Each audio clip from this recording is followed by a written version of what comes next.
Hi guys. I made a paid service in Telegram where you will find a great collection of fanfiction audiobooks organized and regularly updated. What you get? An unlimited access to the full audiobook library. New fanfiction audiobooks added regularly. You can play audios directly from Telegram anytime. Joining our service is available through a monthly subscription of $5. You can pay using PayPal or Ko-fi. So what are you waiting for? Send me a message on Telegram or Discord. I will provide the payment details. After the payment is confirmed, you will receive access to the private Telegram channel containing all audiobooks. If you enjoy fanfiction and prefer listening instead of reading, this library is made for you. Message me anytime to join. 11. A lot to think about Part 2. Enjoy, 9k words, half a day later ploft, Breaking his concentration, Philip raised his head as he heard someone taking a seat before him. You sure took your time. Before him was a man hidden inside a cloak, his face veiled by a darkness so deep even he could not pierce through. I apologize, it was quite a hassle coming here with all of the attention my previous show gathered, the man replied as he reached for his hood. This voice. He slowly pulled his hood down, the faint light from the magical lantern sitting on the table casting light onto his facial features, revealing who he truly was. Dae Kyung. Questions upon questions. He expected a few people here today. Even Roy was within his consideration, however, this boy was not. How did someone he never met before know anything about him? Smile. Seeing his face made Dae smile lightly, which confused Philip even further. This boy saw something in him he could not. Let's take this slowly. The night is young, and I promise to answer your questions in due order. First, let's make sure no one can hear us. He took out a small triangular metal trinket from the inner pocket of his cloak, placing it on the table. The trinket looked plain, being entirely white and unassuming, which only made Philip suspect it even more. Everything he did not understand made him on edge. Tap. Upon tapping the triangular trinket, he chanted, "May no one hears us." Ching. The triangle unfolded like origami as it shined, casting a large veil covering that entire section of the library. If it were a bit larger, it would have covered half of it. Isn't this going to attract even more attention?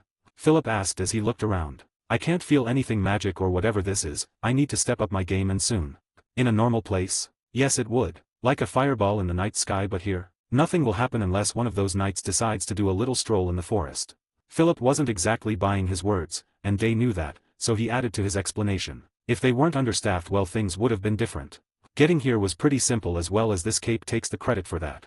And how and where did you get such a thing? Where else? I stole it from the recent supplies. Dae said lightly as he chuckled. They are lax. They don't think we are capable enough to do anything behind their backs. So I just got in and out when one of the guards went to take a piss. Of course, I had to do it while none of their agents were on my back. Had it not been for them, I would have arrived earlier. But now's not a bad time either. Very well. I agree that they are understaffed, but that doesn't explain your confidence. Philip could smell the oddity in his words. How could he be so confident in his actions despite having just arrived in this strange world? Could it be the hero was like Roy, able to peer into the future or the nature of certain items? Besides, why the secrecy? I'll explain everything. I only expect you to listen for now. Ask what you must after I'm done. This library, you must have found out it's beyond what it seems. To protect the phantom library hidden within the 021 shelf, complex spells and techniques were employed in succession to make sure anyone that doesn't meet the requirements avoids this place. And while much of it is about to decay, it ensured its protection until a qualified challenger arrived. Dae turned to the side, looking at the windows and the dark forest beyond. This spell also hides anyone inside from the outside and vice versa. That's why you never saw anyone around here either. He touched the table with his index finger. It was full of dirt and dust. Showing his finger to Philip, he continued. Don't you think it's strange that the maids occasionally clean all the other shelves but not the ones in this corridor? Unfortunately, this effect isn't very strong, otherwise some of the books in this section would have been preserved rather than taken away. His words make sense. Earlier today I saw one of the maids passing by to sweep the floor, however, she completely avoided this section without a care, as if I didn't exist. Still, even if I take everything he said is true, the mystery as to how he came to learn of this still looms over me, and above all, his reasons for approaching me. The greater my curiosity becomes, the greater my caution grows. Philip's eyes grew stern as he tapped on the table, sorting his thoughts before asking, given everything you attested, is it not ridiculous to risk yourself this much when we're already this protected? Dae sighed, his eyes looking elsewhere as he spoke. Well, it's just some precautions. There are still some people who can see and hear us, and I don't like to take chances. Let's leave it at that. After all, we can never tell when someone may enter the library, for we cannot peer into what's outside. I guess you have a point, but why the secrecy? It's as if Dae had been waiting for this moment. I already knew this place. Just like Old Man Vista, right? His words seemed to tug at Philip's heartstrings. He expected him to know a few things, but didn't he know too much? He quickly pulled a pistol from his inventory. However, as his emotions flared, Mind Bastion LV Max, maintain your emotions. He stopped, putting it down lightly. But his eyes remained open, focused. His right hand resting above the gun, unmoving like a rock. So this is what you got. I can feel some danger from it, but would you mind taking it off the table? I mean no harm. Philip, however, did not move an inch. Seeing this, Day sighed out loud as he thought about what to do, eventually saying, "You are as cautious as I expected. Very well, I'll prove my sincerity." From inside his cloak he took out a small metallic collar, strapping it around his neck before tracing a symbol etched on its surface. /sheen/. The metal shone and the collar tightened around Day's neck, causing him great discomfort. "Oh, I hope things wouldn't need to go this far. Maybe you've heard of it. This is a truth collar. It forces its wearer to only tell the truth or face a dire fate. I hope you take this as my sincerity, as my life will be in danger from now on." Even so, Philip did not move. However, Day didn't seem concerned about him anymore, focusing solely on his collar. "Let's see, I have to set a parameter TSK, old piece of junk," Day mumbled to himself as he tapped around the collar. "The parameter shall be the reason as to why I came here. I want to make a deal with you. And in order to make you accept it, I will say only the truth. Do you accept? I promise it will be quick and that you won't regret it. I will also explain to the best of my abilities what was the thing you absorbed, just as I promised before. I came here to answer your questions. What is your goal? Before I answer that, there is a condition. Condition. Please let me keep my dignity and don't ask any embarrassing questions." "Very well. I accept." /click/. The collar clicked as several metal pins grew from the top half of the collar, digging into Day's flesh as he bit his lower lip to resist the pain. Seeing this, Philip eased Ned a little, but not completely. Like the colonizers trading with the indigenous people of the Americas, he had no way to affirm if whatever he said was really true. Whatever pain and hurdle he was going through could be completely and utterly fabricated only to make him lower his guard. Whatever he could gain from this wasn't something Philip could tell, but given the things he had experienced so far, any of them could potentially be a reason. If Day could see the future and was also pursuing the same goals as him, this would make him a competitor rather than a potential ally. The deal has been made. The truth collar has activated under the collective agreement of both parties. The user of the collar can only say the truth from this moment on, else he may suffer the consequences. A system window materialized before him, and while he knew people could affect and manipulate the system, Philip decided to honor his word and pushed the pistol down. If the worst were to happen, there was little a pistol like that could even do anyway. He only pulled it out as a deterrent, as most people were fearful of them, regardless if they had gained abilities or not. Day's complete lack of care for a gun being pointed at him told him he was either a master deceiver or someone fully aware of what he was capable of doing. Or even beyond that, he knew Philip's tilting point. "Then explain." Day took a deep breath, his eyes shifting as he grew even more serious. "There is quite a lot to cover, so let's go over the easiest thing. One, I'm sure you're worried about the method I used to communicate with you. It's best we go over this quickly since it's going to be of importance to us in the future. That wasn't a skill nor anything of the like. It's more of an application of force. As you will learn soon enough, this world has many forms of energies in it. Vital force, soul force, mental force, ki, even mana, and you'll also learn that many species like to name those forces whatever they want. Through the study and refinement of these energies we have what is called arts. Martial arts, magical arts, and so on. What I used was one such art, a technique powered by mental force. I simply call it a thought bridge. And it wasn't a skill that I gained when my class manifested. It was something that I achieved through training. Something you can do as well. After all, haven't you been experimenting with your own mental force for a while now? So this strange sensation I feel is mental force. It makes some sense. If the mind paladin must be a form of such application, albeit autonomous. There must be other things I can do with it, like affecting the emotions of others with emotion mass control. On that note, allow me to apologize for a moment. Not only for trespassing onto your mind but also for what I had you do. Since I needed your mental defenses to weaken so I could talk with you, I had you absorb that energy, but as I said, that wasn't the only reason I had you do it. Okay, I get that. Philip took it all at face value, but he still had many questions left to be answered. I don't think anyone has the ability to perform such a technique within a day even if they were given an explanation on how to do so. However, even so, a question remains. Where did the information come from?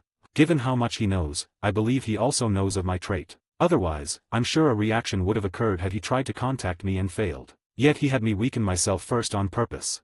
Given that old man Vista was a hero, like me, there's a chance he could have been told much about this world beforehand. However, out everyone who should know such information. I expected Vista's grandson to be here rather than him. Something's missing.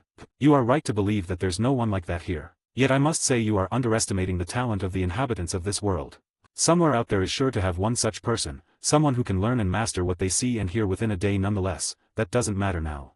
Philip wanted to press further as it seemed Day knew something, however, as he said just now, it didn't matter right now. Now, enough beating around the bush. I'll tell you how I got hold of this much information. Can't have you eating yourself on the inside like that. How does he know? Wait. Are you reading my? All of this conversation we are having stems from a single source. And that was my innate skill. Day said as he cut through Philip's words. Calming himself down, Philip shook away his frustration and asked. Innate. Innate, one's hidden potential and much more. A birthright. Blessing to some, a curse to others. There are many, many hidden things in this world. Many originate from the system itself, but much of what the system can do was inside our bodies all along. Every being with a soul has some sort of innate skill that defines it, holding it together. In some cases, defining it to a concept only limits its true scope.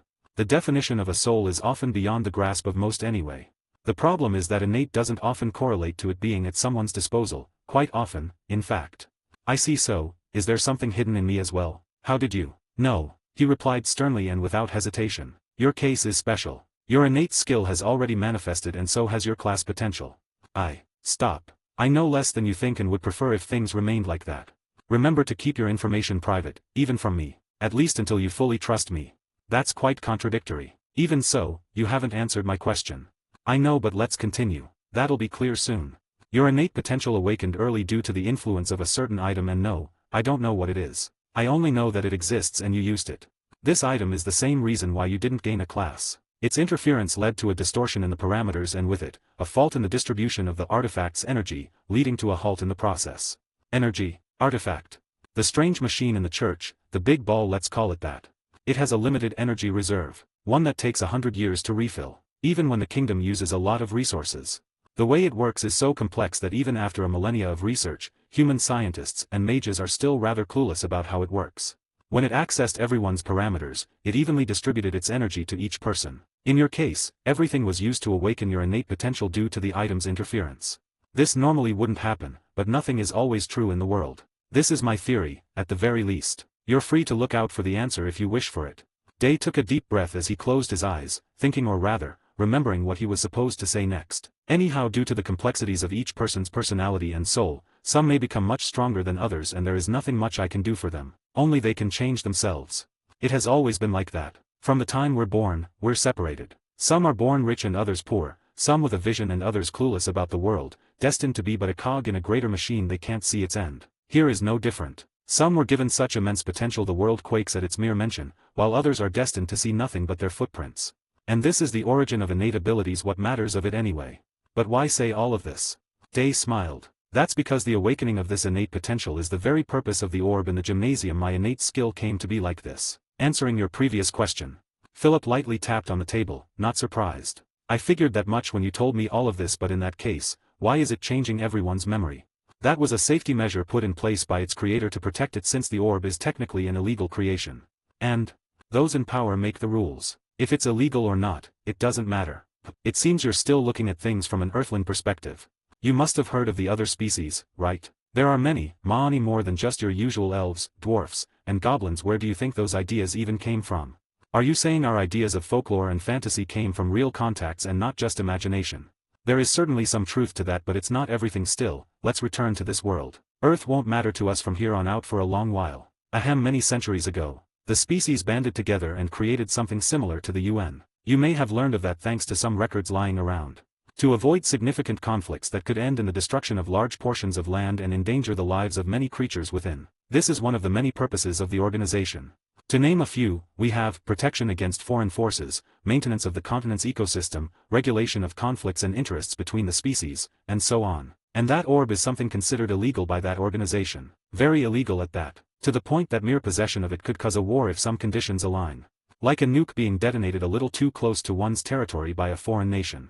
Then how come the instructors held it as if it was nothing but a toy? That's because they're unaware of it. From their perspective, that is but a simple ranking orb, an expensive but available item if you have the coin. All that said, my innate skill is called a momentary world. So far, his collar hasn't changed colors at all. I almost think it doesn't work at all. Philip, no matter how much you look at it, the collar isn't going to change colors. If it does, then I am most likely going to die. Continue. Well, I did say that, but this may push things a little. This will be pretty complicated to explain, but my skill. It allowed me to live in an imaginary reality where events happen with as much accuracy as the real world. And I did so for several years. BIP. Before he could even finish speaking, his collar beeped threateningly, becoming yellow. URG, perhaps that wasn't the best way to phrase it. Day began sweating a little, fearful for his life. Philip could feel it, his emotions surging. Day was truly on edge. I would say that this skill allowed me to get my memories from the closest future timeline. Memories from years into the future now reside in my head, including deep secrets of this world, or so would I would like to believe. This skill has severe limitations, with the first being its single use. Disappearing upon activation. You could even say this was my second chance to inherit memories from a future me, thus giving me a second life. The second is that a lot of my memories were either deleted or censored. Memories like the true name of the orb and what sort of energy was the one you absorbed. I only know that whatever that was is immensely important to you and will aid you greatly. No, maybe it's better to say the system sealed those memories, for I'm not qualified to peer into them anymore. Philip's expression tensed as he thought of the repercussions of his words, but after much thought and a headache, he said, "That is a terrific skill. Then I guess this is the origin of the knowledge and proficiency that allowed you to communicate with me mentally. Am I correct?" "Exactly." "Okay, so you know the future very well. I'll believe you for now, but I still have a question." He put his hands on the table, frowning as he looked straight into Day's eyes. "What am I to you? Friend? Foe? A tool to be used? What is it? Make your intentions clear, right here and now. If you can't, that's fine, but don't expect anything from me either. My goal is to prevent the future from happening and altering the course of history to one where we can live a decent and fulfilling life. And for that, I plan to gather those with the relevant abilities to challenge pushing aside the river of fate. And you, Philip, are one such person. I am your ally, and you are my ally. I can't say much about the future where our choices will lead us, but that's what you are for now. My companion, or so I expect you to become. I'll provide you with the means to grow so you can make your own choices, but I expect some cooperation from you as well. So, is that enough for you?" At this very moment, Philip was reminded of Roy's words and the prophecy he was given, and for a moment, he laughed. I finally understand what his prophecy was all about now. A choice, words I cannot believe to me. He's speaking of my choice right now. The me if I refuse and the me if I accept, perhaps even another me, the me from the broken future Day is so desperately trying to escape from.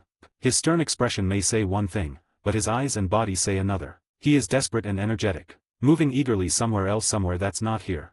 If I could meet the me from the far future, I wonder what would I say to his words. For a moment, Philip chose to close his thoughts and listen solely to what he desired, and the answer came as quickly as he stopped thinking about the consequences of his actions. "What do you need me for?" Day's eyes grew distant as distant memories brushed past his vision. Day Kyung POV / several years into the future / In a broken world clad in dark fumes, a red hue illuminated the high skies. But it wasn't the sun. The air was thick and heavy, being mostly cinders and toxic fumes. All plants had died, all life was lost, all signs of civilization were nothing but ruins. Sitting around a small bonfire crackling weakly were a group of unusual individuals, battered and bruised, tired and hopeless. And that is what we think you should do, Day. We already considered every single possibility. Although the past is unpredictable, we believe you can change just enough so that we have a chance in surviving this mess.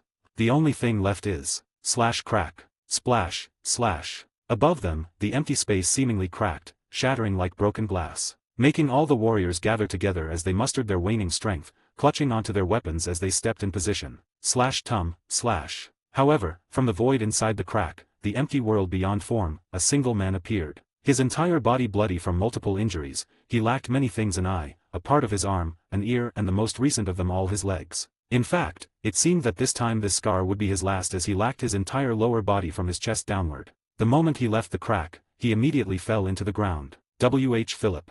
There was no time to think, they all rushed to help the bleeding man on the ground. "He isn't. Don't say the obvious. Quickly, where is that darn thing? Open /. After he was fed a small green stone, everyone sighed in relief as ethereal light gathered around him. "Tough son of a. Is there any signs of?" "No, he's clean from the looks of it. He separated his own body at the last minute. He'll be fine, but it'll take some time." Cough, ! "Don't try to speak, you're in no condition to." A woman with purple hair held his head, her eyes red as she looked at his condition. "Of course, I fucking am. Who would take care of your sorry asses cough if not me?" The woman tried to have him stop talking, but slapped her hand away, although saying he slapped her was a bit much. He barely had any strength left. "We don't have time. Let me say my words before I retire." "You, silence /." He pulled a small bead out of his inventory, raising it for all to see. A strange orb with something inside whose shape barely held on like water. It seemed to be trying to escape its cage, but in the end, it could only revolve inside, sometimes forming a strange, barely noticeable shape that quickly dispersed before their eyes. "This how did you get?" The girl exclaimed in both pain and surprise as she bit her lips, but Philip barely reacted even as she shook him, which pained her even further. Shut up, my ears hurt. Philip turned to the others, asking, with this, you should have everything needed, right? Day looked at his companion on the ground, one that suffered just as much as he did. Yeah, with this we can alter the rules and break continuity. Everything has been gathered. Good, everyone should have already told you what you should do, right? Correct. Hell, what got you so serious? Smartass, guess it's my turn then. For me there isn't much you need to do. Don't be cocky. Let him finish. Magi. Cough, crazy bitch. What did you say? URG, I'm dying. Let it go, Magi. TCHE. As I was saying, the only thing you need to help me with during the very first month. Because of the nature of my skill, I can't predict what is going to happen once you start changing the future. Cough. The very first thing you need to do is let me remember. Ah, I remember now. Does everyone remember the day our classes got ranked?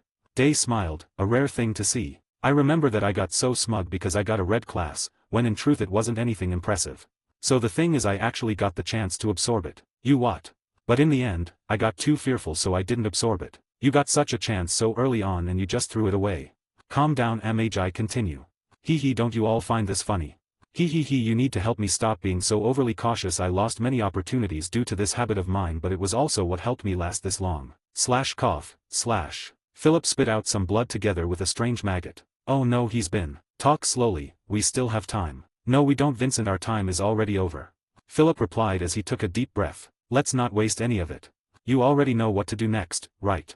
Are you talking about those 4 titles you got? F5, there are 5 titles. But the 5th one eluded me. I ended up wasting too much time searching for something I could have never gotten. Don't worry. I have a plan for that. Of course you do, otherwise we'd be dead. The last title will be a little tricky, but I think I can help you get it. Do what you must. I'd much rather bleed then and curse you than this. With enough training, I should be strong enough to finish what we talked about before. Beyond that you'll send me there, right? Yeah, I know that you. What I care about doesn't matter. Are you two still thinking of doing that? A beautiful girl with silver hair screamed at them as she approached them in the distance. Unfortunately, that was my thought as well. Day added as he crossed his arms. Day. Philip is the only one who can do it. Only by challenging himself in the wild can he improve. Wasn't that what we all did? But we only went out to train when we were stuck. We had months of training and preparation in order to get even stronger. You're thinking of sending an inexperienced boy to face those things. Do you even understand what that implies? What is it? The girl asked as she frowned. You just answered yourself. What? Day stepped in, saying, you don't have to worry about him. With my help, he will have everything he needs to grow at an unbelievable pace, not just him but everyone. But is it necessary to be that radical? Our time is short, but not so short that wait, don't tell me you two planning on making a monster. Smile. Philip smiled as he closed his eyes for the last time. Day did the same, looking at the black smog in the skies. Wasn't that the point all along? They said together as one embraced the dark and the other. I need you to get stronger. Unbelievably so. Day said as his expression turned heavy. That's unexpected. That isn't the only thing I need you to do though. I thought as much so. It's like this, let's help each other. Day put his hands on the table, smiling lightly as he presented his idea. Due to the way I presented myself to the crown, I am currently an immense asset to them. Because of this my actions are most of the time being monitored, giving me little freedom to act or to grow on my own in secret. If I get too strong too fast, I may end up falling into a hole I can't get out of on my own. So you need someone with absolute freedom of movement, someone to pull you out of the hole. From a certain perspective, yes. While I can provide you with information and support from the legal side of things, you can help me with things that I normally wouldn't want the crown to find out about. Why not just ditch them out? Day looked at Philip trying to see if he was joking or not, and when he realized he wasn't. Ha. That was the funniest shit I have heard in quite a while. That's impossible. Ditching the crown is the same as abandoning your humanity. What do you mean? You will learn about that pretty soon. What I want to say is that putting the crown on the side is the same as placing billions of human lives on a chopping block. The humans need us, heroes, more than anything else. I am not saying for you to be that hero. You can be whatever you want, but this is the path I'll follow. And also, even if I wanted to do that, such a thing is impossible. You can't even begin to imagine the amount of power a dynasty can gather in 1,000 years of rule. Their roots grow as deep as the sacred eternal trees of the elves and the dwarfs' ancient magmatic forges. So this is the deal. I will give you a lot of info and support. While you become my hands and feet on the outside, I promise to give you full freedom, as much as you desire.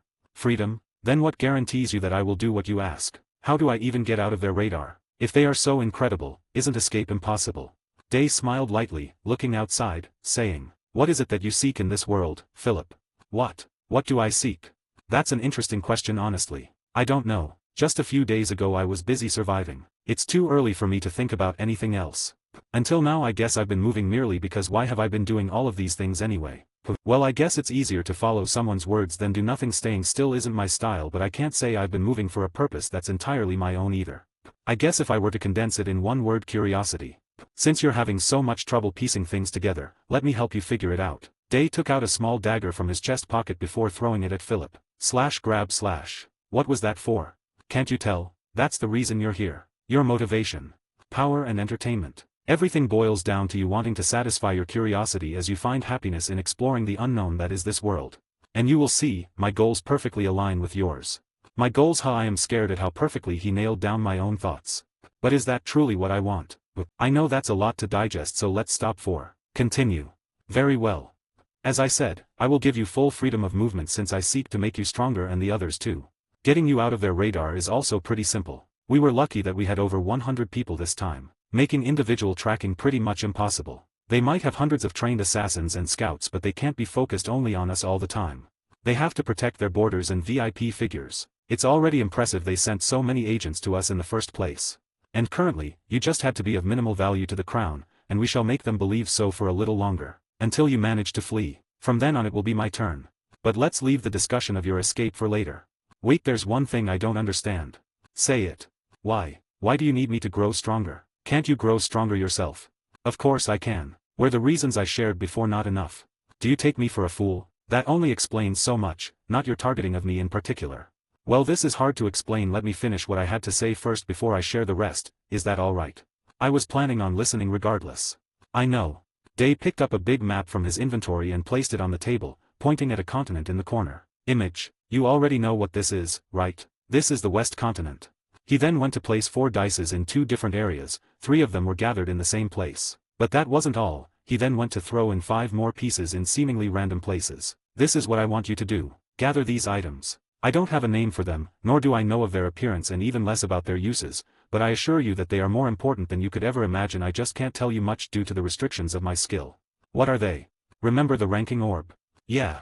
That was made with one of these in mind. A mere copy, a poor replica of something of immense power, a madman's creation you could say. That's why they are illegal. Because these items were supposed to be a secret in the first place. And a few other reasons, of course. And that power that you absorbed was something collected from one of those objects. Well, I can't be sure about that. There are many ways to make one of those. What I said was only an example. What I want from you is to gather these 9 things, all of the ones that can be found in the West Continent. I know the locations of 4 of those items, the other 5 are beyond my grasp, but I trust that with enough guidance, you'll acquire them one way or another. Looks rather simple. Simple. Day's eyes returned to the past as his words grew faint. Boom. Memories of a battlefield, the skies torn, the earth broken, cities toppled, the whole horizon covered in cinders. A fortress stood amidst a sea of red. Arg no. Don't let them get it. No matter where they ran, it caught up to them. One after the other, life outside became non-existent. No. Lives were lost pursuing salvation, the hope of a broken system being cast aside by the new, rising order. Heroes attempted to prevent destruction, men fled for their lives, monsters devoured them all. Huff D-Day, I don't want to. The few remaining could do nothing but run, no time to cry, no time to mourn. Plagued by the memories of their dying friends, visions of their devoured corpses cursing their dreams. Forever. Huff shit fucking hell. After much conflict, seas of blood and tears, Day finally got his hands on a small green box stained with black marks, the dried blood of those who once held upon it. With this we will. Standing alone in a silence world, Day mourned before countless corpses of unrecognizable creatures, some of which had rusty and broken armor. They had a symbol on their chest that was the same as Day's. Creatures, people. Disfigured into unrecognizable piles of flesh and metal. Yeah, it's simple, very simple. Creak. Day's fingers started to dig into table as his body trembled. It's because of how simple it is that I am so fucking angry. Day, are you okay? Exhale. He finally calmed down a little after hearing Philip's words, raising his head to face him once more. Sorry for this, where was I? The 9 things you wanted me to gather. This guy's mind isn't stable at all. His emotions are all over the place. If I were to say what I feel is he's suffering from some disorder. Someone who knows too much, he fears something, regrets something far more intense. PTSD, maybe. Oh yeah, there are 9 of those objects scattered around the West Continent, of which I know the location of 4. The other 5 are in places beyond my knowledge. And if things couldn't get more simple, 3 of such items are currently, or at least will be, gathered in one place. And so they will continue for another year. You can completely ignore every single request from me. But by gathering those 9, let's call them origin orbs. By gathering those 9 origin orbs, you are preventing chaos from setting in on the continent. And that's everything I need you to do. Okay, I got that. But how and why? How is collecting those things related to any of this chaos you talked about? A good question. I'll give you some context first. The number of said origin orbs. Although I said 9, the number may be higher than that. This number is only the confirmed cases. In comparison, the North Continent has a total of 4 confirmed cases while the Eastern Continent has a total of 27 confirmed origin orbs. Philip grew confused. That high? Aren't those origins orbs supposed to hold immense power? How is it that they haven't conquered us yet? You heavily underestimate the horror of the seas and the strength of this continent. Besides, what does power mean if one cannot properly contain it?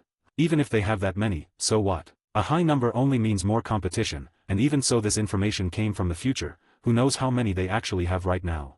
They might not even know how to use it yet. Day said as he light tapped his fist on the table. And even when they figure out how to use it, they will still need to settle their own problems first before setting their eyes outward, and what better place to start than the weak North Continent? We have a lot of time before those issues come to us. But it means they'll come eventually, right? Yes. This also applies to the Northern Continent. Our goal is to prevent the future, so we'll be coming to them first. It won't be easy since essentially we'll be waging war against the whole world. Are you even aware of what you're trying to drag me into? I'm not dragging you into anything. I'm helping you prepare for the inevitable. Don't mix things up. You can leave if you want, but the truth will remain the same. You may be spiritual, but the longer you remain in this world, the greater you improve and train, the more you'll believe me. If this collar is not enough, once we meet again far in the future, we can do this again. Your terms then. Very well. It's not like you're asking me to wage a war right off the bat. Yes, we can take our time to do that. Philip was beginning to reconsider if hearing this man was a good idea. That said, let's proceed to the real part of our conversation. Philip, we talked a lot about the other races, right? You must know that they can summon a hero every once in a while and that they are our competition to say the least, right? Nod. That I know. There was quite a lot of knowledge in those books, although they were rather useless for the most part. I've read a few, so I can consider myself aware of this world's background to some degree. Day smiled. Then did you know that those races can now summon heroes en masse? Is that bad? By no means no, it's just that don't you find it curious? That every single race suddenly found a way to summon heroes in large quantities in a very close period of time, even when they have been trying to do so for several millennia. And that the humans were the only ones who weren't given such knowledge. That even when they studied their tools to summon the heroes for over 1,000 years, they still haven't found out how to do so without the use of the artifacts. How did they figure it out? When you put it like that, still, what of it? It's not a coincidence. All of this is directly connected to future events. The emergence of heroes, the origin orbs, and many more bizarre things. We're not only fighting against time, we're also fighting against those trying to push the end forward. You've seen the heroes. Despite being nothing but brats, they hold within them immense potential and power. In a world filled with such beings where multiple species are actively racist against each other as they compete for supremacy and space, do you know how high our chance of surviving all of this in our current state is? Small. How I wish it was just small. Day laughed as his eyes turned hollow. For a moment, Day's emotions came to a complete halt, startling even Philip as he wondered if something had gone wrong. It's 0. We can't escape from the madness that is slowly forming, and we don't have the means to change it. That isn't reassuring. You're telling me we've been summoned to a world that despises us and will soon turn into a hellhole. At this moment, this world has no future. We're going to die. It's utterly and completely hopeless to even try resisting. Is it too late to go back? Chuckle. You do know how to crack a joke. Unfortunately for us, the moment we saw it for the first time, it was over. Besides, that trait of yours makes it impossible for you to break that easily. I should have expected him to know about that too. What I just said was the future I once saw. Even if I change many things, those bigger events will still happen. And the only thing we can do is to get strong. I guess you're right. But that isn't enough. Philip the First already tried that before. Just getting strong isn't enough. We need to go beyond that. Further than anyone here can even fathom. Disassemble their plans and break everything apart. For that all we must become monsters. How much of a monster are you talking about? Think with me for a moment. Some of the races in this world can live for hundreds of years, some can live even longer. And means to prolong one's life aren't as rare as you imagine. So tell me, how can we get strong enough to fight against a genius who trained for 1,000 years in just 5 years or so? Well, we can't. Philip tried to think of solutions, but they were nothing but jokes at the end of the day. That's right, Philip. We fucking can't. We aren't shonen protagonists. We can't just find a deserted island and train with a hidden master for a year to make up for what they've been focusing on for 100. It's unrealistic. Imagine a hero from the very first generation surviving and training with all his focus. Can you imagine how strong you would be by now, 1,000 years later? I can't. It's a lot of time. Not unless I find a way to repeat what I did with my memories, but even if I can alter time, I can't see myself lasting even a tenth of that time training. Even with Mind Bastion, I would lose my mind over time in a way it cannot prevent otherwise. Mind Bastion would be a curse and not a benefic trait. It is. Let me raise another question since we're on the topic. Bring it. If there are so many strong people, why do we need to do anything? Shouldn't things just balance out? Leave those old powerhouses to fight against each other. Sigh. The truth is simple, yet saddening. Unless you want to resign to a life similar to that of cattle, then go on, stop growing stronger. Leave your life in someone else's hands. In the future, we will be set with 3 choices: annihilation, become cattle, or fight until you die. Even heroes with immense benefits such as us have our limits. A point where we can't get stronger no matter what, or at least not as fast. It is at that moment that we will die.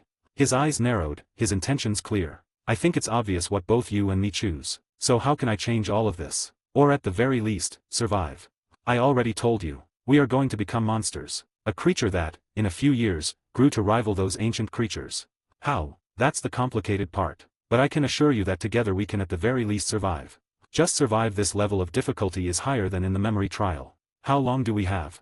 A few years? My memory is jumbled up, so I can't remember this very well. Perhaps it was purposely altered. My over-the-line guess is 4 to 6 years. My conservative guess is 3 to 4 inch. That's quite a low number. One that we can, in fact, raise. How? The origin orbs, I am sure, they were some of the fuses. Although removing them won't stop what's to come. It will at least delay it if we play our cards right. Changing the future is hard. They often say a single man can't stop a war, but we're 2 men, right? The races won't have to fight for something they don't even know exists or where it is. The more we deprive of them, the lesser the chances of them causing trouble. This includes our own species. We're also to blame for the mayhem of the future. We're not the good guys here, we're just trying to survive here. But how will I get my hands on something that is so important that a mere replica is considered illegal in the entire continent as a whole? I feel like a low-level character being sent on the final mission to end the game. Aren't there going to be strong dudes protecting each of them? How am I supposed to pass through them? Do you have a plan for that as well?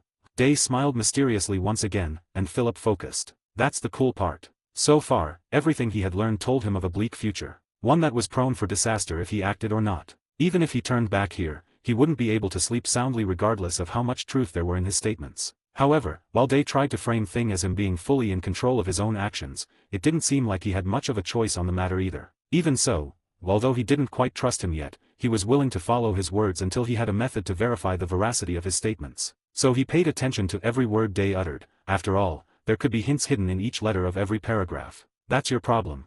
This son of a that's it. Philip opened his inventory. What are you doing, Philip? Please calm do. Shut up. You have used slow-acting old laxative X1. After force-feeding Day something he would truly enjoy, Philip sat back on his chair, smiling in satisfaction. Harf, I almost drowned. What did you feed me? Day asked as he held onto his throat in disgust. Something really fun. Now finish what you were saying before its effects start. I don't want to be around when it happens. You're worrying me. Huff, being serious now. Getting 2 of the 3 origin orbs is quite simple. As for the strong dudes you talked about, we can go over the details later. And this is all that I wanted to talk about. Is it? Well, there are other things. But we can leave then for the other days. We can assign specific days of the week to talk. You can bring me your questions and I will do my best to answer them. He went into his pocket and picked a clock. We still have some time before they grow suspicious of my disappearance. I'm curious. You said you escaped surveillance with that item, however, you must have an alibi in place to prevent them from checking on you. What was the excuse you used to come here? That's quite the embarrassing answer, Day said as he looked away. Tell me. Please no. Do it. Sigh, I called a maid into my room to fuck. They stared at each other for a few seconds before Day exclaimed. Ahem. I didn't touch her. I knocked her out and came here immediately to meet you. Philip cringed. Arg. When you put it like that it seems as if you ditched a beautiful lady to meet me, you fucking bastard. So that's the reason why there is no one after you. They think you are having fun with a maid right now. Cough. Anyway, back to the topic at hand. Let me help you with gaining some titles. Wait, now that you're done, tell me why me? You could have chosen any of the other heroes. I'm sure they have more potential than a low-rank class holder like me. What is it? The reason behind you choosing me? It's because of your skill. I'm not surprised. Look, I don't know what it does, but it's one of our greatest assets. Helping you develop it is one of my goals. Fine. I'll accept this lackluster answer. Let's go back to what we were talking about before the titles. Philip looked at the books around him, asking, are you talking about this? The one that involves reading all of these useless books? Cough, they aren't useless. They are just way too specific and outdated, 1,000 years behind the times even though they were updated by the past heroes. That doesn't matter anyway. How are you going to make me read over 100 books in the remaining time we have? Philip, the power and versatility of the Phantom Library are bigger than you imagine. The fact you're trying to read those books rather than explore them just reinforces its creation. However, while you failed to pass this trial, the fact you can still somewhat keep up with the request proves you have some qualifications, so let's make a small trade to solidify our cooperation. Day smiled. This time, it was a genuine, honest one. But Philip had other fears. When is the laxative going to take effect? Notes. First, I apologize if the end was a little out of character. Much of the original text was written like that and I kind of wanted to preserve some of the humor from the past me from 3 years ago or so. Anyhow, quite a lot changed in the way I portrayed this conversation. However, since we're a little soon in the story, the changes I made don't quite appear yet since Day's purpose remains the same. I thought about making major changes to the flow of the story, but that isn't necessary. I think it's fine to add things here and there to make it all flow more concisely, but overall, the pace and future of the story is something I'm happy with, although this time, I'll inject some of the discarded and ignored events I never added, like Philip's clash with Vincent, to give some background on the hero's potential and strength. Thank you all for reading. See you all next chapter. 12. The first titles, 2 out of 5. This chapter is smaller than the others since it was originally part of the previous one, but I cut it all those years ago. To think the last 3 chapters were once one. Thank you for reading. Peace. 7K words. Philip looked at the translucent books around him as Day took a deep breath, saying, "The Phantom Library is more versatile than you think. There is a reason why Old Man Vista didn't explain much about this. He didn't want anyone to abuse its capabilities. So he set up a timer. The library would collapse when the timer ran out. A simple way to protect its contents and test the challenger's qualifications. Although I doubt he expected it to degrade to this state in so little time. I am curious about something. What are the requirements to enter this place? You just need to receive his approval. Vista's video was a kind of complex magic that would imbue you with a secret seal that would disappear after a set timer, or when extra conditions were achieved. As for me, everything has its breaking point. I just forced my way inside. In any case, let's use it, shall we? You probably have its administrative rights. Am I wrong? I do have the rights, I suppose. So it's simple. Use the command deconstruct library and then choose to have all of the information deposited in your head. Just throw it at me when it asks where the dimensional energy should be deposited. I imagine the library would have such commands given the way it functions, but is this the correct way to use it? Look, this energy is pretty useless for you. It would do more harm than good for someone who cannot use it very well, and even longer to teach you how to use it properly. What will the deconstruct library command actually do? The library is going to be broken down into its most basic components. Meaning, the books inside it are going to be thrown back into our dimension and the energy inside is going to go berserk due to the destabilization of the library's main structure. A lot of calculations and magic shenanigans are going to happen. In short, boom. But I plan to absorb that berserk energy while you're busy with something else. You will understand what I am talking about and hopefully why this is for the best. It is true that his collar isn't changing colors anymore. It was flashing lightly as he spoke of his past. Even if he's not saying the whole truth, this much should suffice for now. Fine. Let's do this. Is there something I need to pay attention to? You may experience some minor headaches, but if anything bad happens I am confident in being able to fix it. BIP. His collar suddenly changed to yellow once more as his expression grew pale. Ahem, there are some things that might be too dangerous, but those things have a probability close to that of 0 of happening. Let's pray they don't happen. Sigh. I'm curious now the real purpose of the library. I wonder why Vista decided to let the library vanish rather than pass it on to someone else. It's likely because of his fears. Rather than have someone control it, have it be used to pass onward an idea and power onto someone else. If not for someone who has experienced a far future, I imagine this would have been lost to time forever. This must be the power of a regressor, if he can be called that. He's hiding something from me, but then again his skill, from his description, is rather similar to what I experienced in the dream. Deconstruct library. Ding. The Phantom Library has detected a command from its administrator. Are you sure you want to proceed with this command? Yes. Deconstructing the Phantom Library. Please set up an exit point. It's asking for an exit point, Philip asked as he sorted through the system windows before him. Transfer the lingering dimension energy to me while the rest goes to you. Dimensional energy exit point will be Day over there while everything else is for me. Processing, initiating book transference. A suitable location has been found. /Badum, / Extreme pain suddenly ignited inside Philip's mind. What is happening? Arg. Philip lifted his head to see what Day was doing, only to see him with an equally pained expression as he reached for his chest. With his right finger, he traced strange pathways across his body, leaving behind faint lines of blue light whenever he touched. Just resist for now, Philip. URG.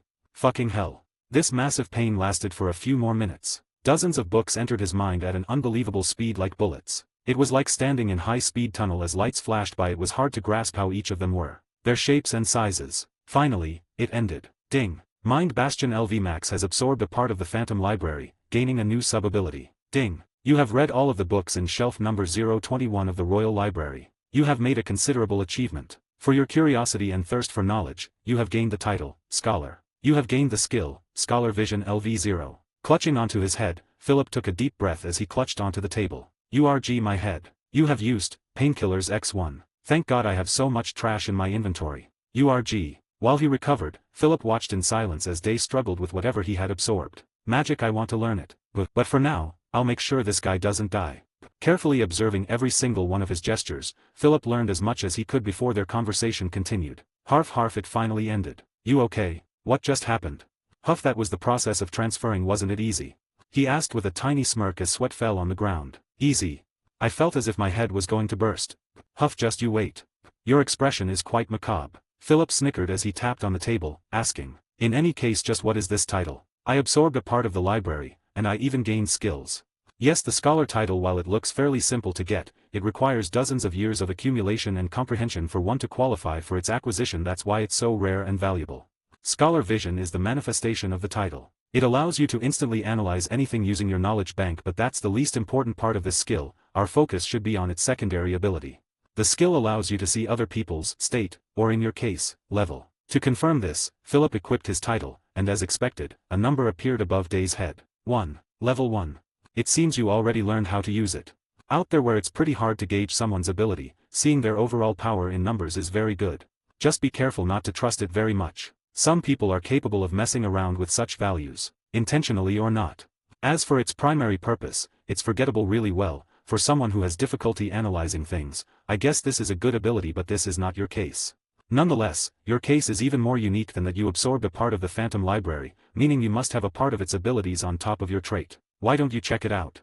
Mind Bastion LV Max. Type trait. Description: the strongest wall, the unbreakable fortress. The last and most solid line of defense. Nothing shall pass this line. Everything that tries shall suffer the consequences. Remain tall, sturdy, and everlasting. Through the darkness, seek the light. May my will remain eternal. Effects. Emotion mass control, calms or enhances your emotions when they surpass a certain threshold. This effect can extend to those around you. You may choose who to affect. Analytical computation greatly improves all mechanical functions of the brain, such as memory, learning speed, reflexes. As long as the bastion stands, it may work as a secondary processing unit, allowing continuous parallel thinking. Perfected defenses massively boost defenses over attacks against the mind, up to a certain level. Mind Paladin. A Mind Paladin protects the mental fortress. His mere presence strengthens the defenses of the bastion and will exist for as long as your mental fortitude remains. In case of death, he will reappear when enough mind power is gathered. His strength grows as he is fed more mind power, but his strength can never surpass that of what the fortress can hold.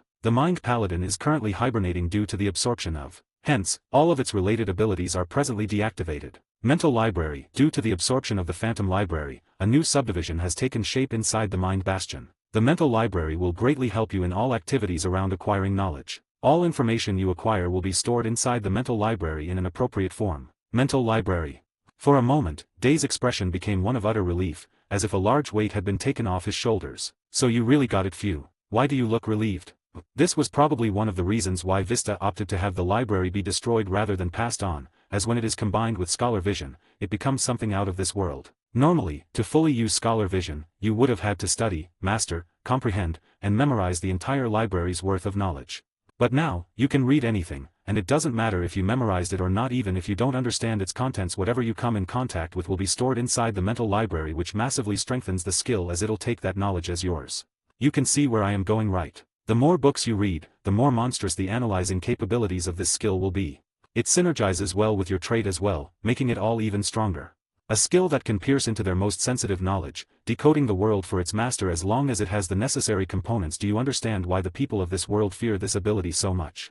I understood this much, but why not covet it for yourself? I'd be lying if I said I had no use for it, but if I want us to work together, I'm willing to make such sacrifices. Besides, I told you before, my goal is to make you stronger. And in the end, there are many such abilities out there in the world. Yes, they are hard to come by, but I have my own ideas. It's a shame, but if we had time, I would surely read the books with you. But we don't have any to spare. All books inside the Phantom Library are precious, and if anyone can read them like you did, they'd qualify to awaken Scholar Vision. So if you feel the need to share it, the choice is all yours. So what now?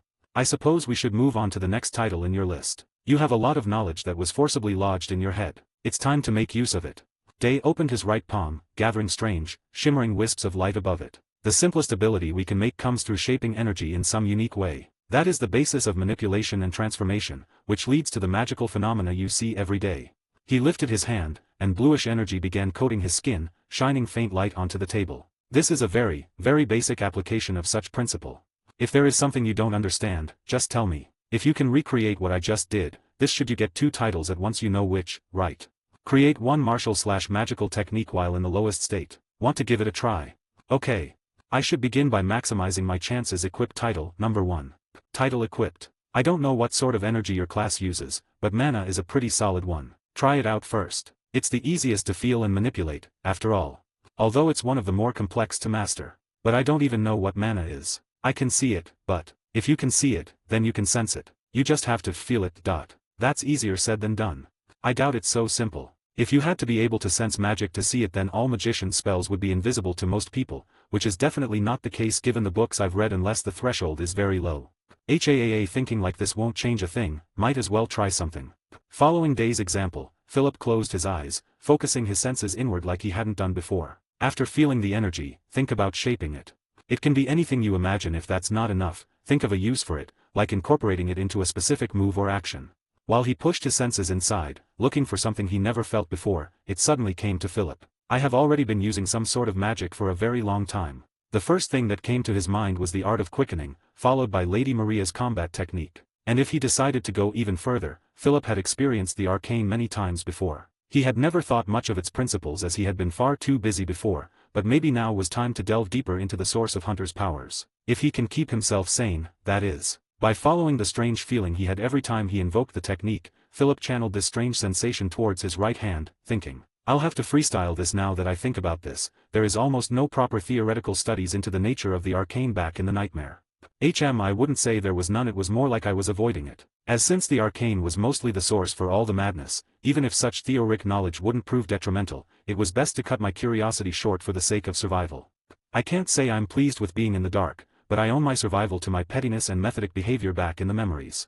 Of course, if I could, I would have probably acquired such knowledge and stored it in my inventory, but given the limitations, most libraries I passed by ended up being left behind as I went on with my journey. The only thing I ever researched was the Carol runes, but then again, that was but the study of a single language and the creative interpretation of those dreaded beings' words into shapes we can understand and visualize, something I don't regret forgetting at all. Nevertheless, I may have some parchments stored deep down in my inventory. Tough after all, I went by destroying and looting everything in my path. Many of the items in my inventory elude me.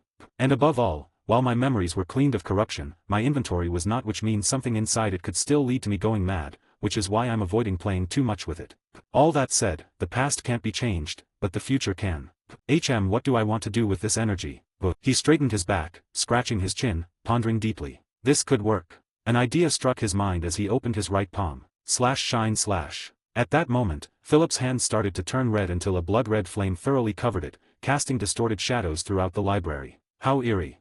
Day said out loud as he raised an eyebrow. The flame wasn't hot, it was barely strong enough to burn the table or his clothes, but it invoked a feeling of danger that made Day uncomfortable. The flame released a strong odor of iron in the room, and from afar, one may think Philip's hand had been covered in bright blood. He did it. Excellent, looks like I can accelerate some things. Poof. Suddenly, the red flame extinguished and Philip opened his eyes, perplexed. Did I do it or did I fail? My hand tingles as if numb. Did I try too hard? I did try to deviate slightly from the skill's activation by trying it myself. Well, I should be happy my hand didn't burst into a bloody mess. That tends to happen when you play with the arcane. That's not for me to answer, but I'd say you aced the exam. Ding. You have gained the ability, LV0, active. Please name the new technique. Due to the nature of your class, this ability shall be linked to your secondary status. You have created a new technique while being in the lowest state possible. You have made an excellent achievement. You have gained the titles, Martial Enthusiast and Magical Enthusiast. Philip was suddenly bombarded with notifications, much to his annoyance. Loud It says I gained 2 titles. This must be it. 2. I was aiming at only 1. Well, paint me impressed. Things went by as expected. It's far too early to expect deviations. Is this any good? For a technique to be considered one by the grand system, it needs to tick a few boxes. And for it to be considered a magic art, it must tick a few others. For both to appear at once, it means the system has evaluated it quite well. However, it could also be due to the nature of the energy you evoked. It's something I'm not very familiar with. I thought you knew the future. I know much of it, but that doesn't mean I know everything. Didn't I just say moments before I'm unaware of many things about you? You're the one who should be answering those questions, not me, so why don't you name it? Give me a moment. By activating the skill in the window tab, a blood-red flame enveloped his hand. This is a similar feeling to Maria's combat art, but not the same, but it feels lacking rough. Call it a fighter's instinct, but Philip could tell there was much to improve with this tiny flame, although was the effort even worth it? There was much I chose not to dwell on while in the dreams, but now that I'm back in reality, should I look back on some of those things and reflect? Maybe it's time to make something I can call my own. Burn. Philip raised his hand before him as the strange flame was once again conjured. He tried to handle and shape it, but only made it appear slightly sharper at his fingertips. Smile.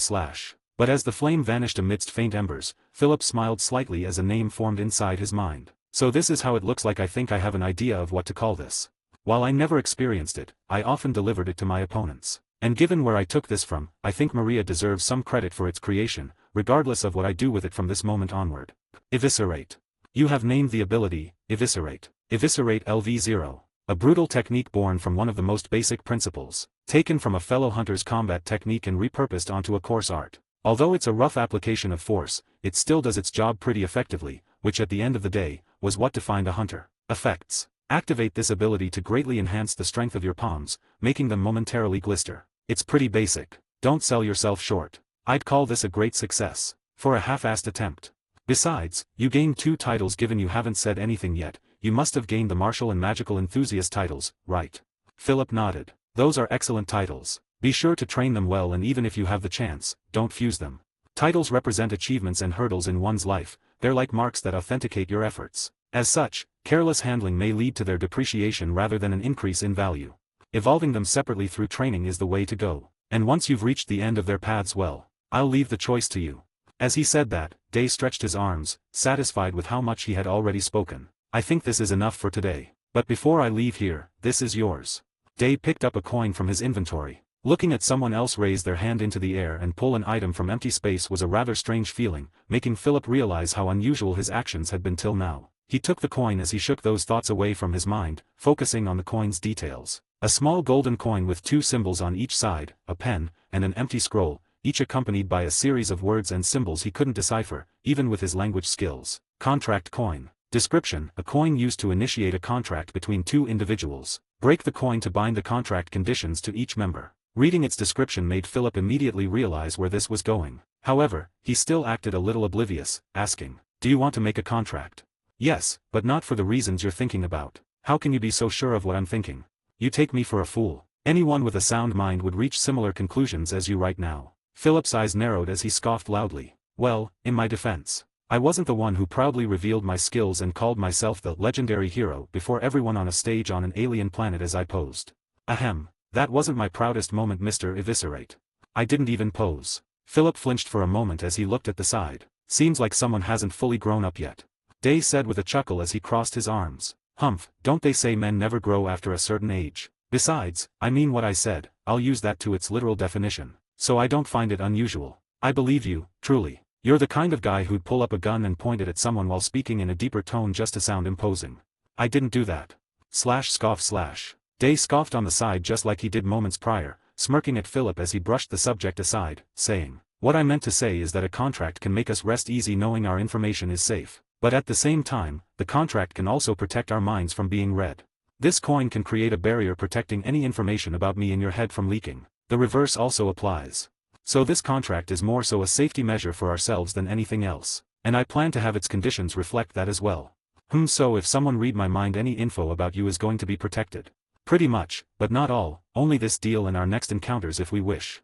The contract terms are simple: don't spill any info about me or what happened in here to anyone under any circumstances unless the other party agrees. The same applying to me. This agreement must be done under safe conditions, which means I can't brainwash or compel you in any way into agreeing with me." And Day said a few more clauses, all of which were meant to protect them in some way or another. In the end, Philip had little to complain about, so with a silent stare, he let Day finish his words. "And finally, as long as both sides agree to disclose information, we'll be sincere to each other at all times. This is to avoid us suspecting each other. That said, there isn't much to worry about as you won't be forced to say something if you don't want to. If you feel bad about this clause, I can always change it. However, be aware I'm under the same clauses as you. And between the 2 of us, who do you think has more to share? This contract will only last for 6 months. We should have more than enough time to renew it by then. What do you think? If you refuse here, I can always just keep the bare minimum conditions for our sakes. Let me consider for a bit. While he seems to have threatened me a little with his last statement, I don't think he had any ill intentions, he was only speaking the truth. At the same time, this contract is considerably tilted in my favor, but he's not losing much at all. It's more like he's trying to get me on his side. He knows much more than he shows, which bothers me, but with the knowledge I got from the books, I'm not as clueless about this world as I was before. Even though I would desire more time to think, for the sake of his trust, I should make a decision right here and now. Although if he knows the future me, he should be aware of whether to trust me or not. However, the vision of my future self is something one can only cling to so much before it stops having strength. And he knows that. Rather than have him trust me because of a version of me that will never come to be, I'd rather show him that this version of me is trustworthy. Although there's much about the principles of this contract that elude me, if he's willing to trust me, then I'll give him some of mine, too. Even if that may bite me in the ass somewhere down the line. Refusal is not an option here, as I can't let someone with the knowledge of the future escape my grasp, and while it's unknown who's controlling who here, I'd rather not remain in the dark.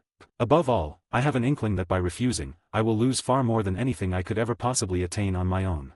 I accept the terms. Crack. With his words, the coin momentarily trembled before it levitated, spinning rapidly. After a few moments, it cracked into two perfectly symmetrical parts that flew into both Philip's and Day's foreheads, vanishing somewhere beyond sight. Ding! The contract has been made under the collective agreements of both parties. Day sighed in relief as he momentarily touched his forehead. As I said before, if you break the contract, you will lose the memories of everything we discussed here, although I find that pretty hard.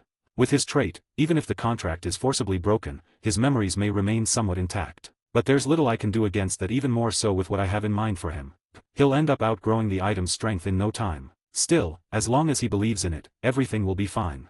I think I will remain here for a little while longer, test out this new ability. I have to memorize books. Might as well do something with the rest of the night before I return. He replied with a light nod as he looked around. I'll try not to be late this time. Can't tell how long the maids and butlers in the palace will tolerate me breaking the rules like this. Do as you feel like it. Anything right now is better than staying still. Day said as he got up from his seat. From now on, I will contact you mentally whenever I have the time, so we may resume this conversation. After all, I still have to teach you how to converse telepathically. Still, you should avoid contacting me as well from now on. Leave all of the communication to me. I can do that much. As we're under the same teacher, we should have quite a few opportunities to interact naturally. However, I'll avoid you any other time, as we can't afford too much attention falling on you. Then that's that. Day, I can call you that, right? Don't treat my name like some sort of curse. No need to be a stranger. I don't follow the Korean way of speaking anyway. Too much formality and pretentiousness. Growl. Day's stomach began to rumble, and he held onto it with some pain, closing his eyes as he held the urge to say anything. I was wondering why it was taking so long. He was just holding it. I feel a little bad, but at the same time I feel like he deserves it. Urg Huff, look, try not to spend too much time in here. Just a word of advice. A hero who spends 90% of their free time reading isn't discreet. Go find a hobby or something. There are many training rooms in the gardens, so many it would be hard for others to interrupt you. I'll figure it out. Nod. And next time we meet like this, I can start teaching you some useful tricks so you can begin mastering your trait. Day turned around, walking to the edge of the protective barrier before saying, you can keep that thing, but make sure no one else sees it. As for the other titles, I will help you get them later. Day walked through the barrier and down the corridor. But he stopped halfway, turning around one last time. One more piece of advice. Don't trust Roy that much. Although he is a good guy, he is much more self-centered than you think. Not only he but many others are far more cunning than they seem. That doesn't mean you should stay away from them. He is a good ally to have. Better to have more people on your side than on the other. And with those words, Day left the old library, his footsteps weakly echoing outside as he vanished into the dark woods. Meanwhile, Philip crossed his arms as he looked outside through an old window, brushing his hair as he sighed loudly. My head hurts. So many things were suddenly presented to me in a little less than an hour now. I am even more confused about how to progress. I just need to get stronger for now, find a way to get a new class and so on. The Phantom Library has been injected into my mind, meaning I don't need to come here anymore. I can study those books anywhere now, and I can read as many books as I want. But I should take the opportunity to add more volumes into it. There's a lot to go through. What should I read now? Somewhere deep in the forest, Dae Kyung returned to the dormitories. Silently and stealthily, his feet danced in the woods. He was like a ghost, swimming through the leaves. Eventually, he stopped next to a tree, sweat forming on his skin as he took a deep breath. Phew. They almost got me. I shouldn't make such gambles. Buzz. Day looked at his hand, which seemed to be phasing in and out of reality. This consumes an awfully large amount of energy. Now, I need to make my way back to my room. The maid will wake up any time now, and things will get problematic if I can't alter her memories. I need her alibi. Let's hope she isn't resistant to it. Since most of the maids and butlers were actually undercover agents, many possessed some sort of resistance skill so they would not leak information to others in the off chance they were captured. Day knew that much, otherwise he wouldn't have prepared so much. As for him, things went more smoothly than I expected, although it was pretty hard to convince him. I spoke far more than I originally intended, but it worked out in the end, though I hope he may forgive me for not being genuine with my statements. I am sorry, Philip. I didn't want to approach you with lies, but if I hadn't, you might have not believed me. There's still so much to share, but some things need to be left for the future. Pulling a gun on me, what an awful feeling. For a moment, I thought I'd have to force him to listen, which isn't ideal. At this point, with my current abilities, I would likely lose if we were to clash. Worse, I can't even raise my level for now to try and catch up, it's too much of a waste. I have to improve my qualifications first. Day looked at the distance. The faint lights of the palaces and gardens. It made him think of the heroes out there training and growing. There's not much I can do about them. If only I could help them see reality anyhow. This is just fate. Some will die and others will succeed. It's a shame that some have already started to increase their state by hunting monsters, but if I play my cards right, I can increase their potential without a hitch. This will raise some issues, but it's nothing I'm not prepared to deal with. Day scrambled through his memories, thinking about what he should do right now. He eventually reached an idea, mumbling it to himself. I still need to find a way to get him that spot. With that trait of his, I wonder how long it would take to turn him into a Tier 1 wizard. It's a little exaggerated to think I can turn him into one within a month, but this much is the minimum for what we're trying to achieve. A Tier 1 wizard in a month, I think there was an achievement for that. What was it again? Nah, it doesn't matter. He only needs the knowledge. Once he reaches the threshold, that should be more than enough for him to get that job. Once he gets inside. Day smiled like an evil villain, his eyes narrowing as his expression tensed. Hee, I will make you suffer a little for all those years. In the following month, I'll lay the foundation for his future development. Be prepared to die several times over. In the meantime, I also need to find the time to get those special items. So much stuff to do and think about. How will I even get inside that place? I hate this. Are those the only solutions? Looks like I'll have to give up on some sleep. I will have to borrow from the warehouse again, otherwise I won't last. /pull/. Day took out a diary. This was a book that recorded all of his memories from the future so he wouldn't forget them. He wrote it as soon as he came into the past. It's still incomplete, though. Although he spent the entire day writing it between his meetings with his friends, he barely wrote enough to cover a few months of predictions. He had multiple years left to fill. /flip/. He should be my next target if I can set him on the right path. But how should I do that? He definitely took a turn for the worst somewhere around now. Day suddenly remembered a conversation he had with some of his companions. Inside an old church, a few individuals could be seen discussing the past, each voicing their concerns and experiences, adding up to a large piles of books and parchments as someone with a dark cloak covering their face transcribed their words. Image. Alright, but who else should I pay attention to? Apart from those guys. A tall dark-skinned man was the first to speak, anger and wrath in his voice as he clenched his fists at the mere mention of his name. It has to be that guy, right? That darned monster. But even a monster began as nothing but a child. You must confirm it rather or not. That child deserves redemption or to be taken down. Find him, the Revenger. Him.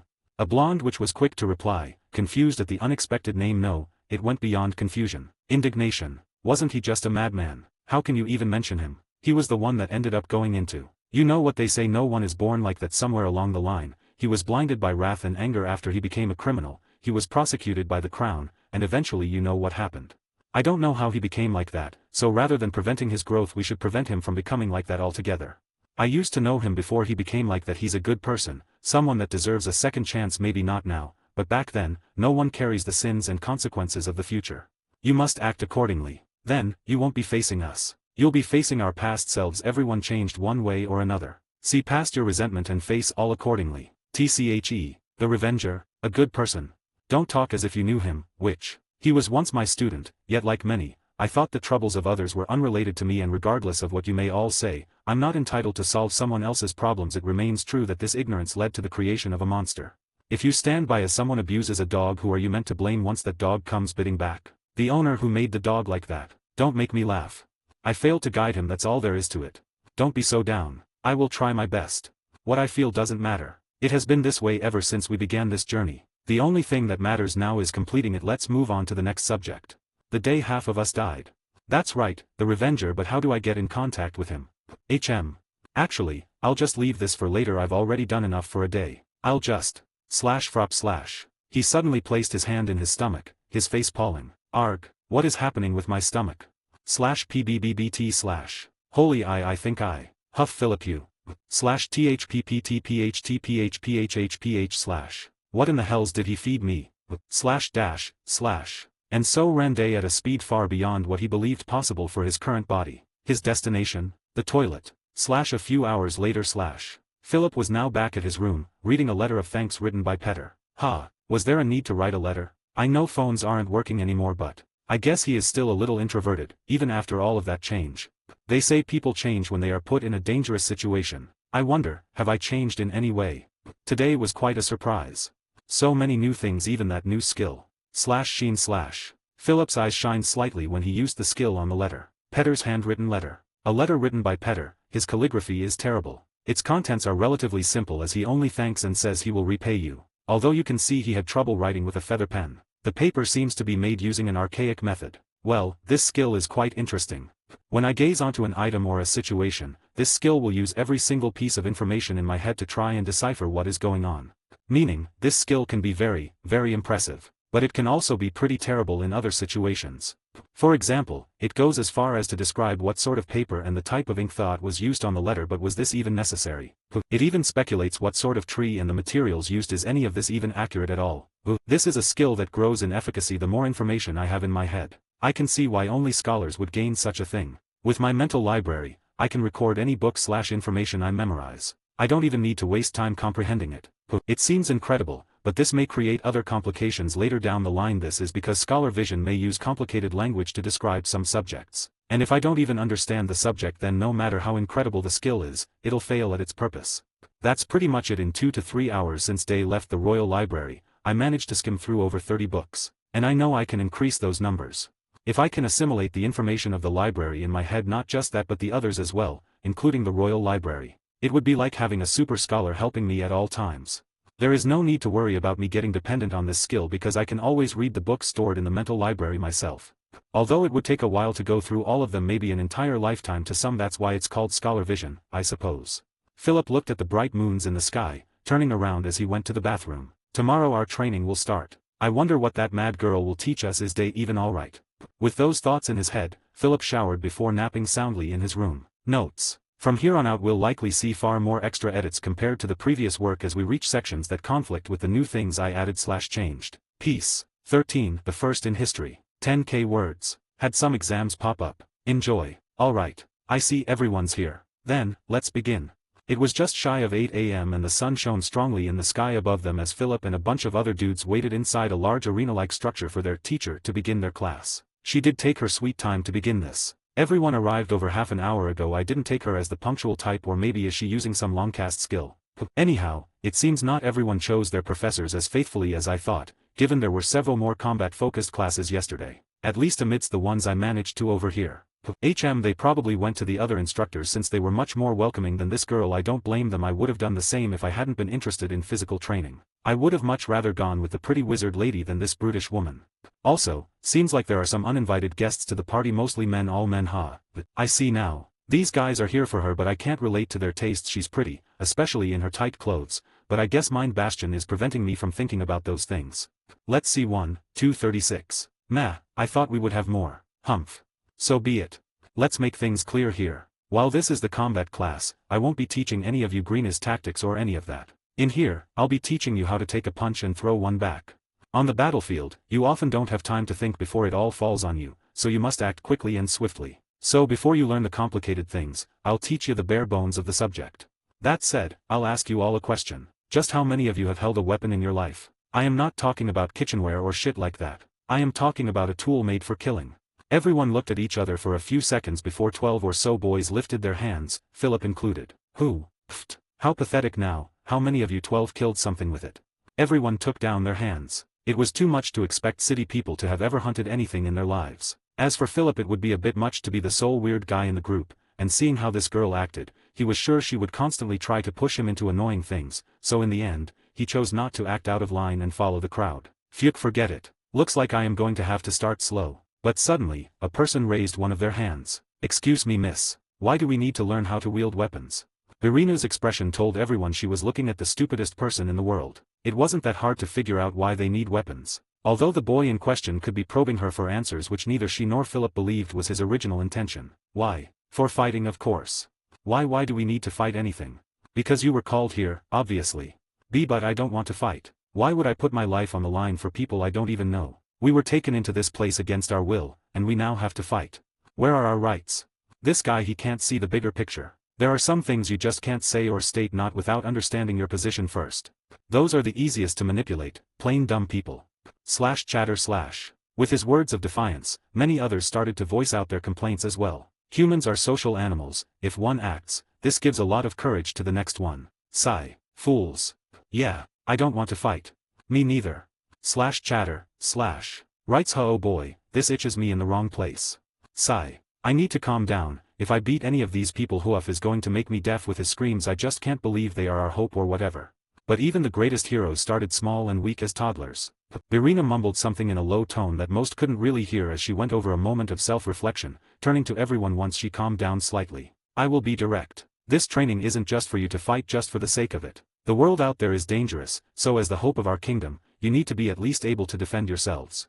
Rights? Who made your rights? Who fought for them? Was it any of you? Silence. In this world, you have to fight for your rights. Not because they aren't there, but merely because it's far too easy for others to take them away from you, just like how you were all pulled here. If you don't have the strength, they'll take away everything you have. That's why you have to fight. Silence. Everyone went quiet. However, it seemed most were still unconvinced. Seeing this, Birinu sighed loudly, and with a light scoff, said, if you still think that fighting isn't for you, then you can leave and join any of the other 3 instructors. However, I am pretty sure they'll tell you the same thing, or at the very least, find a better job for the pussy that you are. So go on. I am giving you 10 seconds to leave. Everyone else who stays will be considered my students and won't be allowed to leave. She summarized the situation rather well, as regardless of our emotions, we have to fight if we want to return. Honestly, even if given the option to return, I would opt to remain, as I've experienced what it means to have none after all. If we can come, what's stopping anyone from going after us once we return? If we can't stop them here, then nothing will stop them back there. And between worrying and fighting in my homeland, I'd rather destroy everything here instead. The people reacted differently to what she said. Some had fear, anger, and even a tint of humiliation visible in their eyes, while others were pensive, considering her words as they tried to find reason in this situation. And while some found it, others could not make sense of their reality and struggled to understand their standing. At the end of the day, trying to make sense of such an unbelievably ridiculous situation was nothing short of unlikely. This is where the grains are sorted. Like Birinu, Philip crossed his arms, waiting for everyone to make their choices. 10! Exclamation point. Birinu started to count the time, and with that, many started to run away. 9, 8, 7, shit. Hey, let's leave this crazy bitch. We don't need to fight. Someone exclaimed as they turned tail and ran. Yeah, let's just go to the others. At the very least they will treat us with some respect. Even if I have to work, I'll do it under a desk instead. And so on. Philip disagreed with their choices but did not blame them. To some degree, they were right. Not all heroes were meant to fight. In fact, he expected less than 20% of all heroes to qualify as actual frontline fighters. Then again, if they were here, it meant you had a role to play. Refusing it was only delaying the inevitable. 0. In the end, from the 36, only 20 or so were left. Good. I prefer a few elites rather than 1,000 idiots. Even if they go to the others, their destiny will be the same. Listen to me here, you can't survive in this world if you can't fight. So learn how to earn your keep, and you'll be fine for the most part. Even a beggar on the streets is constantly trying to improve. If I go to the capital, I can find a kid with more balls than those guys. I wouldn't have complained if they had left after receiving my tutoring. As Hoaf said before, we are here to teach, not to limit you all. But they left before even trying due to fear and laziness. She spat on the ground, not even taking a second glance at those running away as she looked forward at her future students. So even if they come back, I will not receive them, nor do I want any of you to defend them. If you do, I'll beat the crap out of you. All that said, let's start. She walked to the side of the arena, approaching a large tent. Shush. She pulled the large cloth, revealing several stands filled with many shiny weapons and armor. Most of you should have received some starting gear, right? Take it out before I force you to. If you still need to include something, just fetch what you need from here. You won't find anything better anytime soon. The most basic equipment for an adventurer is armor and a weapon, but it's important to always have replacements, even more so in your case. All of you have an inventory, an immense luxury. Make use of it. Most don't expect daggers to appear from thin air. These kids also, I had to beg for a magician to make me one of those bags for months. And they're barely even comparable URG. So unfair. There is no need to hold yourselves back. But don't be greedy. You can only carry what your hands can hold, and if you drop anything you pick, you're doing 10 laps around the training grounds with everything you picked. If you have any questions or need help, I am here. We will start in 10 minutes. Chattering. The moment she finished speaking, some people removed their gear from their inventory. Others were slightly hesitant but still followed, either taking their own gear or just going to the stands to fetch what they needed. Philip chose to take his gear from his inventory like them, pulling out a leathery set and a simple mechanical saber. At first glance, it looked like an ordinary sword, but after closer inspection, multiple grooves and crevices could be seen spanning the length of the blade. What it could transform into was something only he knew. This is ridiculous. Do I look like them too? Philip looked around, seeing everyone in all sorts of crazy gear. He felt as if he was in an anime convention. From heavy metal armor to strange equipment he could only describe as an Indian Gothic. Philip was amazed at how weird everyone's equipment was. But one thing was certain: they were all rather basic. A reflection of their status as beginners. Even if they were a legendary successor to a mythical figure, they would still begin with nothing but a simple blade and helmet, often even less than that. While everyone got ready, Philip took another glance at his teacher, Irina Gargo, Sky Rank Adventurer. I wonder what her ranks means. She should be quite strong. The books were a little too outdated to respond. And given Scholar Vision isn't helping me with that, I imagine this term may be recent. That just means she's badass. Philip was momentarily startled by Day's voice booming inside his mind. You haven't I told you to quit with that. I have more of what I fed you last time. Not like I can talk with you using any other means, and please know I was barely able to even walk after staying in the bathroom for an hour. Took me everything I had to recover by dawn. Humph. Why did you contact me? I thought you were worried about others peeping into our conversation. Don't try to brush that off. Fine. I will have my revenge later. Look, I just came to warn you. Irina Gargo isn't as stupid and violent as she shows. That's just an act. Quite a bad one at if you know how she truly thinks, but I wager there's no one like that in this world. An act.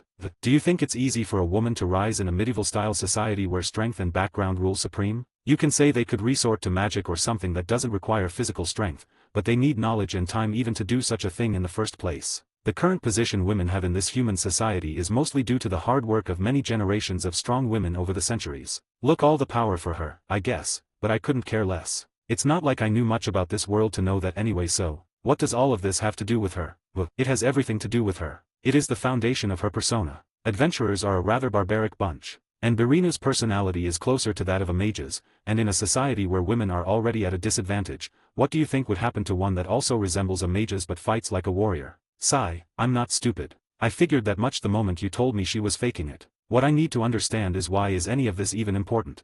The more you learn about how the people in this world think, the better. There is much to learn from books, but they won't teach you everything. But you already knew that. I know that you're just trying to annoy me. Unfortunately, I'm glad to inform you that it won't work at all, as I've endured years with the most obnoxious group of adventurers there is. Now you know. Okay then, proceed. I had nothing else to do anyway. Of course you don't. It's all because of politics. There are many strong adventurers out there, many that could actually rise to higher ranks, but they are kept in place by the organization known as Adventurers Guild. I read about them. Well, memorized a few passages here and there. Right, the Adventurers Guild is quite famous, albeit they operate under various names. They are more easily recognized as that. A place for all adventurers, mostly over-glorified mercenaries, to gather and proliferate, as some nobles may put it. You seem to have some story with them. I feel a tiny hint of emotion in those words. Just the past flushing by, as annoying as it may be. But like many other things before and in the future, that's a story better left for another time. If you say so, but say. I read adventurers of a certain rank gain titles. What was yours? Honestly, it's been so many years. How old are you? 18. No, like mentally. You know what I asked. Stop trying to dodge the question. It's best if you stop trying to probe too much of the future. At least not like this, as while I'm keen in helping you, I also have certain parameters I'd prefer sticking to so we may avoid certain issues from popping up. That doesn't sound convincing at all. I know, but I think that's an appropriate answer for a stupid attempt. Don't think I didn't catch your reasoning. Let's end this since I have other places to be. Irina was once such an adventurer. She was very strong, but due to politics and also because she was a woman, many didn't really put a lot of faith in her. Because of this, she was unable to rise higher in the ranks. So she's stronger than her rank states. Very well, but what rising in the ranks has to do with it? Couldn't she continue to be of a lower rank while continuing to train? The world is not so simple, which is why I'm saying all of this. Those old fools like to play by the rules, so unless she wanted to be assassinated, she'd better stick with it. High rank provokes awe and inspires others. The nobility has a strong grasp on everything that could lead to such in their territory. And a high-rank adventurer is one such thing. It was the reason why the guild was officialized, to make it so only vetted mercenaries reached the public's ears. And the crown wouldn't allow the rise of such a low-ranking, fishy citizen. It's okay if her strength is a little higher than her rank, but if she rises higher than that, then it becomes a problem, an inconvenience, a nail that sticks from the wood. As no matter how harmful it may be, it just urges others to take it down for their own reasons. You could argue it'd be better to just leave and train alone. And while the people of this world can increase their state through hunting monsters like us, the efficiency of that is over 1,000 times lower than ours. It's not sustainable unless one is long living like an elf. And growth through that is not enough either, as stats are far from everything. That's why they need the resources locked behind higher rankings. They need the support of an organization. This is how this world functions, even if highly butchered. To continue her career, she hid away her feminine side while slowly building this front of a strong and unbeatable woman. She killed hundreds, if not tens of thousands of powerful monsters in brutal ways to showcase her strength and cement this front as a sky-rank adventurer in their minds. Over time, she gathered connections and immense support from them, and as you can see, she was given a higher rank. With her growth not being suppressed anymore, she continued to grow and grow, eventually rising to the rank of sky. This leads to what I wanted to say. She is a calculative mastermind who is also insanely strong and talented. She will figure out whatever you try to hide. Just the more reasons for you to not talk with me about this in here.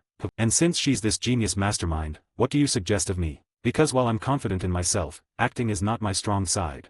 Surprisingly enough, don't hold yourself back. Isn't that the contrary of what you said to me yesterday?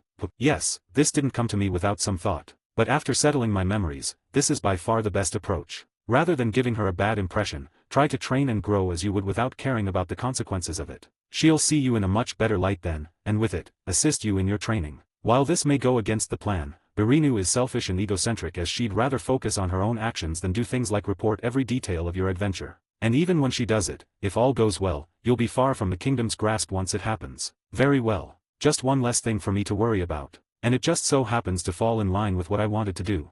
Just be aware she is paying much more attention to us than she shows. It's all a ruse, one you should grow accustomed to. Birinu won't be the last like this. Many in your journey from this moment onward will be like her. It'll be up to you to discern when one speaks the truth, distorts it, or lies. So much for stating the obvious, but say, I am curious, how high is a sky rank adventurer?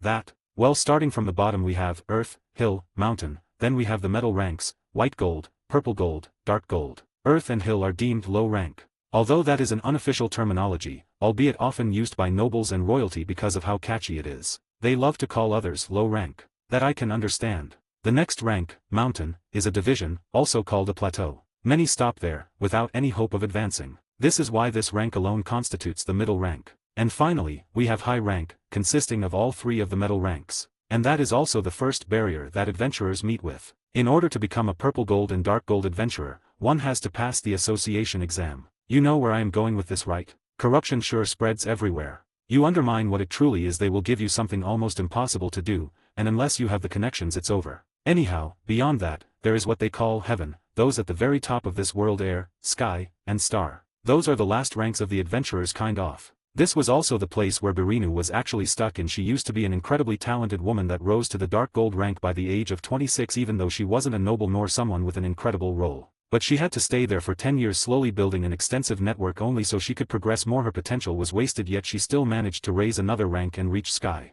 And while unrelated to this, had she not died in the near future, she might have become a star rank adventurer by the time she was in her 50s if she hadn't stopped midway. That said, there is still one unofficial level beyond that, reserved for the strongest adventurers in all of human history. Alas, there is no one alive who can hold such a title, but one will be born 1 year from now. But let's leave this event for later. So, in essence, she is crazy strong, smart, talented, and even a hottie to boot. You can say so. Don't worry about her, though. Even if she puts her sight on you, the most she'll do is push you a little further, which will only benefit you in the long run. Isn't that what you wanted? You could have said that from the beginning instead of giving me this headache. What did you say? I'll stop this since someone's calling for me. Meet me in the library sometime tonight as we have much more to discuss. See ya. Snap. A sudden tug at his mind, Philip felt their mental connection sever. The feeling hit him like a hammer striking against glass. URG, that hurt. You can't just cut the connection like this, bastard. Philip looked around in annoyance, only to see everyone busy. I felt our conversation lasted longer, but it seems only a few minutes have passed. Thankfully, most were still walking around the place getting ready. So neither of their abnormal behavior was detected by anyone. It is the mind that perceives time after all. If I think too fast, wouldn't time just stop? To blend in, Philip soon began to move, somewhat curious as to what was available to them on the racks. Soon enough, their training would begin. Sigh. Also, something's off. There are quite a few kids here but none of my colleagues are here. I see some familiar faces but not the ones I wanted to see. Where's Petter? I feel out of place. That's it. Time's up. Irina got up from her resting chair and cracked her knuckles, looking down at everyone with a light smirk. I see everyone has made their choices, some more than others, but I can pardon that for now. By the time 1 month passes, all of you will have a certain understanding of combat and how to gear yourself properly. Nodding to herself, she walked past her chair and picked a small box from a stone table, pressing a button on top of it. Slash crunk slash. Slash tremble slash. The ground started to tremble as multiple holes appeared on it, and from those holes, several dark dummies rose to the surface, carried by what I could only say to be a floating plate. After that, the holes closed, leaving 21 mannequins on the arena. Before we start anything, you'll need to know how to wield your weapons properly and how to use them while in armor.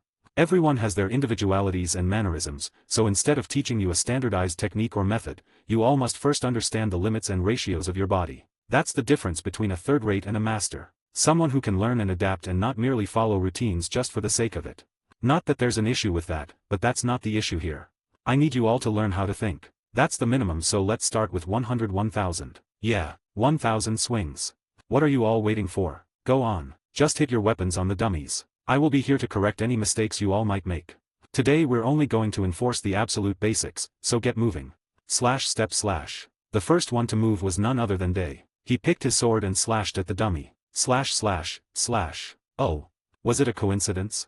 His swing was so perfect that even Birinu was surprised, but he was just getting started. Slash clang clang, slash. Day continued to swing at a speedy rate of 1 swing every second. What was even more impressive was that he was wearing heavy plate armor covering every crevice of his body aside from his head. He must be trying to train his body, but isn't this too much?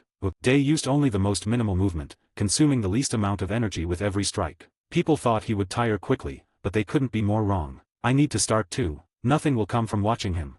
It's been a very long time since I trained with a dummy. I won't improve at all doing this, but might as well test that technique I made last night. Slash tighten slash. Grasping his sword tightly, Philip slashed at the dummy. Slash clang, slash. Only for his attack to bounce right off. I mean, I wasn't trying that hard, but this was embarrassing. Not even a light mark. Fine, let's see how well you do.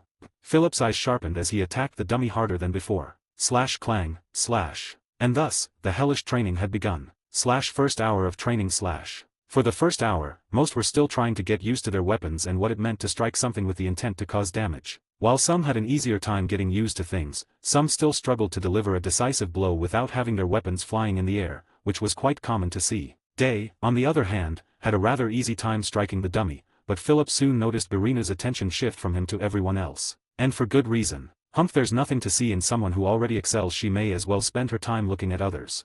While most people around him could barely even pull a decent hit every 3 or so tries, Philip spent his time trying to figure out how to employ his technique effectively, not paying much attention to everyone else aside from Day and Birinu. This is a strange feeling, and oftentimes, multiple feelings mix in together. Should I mix those feelings? Categorize them? Name them? Being a pioneer is quite interesting but grueling at the same time.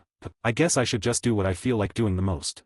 Slash clang, slash. Philip imbued the dark red energy into his blade, striking at the dummy with enough force to shake the ground. Huff. Man, are these dummies made of bedrock or something? How many swings were it? 700? 900? Yet it didn't even have a scratch. This is infuriating. I'll leave a mark on this before this session ends. Slash clang, slash. Philip's efforts doubled as someone watched from a distance. Slash second hour of training slash. Slash crunk, slash. Slash swoosh, slash. Slash bam, slash. After the swings, it was time to defend. The dummies sprung to life as they began swinging metal batons at everyone. Defend against 1,000 hits, she said. Slash whoosh, slash. Slash clang, slash. How bothersome. It's even faster than me. I feel utterly defeated. The longer they attacked and you stood without being hit, the faster the dummies would get. So no matter how good you were at defending, you will eventually be hit or forced to dodge. Slash clang, slash. My hands, they're numb. This chunk of metal punches harder than some beasts. Slash clang, slash. Huff, you know what? Slash clang, slash. Slash swing, slash. Slash clang, slash. TSK, what are you even made of? Philip tried counterattacking, only for the dummy to take the hit with its bare neck without budging at all. Slash quake slash. Question mark. Something's happening, this doesn't feel right. Slash swipe, slash. Exclamation point. Slash clang, slash. The dummy suddenly sprung forward, striking against his head with incredible speed. Philip barely avoided the strike, counterattacking with a thrust against its face, yet even then, he left nothing but a layer of dirt on its surface. Unintentionally, it seemed he had activated the dummy, increasing its strength and speed even further, leading to an unconventional fight between the two so intense some of the other trainers stopped to look at them. Slash clang, slash. Philip wasn't used to clashing against a swordsman like this in closer quarters. Hunting was usually about tracking and ambushing, hit and run, evading and critical calculated strikes. Slash clang, slash. But due to those stupid rules he was forced to face it without moving, to stand his ground and fight. Otherwise, he would receive that baton straight to the face, and while he was confident in his sturdiness, slash clang, slash, that was certainly going to hurt quite a bit. Fucker. Slash clang, swipe, slash. At this rate, I'll be beaten by this chunk of metal. I think of myself as a patient man, but this goes beyond my tolerance line. Slash shine slash. His hands shone faintly as he slowly played with the forces inside his body, trying to figure out ways to damage this chunk of iron. Slash clang, slash. Slowly but surely, he was getting better at it. While he was engrossed in his clash, several eyes fell on him, including those of a curious woman. Slash third, fourth, and fifth hour of training slash. 1 hour later, Barina shared their next exercise regardless if they had finished theirs or not. A full fighting exercise where they needed to attack, defend, and evade 1,000 times. There is a catch, the dummy would also attack, evade, and defend. No need to say that most of the people suffered immensely with this. The only ones in my vision who didn't have that much difficulty were department head is Hein, and another dude Philip couldn't recognize. I don't recognize him, I think he is from the outcast group. Oh yeah. One of the 10 strong or whatever, Roy said, the dude with the short hair covering his face. Slash whoosh, slash. Philip evaded his dummy as he looked around. While the dummy was strong and fast, after fighting it for several hours, he had already gotten used to its mechanical attack patterns, regardless of how fast they were. Seems like these kids have some potential. They're doing better than I expected. I don't recognize all of them. That kid must be part Ison, that other man the one with the strange translucent sword, I think I heard him call himself the Fading Swordsman. He turned to the side, looking at a kid with a large staff as he desperately tried to evade the dummy's attacks. That dude with the Rui Bang staff is doing pretty well himself as well. Most of them are barely just hanging by, everyone else is just being beaten up. Slash whoosh, slash. From the looks of it, training is about to end. He muttered to himself as he evaded his dummy once more. Looks like we'll have to finish this some other time. Slash swing, slash. Slash stop slash. His dummy swung his baton at him but stopped midway through, just an inch from his head. Philip scoffed lightly as he turned around. Alright, this is enough for now. We will have a 5-minute break before continuing. Slash crash, slash. Most immediately fell to their knees, sitting down as they gasped for air or were transported elsewhere to receive medical care by the dummies. I knew it, these dummies are far more complex than they showed. No wonder mine was so much stronger than everyone else's. It either adapted to my strength on its own, or I activated it unknowingly, or someone else did. Philip thought as he saw the dummies administer first aid to the hurt students. Everyone was exhausted after 3 consecutive hours of training. They weren't crybabies like the ones who left, but this was a bit too much. They were bruised all over, and if not, then they were drenched in sweat, hungry and thirsty. For all those still awake, don't look at me like that. I obviously know you are all tired. She exclaimed out loud as she snickered. She picked a box filled with intricate glass bottles, all of which were filled with all sorts of colorful liquids. Come and drink your potions. You need to enjoy this while you can. These are quite expensive. Each of you will gain 1 light medicinal potion, 1 light energetic potion, and 1 light refreshment potion. This should be enough for now. As for those knocked out, leave them to me. Although most were skeptical about those colorful drinks, they still picked them up and gulped down their contents, feeling better soon after as their soreness eased and their injuries healed. Their exhaustion disappeared all at once. Such a marvelous feeling. Philip wanted to keep the potions, but he drank them all in the end. They taste fruity, better than I thought. Honestly speaking, Philip was in no position to rate the taste of anything at all. This is the best training supplement. I feel as if I can go through that training all over again. No, I am even better than before. Most seemed to think the same. They all felt much better after drinking the potions, motivating them to move forward. Look at your faces. Let the potions do their magic, we'll resume soon enough. She is surely energetic, screaming all the time, but I thought the first week was reserved for theoretical knowledge and common knowledge. Looks like she has her own plans. Day was right, she does things her way. That said, Philip sat at a corner, inspecting his blade as he waited for her to call them. TSK, the edge is all dull now. I knew this would happen the moment I struck that darn thing. What a pain. Time passed and they continued with the hellish training. They ran laps, lifted weights, fought the dummies once more, and even each other at the end, but considering what he knew about it, this training was quite light. Military training back on Earth was much crueler than this. They only momentarily stopped to eat and rest. Their only chance of going to the bathroom was during those times as well. And after 8 grueling hours of this, when only a handful of them were left standing, she finally had enough. Stop. This is good for today. Ploft. On the arena, only 7 individuals remained, and of those 7, only 4 hadn't passed out once. We will rest for 10 minutes this time, then we will proceed with the second part of the training. Don't look at me like that. As all of you have read in the calendar, the first week is reserved for theoretical knowledge. So don't fall on the ground just because of some warm-up. Next week when we start delving into more practical knowledge, things will get much harder.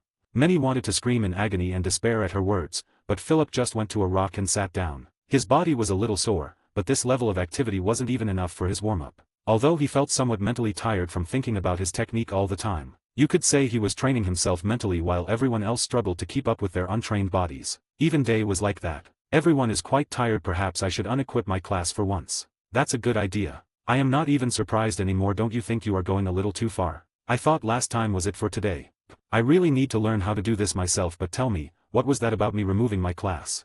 As said earlier, I don't know exactly how your skill works, but I do know that you can switch classes. Because of this, you would occasionally experience strength variations. You are strong right now, but your main body is still the priority. Always push it beyond its limits. There's no point in training in something that will one day be abandoned, although that isn't necessarily the case either. Just be careful not to level it up. I know that. That said, I guess it's not that late to give it a try.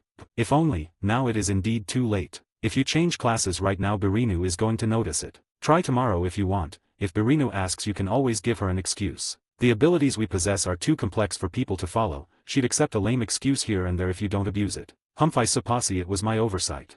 I know what is happening. You are thinking about too many things at the same time. This is removing your attention from simple subjects like these. So focus more on the present and leave the future for later. While he shared that with Philip, Day had other thoughts. Although that was kind of my fault. Giving him so much info might have messed a little with his thought process. Perhaps giving too much info wasn't the right call. But then, I wouldn't have been able to convince him. In any case, I have to place his attention somewhere. Philip opened his status, pensive. You are right. Leave the future for later. I will take a quick nap while we wait. All of this is leaving me quite mentally strained. See you later. Philip closed his eyes, his thoughts drifting. Shout, exclamation point. Enough rest. My ears. For the next few hours, Birinu taught them about the world as she was supposed to. It was mostly geography and politics, but a certain amount of linguistics was included as well. She passed through most subjects rather quickly without stopping in any for too long, which made it very difficult for them to follow, aside from a few. And although Philip already knew most of what she said, given it was very generic, it was still helpful to learn from the perspective of a native of this world and not some outdated books. After 2 or so hours of non-stop yapping, she finally took a deep breath as the sky darkened, saying, "We are done here for today, dismissed." Chatter. URG. Finally, my ass hurts from sitting in this chair for so long. Midway through her lesson, a few maids went around the arena prepping it for their class, giving them seats so they could have a place to rest rather than the sandy ground. Their quality was quite high. That's why most people could even last so long sitting down. What time is it? Philip looked at the dark sky, searching for the moon. Looking at the moon in the sky, it should be around 8 p.m. Perhaps 9. I will go take a shower and meet Day in the library later. I am not in the mood to eat anything until I resolve some things. And so he left without looking back, not realizing that Birinu was looking at his back. Later. Yawn, he should be here at any moment now. It had been 2 hours since he resumed his studies. To be precise, it was currently 10:20 p.m. according to the clock on the ceiling of the library. When will that guy arrive? Thankfully, Philip didn't have to wait for too long as Day showed up soon after. Hey, how's it going? What took you so long? A few minor things here and there, can't say I have as much time as yesterday, so I had to improvise. And I also need your help with something, so let's finish this quickly. You did mention something about that before, a favor of some sort. Day nodded as he sat down. He stretched his neck as he got himself comfortable. There are many skills I would like to teach you, but let's start with the one you desire the most. He got straight to the point. Well, he did say he didn't have time to spare. I'll teach you how to manipulate mind/mental power and how to apply it like I did so far. Anything will do, really. I just need to understand this so I can sort my thoughts. I don't like the idea of having powers I don't quite understand within me. Some I can tolerate, others not so much. Day smiled but said nothing to his statement. After a slightly moment, he continued. First, let's settle on a form. There are many ways to talk with someone over long distances. The way that I use is based on mind power, or mind force if you wish. The skill name doesn't matter much since it will most likely change, but I will say mine either way. It's called Thought Bridge. And its most simple use is to send your thoughts over to someone else by creating a bridge between two people, but there are many more uses for this skill, like being able to blow someone's mind from a distance.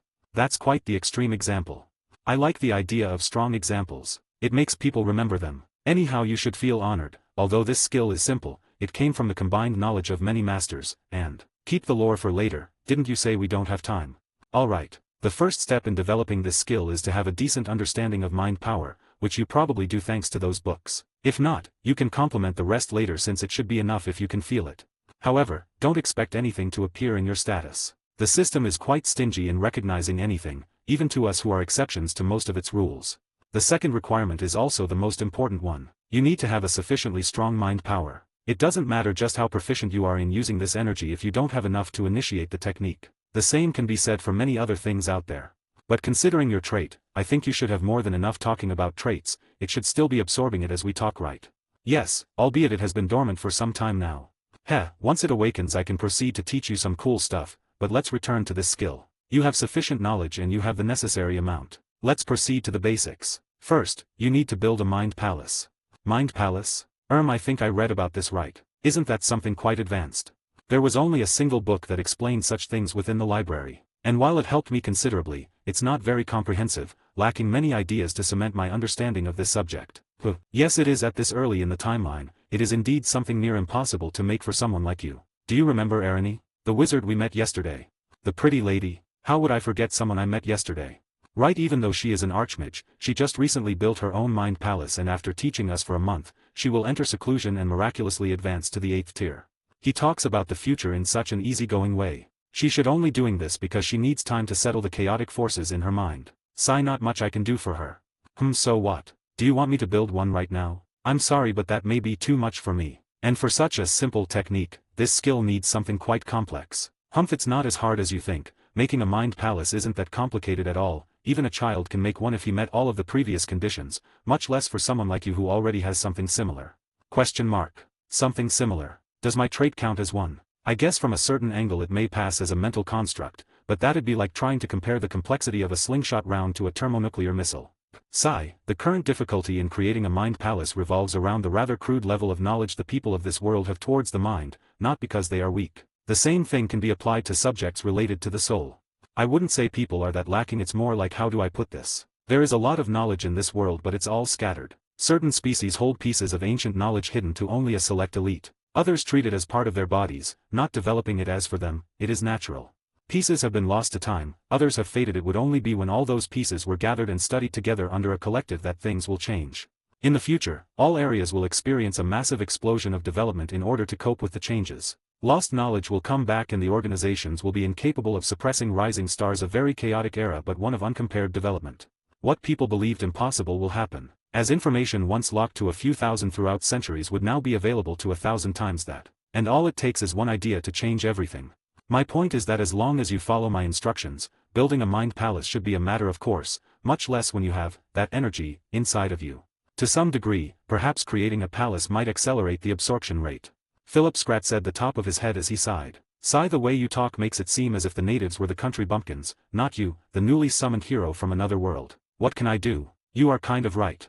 Day shrugged as he pulled a small notebook from his jacket. To make a mind palace you first need to. For the next half hour, Day shared all of the basic knowledge necessary to make a mind palace. It's a rather simple process, for all that he needed was to condense his mind power following a certain pattern and a mind palace should form on its own. To a certain degree, Philip was suspicious of the idea. It made him remember of the Carol runes, constructs which, when read and visualized, led to a change in how one perceived and interacted with reality. But at the same time, he could also interpret it as a circuit where his mind power was the electricity being guided for a set purpose. If he could give that to it, then the machine that was his mind would sprung to life, becoming a mind palace once and for all. There's no point in punching without purpose. It is in technique and discipline that power is drawn, so you could say this was the same. But like many times before, not fully understanding what he was being exposed to gave him deep concerns. I will teach you the best way to form a mind palace, while the most flexible, as other methods wouldn't quite function right now. You see, there are many ways to construct a mind palace. Some focus on its defensive capabilities, others focus on its versatility, and many focus on its offensive powers. Whatever is more suitable for their needs. What's important to understand is that at the end of the day, the mind palace is a construct within your mind and must be compatible with what you believe and aspire to achieve. This ends up creating many problems, since sometimes, the most suitable form for a mind palace might not match the technique or the intent of the user. Just like how someone may train with a sword all their life only for them to learn their vocation was being a dancer all along. Some can adapt and improve, understand and move on, evolve and create something new, but not all can or be given the luxury of even trying. So what I'm teaching you is a versatile way to make one developed by. Keep the lore for later. Cough. Pretty much, this technique will allow your body to shape the mind power into its most suitable shape. And after a mind palace has been set, the rest is pretty simple. Bastard. What did you say? Humph. With a light grunt, Day pulled a paper sheet with some strange inscriptions painted in it from within his notebook, putting it over the table. Just memorize this paper and think about its contents while you condense your mind force. The paper was filled with many strange runes interconnecting with each other. In fact, it seemed to be 3D in some areas. It like watching an over-the-top fantasy magic circle. Wait a minute. Just this? Yes. Wasn't this supposed to be harder? Or, I told you, this isn't that big of a deal. You are looking at the combined efforts of hundreds of mages who sacrificed themselves for the future. This much was meant to be simple. You are the definition of a caveman looking at a modern man riding a tank. It's obvious you would have some skepticisms about it. Day seemed rather sad and angry as he stated those words, but while he noticed it, Philip opted not to tug at his feelings. Otherwise he would likely be lectured about the symbol's significance for who knew how long, and after everything he did in the morning, he wasn't feeling it right now. Memorizing this will be a pain though. Is this a 3D image? Yes, but in your case you shouldn't have any problem. Because of the mental library. What else? You are already set for this. You see, you need to memorize this rune in your mind, right? But isn't it being recorded in the mental library the same? Although you don't comprehend this knowledge, nor did you truly memorize it, the rune is still contained inside your mind. If it's inside your head, all of our problems are thus resolved. You make some sense. Fine, but I'd still prefer to try at least. Just let me look at it for some time just to make sure that nothing goes wrong. Day opened his hands with a light shrug. He was free to do as he wished. It was his mind after all. Reading the rune wasn't difficult, even though he couldn't recognize the language it was written in, nor did his linguistic skill trigger. Philip still managed to fully memorize the rune, much to his surprise. Looks like my current mind is already beyond human. To memorize such a complex thing without the help of the library. Still, I don't feel any different at all. Honestly, I never felt strange. The weirdest feeling I have comes from the unique senses I'm slowly developing, but I guess this is part of it, right? Transcendence. I wonder, at which point will my thinking process stop being human as I'm constantly exposed to these strange things? One day, it won't be the same anymore. I'll be so distant from a normal person's thought process that if they try to peer into mind, wouldn't they go crazy? But to some degree, they may already do if they end up peering into the mental library. The overload of information may kill them if that's possible. It's been 10 minutes. Are you ready? I am. Good. Day reached for his jacket's pocket, taking a small square tablet from within. It looked like a biscuit, a rather hard one. Unknown item. Effect supposedly helps with condensing your mind force. It looks like an overly hard cracker. Eat this tablet first, it will help you in condensing your mind force, and in case you feel as if you are lacking in strength to keep going, you can eat one of these pills. They are hard to swallow, but do not munch them. I will be here if anything goes wrong. Unknown pill. Effects. It supposedly gives you more strength in the subject of the mind. Its shape, appearance, and smell make it most likely to be tranquil mind pills refined by the. Where did you get these? Tranquil mind pills. So you know. Looks like that skill of yours is working as expected. Let's just proceed, we already wasted too much time on this. Day nodded as he gestured for him to start. It's now or never. Philip ate the tablet and closed his eyes. 10 minutes later. Day observed Philip with a serious gaze, observing his every action. Good, he is proceeding at an incredible pace. He is truly talented. With this, Philip will take his first step into becoming the Spear A Mind Palace in the first week, no, third day, right? Hahaha, this will surely give him an incredible achievement. The faster we do things, the better. That's how the system categorizes things. It's a shame though, if only I could do that first. Unfortunately, my mind doesn't fulfill all of the necessary conditions yet, and likely won't for a long time as well. If I can't get it, it's better to give it to Philip, hence, he will owe me another one. He already owes me a lot. Not that it changes anything. The benefits of the system are great and all, but in the end, we're working to grow beyond its grasp. This is our final goal. Growl. 10 no, 5 more minutes should be enough. Day mumbled it to himself as he looked at Philip's forehead. It began to tense, his veins growing as they formed bumps on his skin. His body trembled, causing the table and chair to vibrate lightly. Poof. Suddenly, blue gas started to leave Philip's ears. What? This so soon? Meanwhile. Argg. This hurts. I've never felt this bad before. Ddae Kyung. You darn son of a. Just like Day said, after eating the tablet, Philip slowly felt mind force condense. It was a strange feeling and procedure far too difficult to explain. But if he were to try and do so, he'd say it was like there was something compressing his brain. Like someone was squeezing a sponge but without having its contents spill out. Even so, it didn't hurt at all, not at the start at least. After an unknown period of time, Philip started to feel a splitting headache from deep inside his mind. Something deep within him was warning him of danger. His instincts screamed of it he had due to something. But Philip kept those in check, doing as Day told him as he resisted the pain for a minute, several hours, days. How long had it been? Stuck in this loop of perpetual pain? His only company in this sea of nothingness was himself. His thoughts his only solace to try and distract himself from the slow decay of his being. Day told Philip the rune would appear naturally as soon as he had gathered enough mind force to form a palace, but after so long, nothing happened, so he took a pill, and another, and another. It was only after 6 pills did Philip feel as if he was utterly stuffed, and with it, something finally changed. The rune he was supposed to form finally appeared in the dark void that was his mind, shining light everywhere, bringing him somewhere else, a place he knew. His mental space where he had seen his mind paladin once inhabited. Devoid of life and purpose aside from the small cocoon which contained him. As he felt those changes, Philip's thoughts would run astray. Sometimes he felt anger, other times pride, but most of the time, indignation. Day told him it was a simple process to follow, but this was the complete opposite of simple. Maintaining concentration in this environment was already hard, much less if he had to remember a complex 3D image that was the fucking rune. Thankfully he had the mental library to assist him, but it was hard to imagine how things would have been if it hadn't been there. Still, it was far from over, as after the rune appeared, the pain rose by several degrees as if hot iron had been poured inside his head. Worse of all, his trait refused to activate, making the process all the much grueling as he had to persevere through this augmented pain alone. This was something Day said might happen, that this is something inside his head, that his trait might not work at all given the circumstances. But knowing the fact didn't make it at all easier to withstand. Philip already knew that his trait couldn't effectively protect him against something that happens inside of its walls. Against an idea that had already cemented itself inside of it. His trait was powerful but not almighty. Slight and consistent changes were within the possible range of motion Philip believed outside of its influence. People change as they grow old. Was his trait supposed to prevent him from growing and maturing mentally? If so, what was its true form and goal? He could do nothing aside from thinking and speculating, his mind shattered and in disarray. Albeit odd, he thanked his time in the nightmare for it shaped his mind to be sturdy, otherwise he may have crumbled by now. Or so he believed. He was awfully unappreciative of his own efforts. But were these his true thoughts, or? He resisted and eventually, the excruciating pain finally ended. In its place, within the white world, there was now a beautiful silvery castle on top of a green hill. It was surrounded by tall walls and he could even see a library deep inside. It was like a small castle village from medieval times. Ding! You have made an achievement never once recorded in history. What?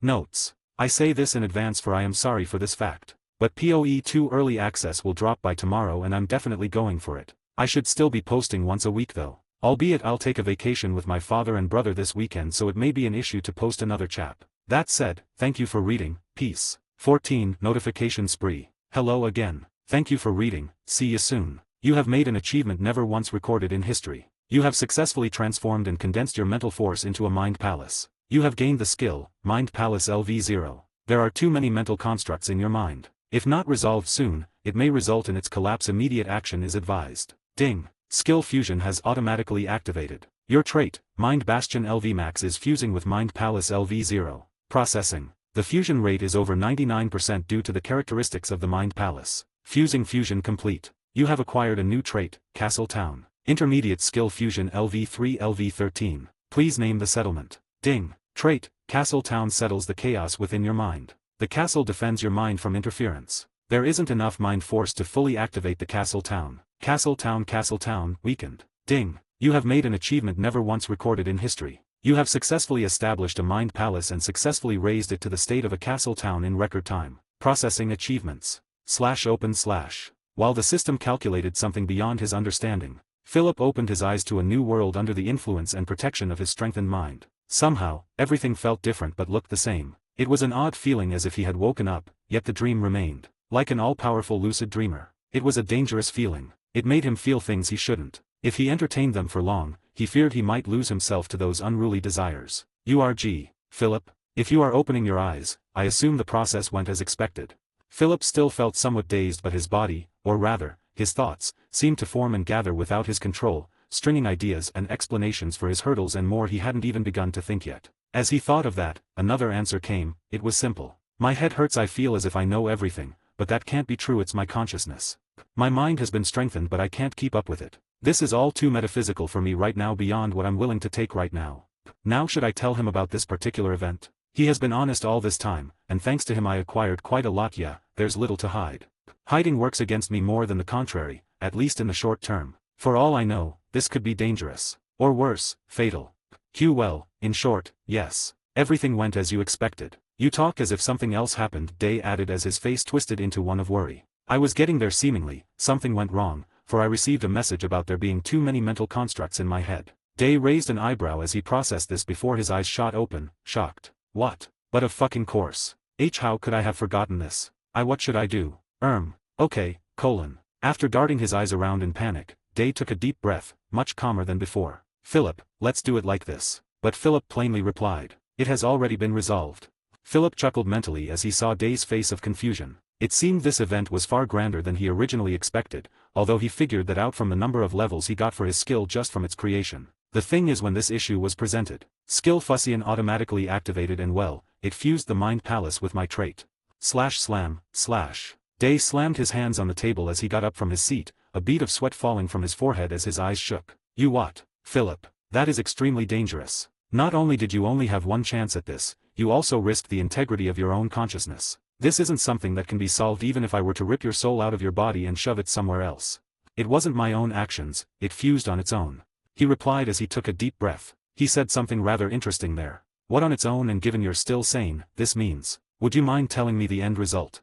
The fusion resulted in something called Castle Town. It's asking me to name it but I'm hesitant. /TUD/. At that moment, Day hit his head on the table as he momentarily fainted from shock. Was it so much of a surprise? Maybe I was luckier than expected. After all, even if the fusion compatibility was high, that doesn't mean the success rate was comparable. Maybe I really won the lottery without knowing. Not that it explains this ridiculous scenario. Ding. Processing done. Oh. Right on time. You have made 4 record-breaking achievements and a few minor ones that will be fused into the rewards. First achievement, make a mind palace in record time. Second achievement, make a castle town in record time. Third achievement, you created a castle town immediately after condensing a mind palace. Fourth achievement, you fused a grade trait in record time, plus some minor achievements. Your reward shall be given based on your current state and condition. Interesting. Rewards. The system is as generous as I heard. While the system is ever present, that doesn't change much for most people. They live pretty ordinary lives, be them commoners or nobles, growing and training without ever directly interacting with it. If you can access it, I read they can grow faster, but such direct reactions are meant to be rare, the kind of thing someone would only trigger once in their lifetime. Heroes benefit from a more lenient system, but my circumstances are quite odd and now, I don't even know what to make of them.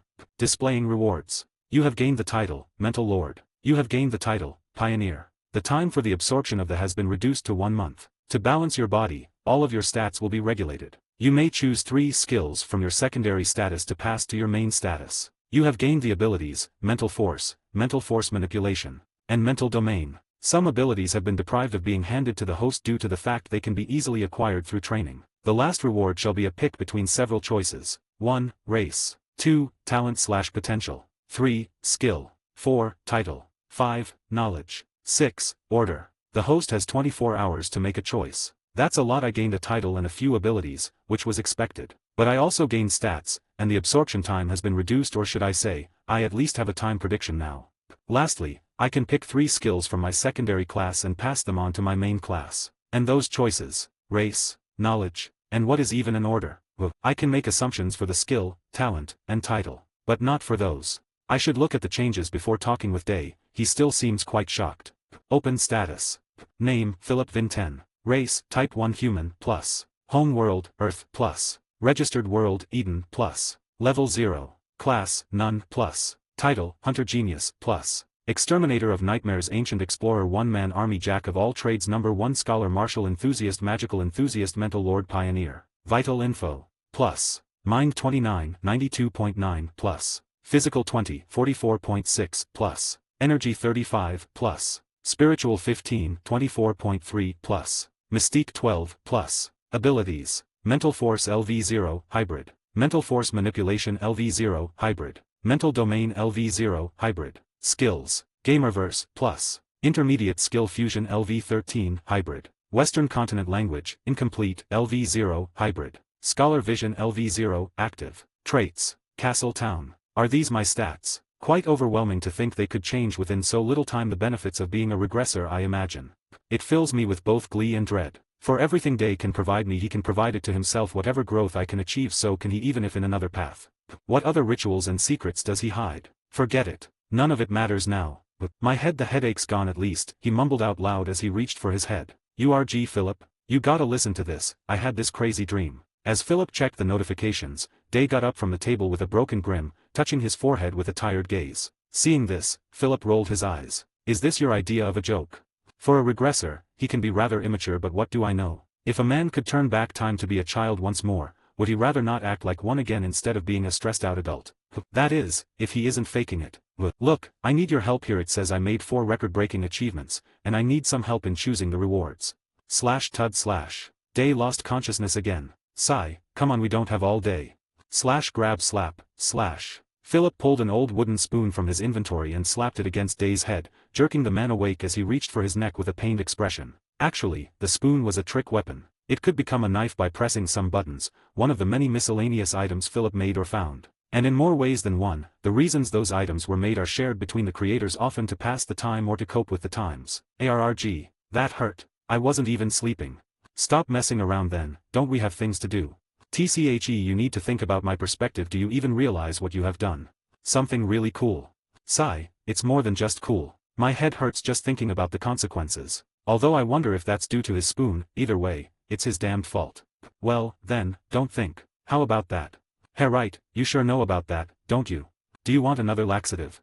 Day's smile broke down as he clenched his teeth and raised his fists. I can fight back, you know. I know how to concoct some nasty things, too. /chuckle, / Philip smiled momentarily as he looked at the stressed regressor. This should be enough for him to cool down. We don't have the time to waste like this, regardless of how enjoyable being carefree really feels. As he thought of that, he frowned. These thoughts, they're really pissing me off. I feel like I'm dreaming, but in reality, I keep getting surprised by my own thought process, as if there's someone else typing it to me. I do remember there were studies on how the brain's hemispheres operate, but I don't think that's the case here. Given my consciousness has, how do I put this, transcended the confines of my mind somewhat.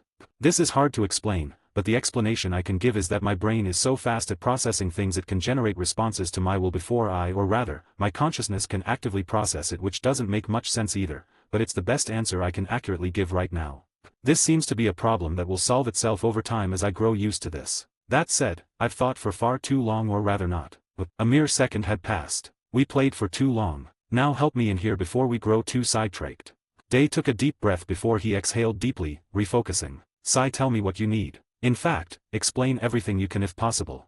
Things have derailed past my expectations, but not beyond the calculations. Such a possibility was faint and not overly thought of, but certainly accounted for. Besides, a plan is just a plan. I should be prepared to change things on the fly.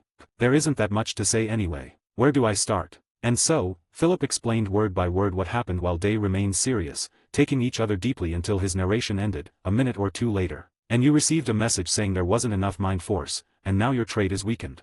Correct. No wonder, this makes a lot of sense. Care to elaborate? Simply put, this trait is something that shouldn't exist at this time. Not in a timeline manner, but individual.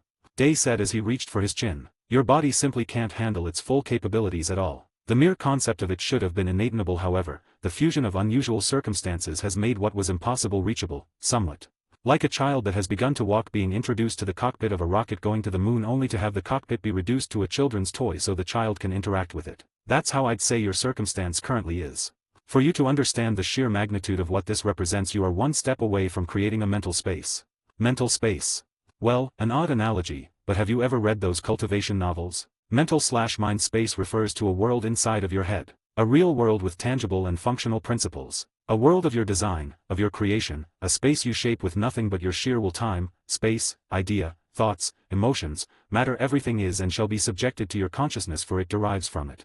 Like a dreamer, your mind pulls forth its memories to build a tale, one you may even be unable to predict. Some religions once even stated us to be within the dream of some greater being. While not true, such events have happened before to others. Civilizations have once relied on such methods, as varied and complex as they may have been. You currently have a castle town. By nurturing it, you'll naturally evolve it into such a small world of your own. The amount of people who have been trying to do such a thing is, I wonder how they would react if they learned of you. Of how you assembled together the most ragtag mental space there has ever been. No, I can think of some worse than yours. Although yours is the weakest one I know by far, that's for sure. Philip laughed drily as he looked outside, saying, "Anyway, I hope they never learn of it, for my safety that is." "Me too. Some of those people have already abandoned their humanity in search of higher meaning. The atrocities they might make you pass through." Stop saying that. I would rather not remain on the topic any longer. The world out there is quite scary, and while I find it hard to feel anything, it doesn't stop me from being sensible. Actually, I've grown quite dull. Ahem, can't say much about them, but you won't have any difficulty protecting yourself in the future once you grow used to this. As for your rewards, it's pretty self-explanatory. Mental Lord and Pioneer are titles given to those who have reached a sufficient level of mental power and have explored a new frontier respectfully. The first was for creating a castle town, and the second one was given as a reward for braving into unknown territory, probably because you were the first person to use this rune and achieved some other hidden conditions, I suppose. I also gained a title for drawing this rune. The creation of knowledge never seen before is a great achievement, even if done through shortcuts. I see. What about the abilities? Day cracked his neck as he scoffed. Those how they were probably given to you because you are too pitiful. A mental lord that can't even use mind force, much less possess a mental domain, how utterly disgruntling. Pathetic even. If the gods could watch us right now, some of them might be screaming in agony or laughing in amusement. Humph. You think I'm joking? You better not disrespect the divine. They are just as powerful as you'd imagine them to be. Don't look down on fables and myths just because they look far-fetched. Anyhow, wait. You can't say something like that and expect me to ignore it, right? It wasn't my intention, but I have some reasons for avoiding this subject. I told you this for one reason only: don't make fun of the gods. If they weren't trouble enough, you wouldn't want to get in the crosshair of their believers. I think we already had enough examples back on Earth. People won't stop for anything if it reinforces their beliefs, especially when it's against something they take as heretical. Nod. Philip silently nodded. A grim reminder of a world far more violent than it seemed. Continuing, those abilities of yours are only meant to represent what you were supposed to be able to do. Don't take them as rewards but more of a consequence of this transformation of yours. You'll have to get used to them if you wish to make use of even a slight fragment of your mind's full power. That said, you gained a few stat points, right? I expected as much even before this happened, but still, given your mind is far stronger than the rest of your body, a substantial readjustment was necessary. Either way, you are quite lucky, since in most situations, you would be needing quite some help to settle down, but since you had so many achievements, the system solved the issue, likely as a pending reward for a bizarre situation. Don't grow too used, though the system won't solve your issues every time. On the contrary, even, it'll usually do things that if you can't quite grasp, they'll drag you down a path of ruin. One you'll only realize when it's too late to remedy. As for the last reward, I will only give you one piece of advice. Traits are the hardest things to get, but they can easily change your personality, if not your entire existence, so be careful as to what to pick, what to transfer. If your secondary status is your chisel, your main status is your foundation. The stronger it becomes, the greater they'll become as well. It is the combination of those aspects that will build your strength. Or so I would say if I weren't here. He said with a smug smile as he relaxed on his chair. I have already made my choices as to what I am going to pick, but I appreciate the advice nonetheless. Philip replied as his eyes narrowed. Day smiled, but it soon went away as he went into deep pondering. This leads us to the end of the list, and as expected, this isn't going to be easy. I suppose so. I don't quite understand most of it. What even is order? Something you don't need now and should avoid without hesitation. You don't sound convincing. Well, it is enticing to have you choose it, for it would certainly aid us somewhat. But for every pie, there is a price. The system may give, but it is not charitable. It weights everything and balances action and consequences. For it to appear here, it only means your achievements were truly grand, but it also shows that a price of equivalent magnitude is bound to follow. For regardless of how great you were, such a thing is far beyond what I'd expect reasonable. I thought the system never attached conditions to its rewards. It does not. The system merely gives what it deems appropriate. It is those around us that attach responsibilities and conditions to what we achieve. As they say, power comes with responsibility. Even if you do not want it, others will hold you accountable for it.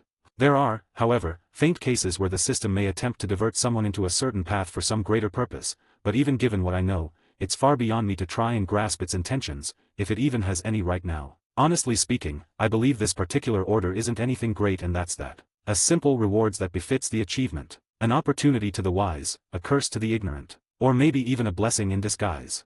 I'm not a fan of gambling. Hey, I know. Let's forget about that and focus on what really matters. Talent/potential. Usually, this would be my choice. Increasing one's potential is the most important thing, even more so in this situation. However, I'm not fully a fan of vagueness. And while I can estimate the changes that will be brought forward by this option, I believe the other choices are more worthwhile. Skill is self-explanatory. You will likely gain a powerful skill, or a set of strong skills that suits your achievement or set of abilities. Maybe even a skill with immense potential that can grow equally if not beyond the rate of those awarded to most heroes for your actions can be said to border the realm of heroic if not legendary. Anything along those lines. Moving on, choosing to be granted an extra title is a solid choice, but once again, I dislike the idea of gambling. However, if we didn't have better options, this would be my second priority. Well, I was told titles were important, and they are. Massively. However, rather than being granted a title just like this, it's best to be awarded suitable ones for your achievements. I believe it's more fulfilling and proper, not that it matters given our goal of pursuing strength. Philip nodded in agreement, saying, I'd say I'm the kind of guy that would do anything for greater opportunities, but I have my limits. I wouldn't sacrifice a city for the sake of power. Nor would I like to welcome something I don't quite understand into my body, not that I haven't done that before a few times. Sigh. Right. Everyone has their limits, though a word of advice: Earth's common sense won't help much here. To succeed, we'll have to step through many people's paths, and if they stand in our way, we'll walk through them. Doesn't look that different from the usual.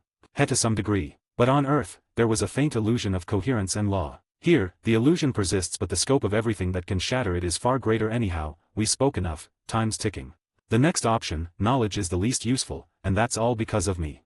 As he said that, Day crossed his arms, pondering. But the term knowledge is crawling in my mind. Just what type of information is contained within? My guess is that it might be something related to your future path. Perhaps a small tip or guide. If the system wishes to share something with you, it must have deemed said information worthy to be conveyed to some degree. This is a direct intervention, which I said before is quite unusual to occur. Lastly, race. Upon considering everything, I believe this is the thing you should focus on. What? I did find the option unusual but felt quite ominous to me. Why? Because I can help you with everything else. Well, I can help you with this as well, but on a matter of priorities, between gambling on the possibility of the rewards outweighing whatever I can provide, this one is likely the one whose gamble with the safest payout. Shrug. Philip shrugged as he half-heartedly agreed. It wasn't as if he had much to say from the beginning. Tap. Day tapped his fingers on the table as he grew a little impatient. It was time to close this conversation. We can train and develop our talents, skills, and seek adventures to get titles and much more. And for everything the system can teach us, so can I provide. And no matter what it may share, what we'll eventually do and pursue will be far grander than whatever it has now. As for order, let's forget about it. Sigh, but changing my race feels a little drastic, doesn't it? Why would I want to change my race? I like being human. And also, the moment you give in such a thing for power, there's no way back. Just like gambling, you start small, and once you concede for more, before you know, you're pulling levers at a casino. No matter how much integrity I have, do I trust myself to maintain my consciousness as I pursue power and whatever there is at the end of this tunnel? To some degree, do I even have a choice? Well, this change can be seen in many ways. There are many interpretations for what race may be right now. We're type 1 humans, but there are other types, each with their own perks and advantages. And even if we retain the human appearance and aesthetics, where do we draw the line? I imagine you wouldn't mind becoming an elf as much as you may mind becoming a squid. That is true. If a choice must be made, I'd rather give in to that path than be forced somewhere like that. At the end of the day, I'd prefer retaining this appearance. One other humans and similar species can appreciate, and vice versa. Then I guess we won't find any issues anytime soon here, friend. Day said with a smile as he placed his hands on the table. Your reward is most likely an evolution towards the most direct path ahead of us. And such opportunities are so rare in the current timeline that I could count the ones I know with my fingers, and this is counting the bad ones as well, like giving yourself into a demon or a monster. Like becoming a vampire. Correct, but in this world, you won't become a vampire if one of them bites you. It's far more complex than that. I wonder if there's anything we can even call a traditional vampire here. Day raised his head to stare at the ceiling as he went into deep thought. Meanwhile, Philip scoffed lightly, saying, Good to know. At the end of the day, all races can evolve into something, be that good or bad, or a mixture of both. This is the endless potential of life, the pursuit for greater meaning, something the system tends to guide us all toward. I am certain that the moment you choose a race, you are going to receive a choice as to what you want to become, but let's leave this for after we are done with my matter. The change can take a while, and above all, I imagine you'll require some explanations when the time comes. That said, Dave finally got up from his seat, moving to the end of the hallway. Come with me, I will tell you everything on the way as we get there. Sure thing, but I imagine it won't be easy to move around in the dark while we're being surveilled. Dave threw a pitch-black cloak at Philip, one exactly like his. It's called Presence Eater, an assassin's cloak, and yes, I stole it. We need to return it to the warehouse before daytime since this is rather expensive, and I am sure the guards would notice its disappearance. Philip took the dark cloak with a curious gaze, and one arm at a time, he slipped inside. Its fabric was extremely thin like silk but quite resilient as he applied some force on his fingers, but made sure not to overdo it, fearful it may tear. He didn't feel any different as he wore it over his body. However, he felt a little cooler, as if the cloak was air-conditioned. Great, one last thing before we go. Now that your mind has been strengthened, linking our mind with a thought bridge won't be possible through my end anymore. You'll have to learn how to do it before moving on, as we won't be speaking directly once we're outside. It shouldn't be too hard given your qualifications. Very well.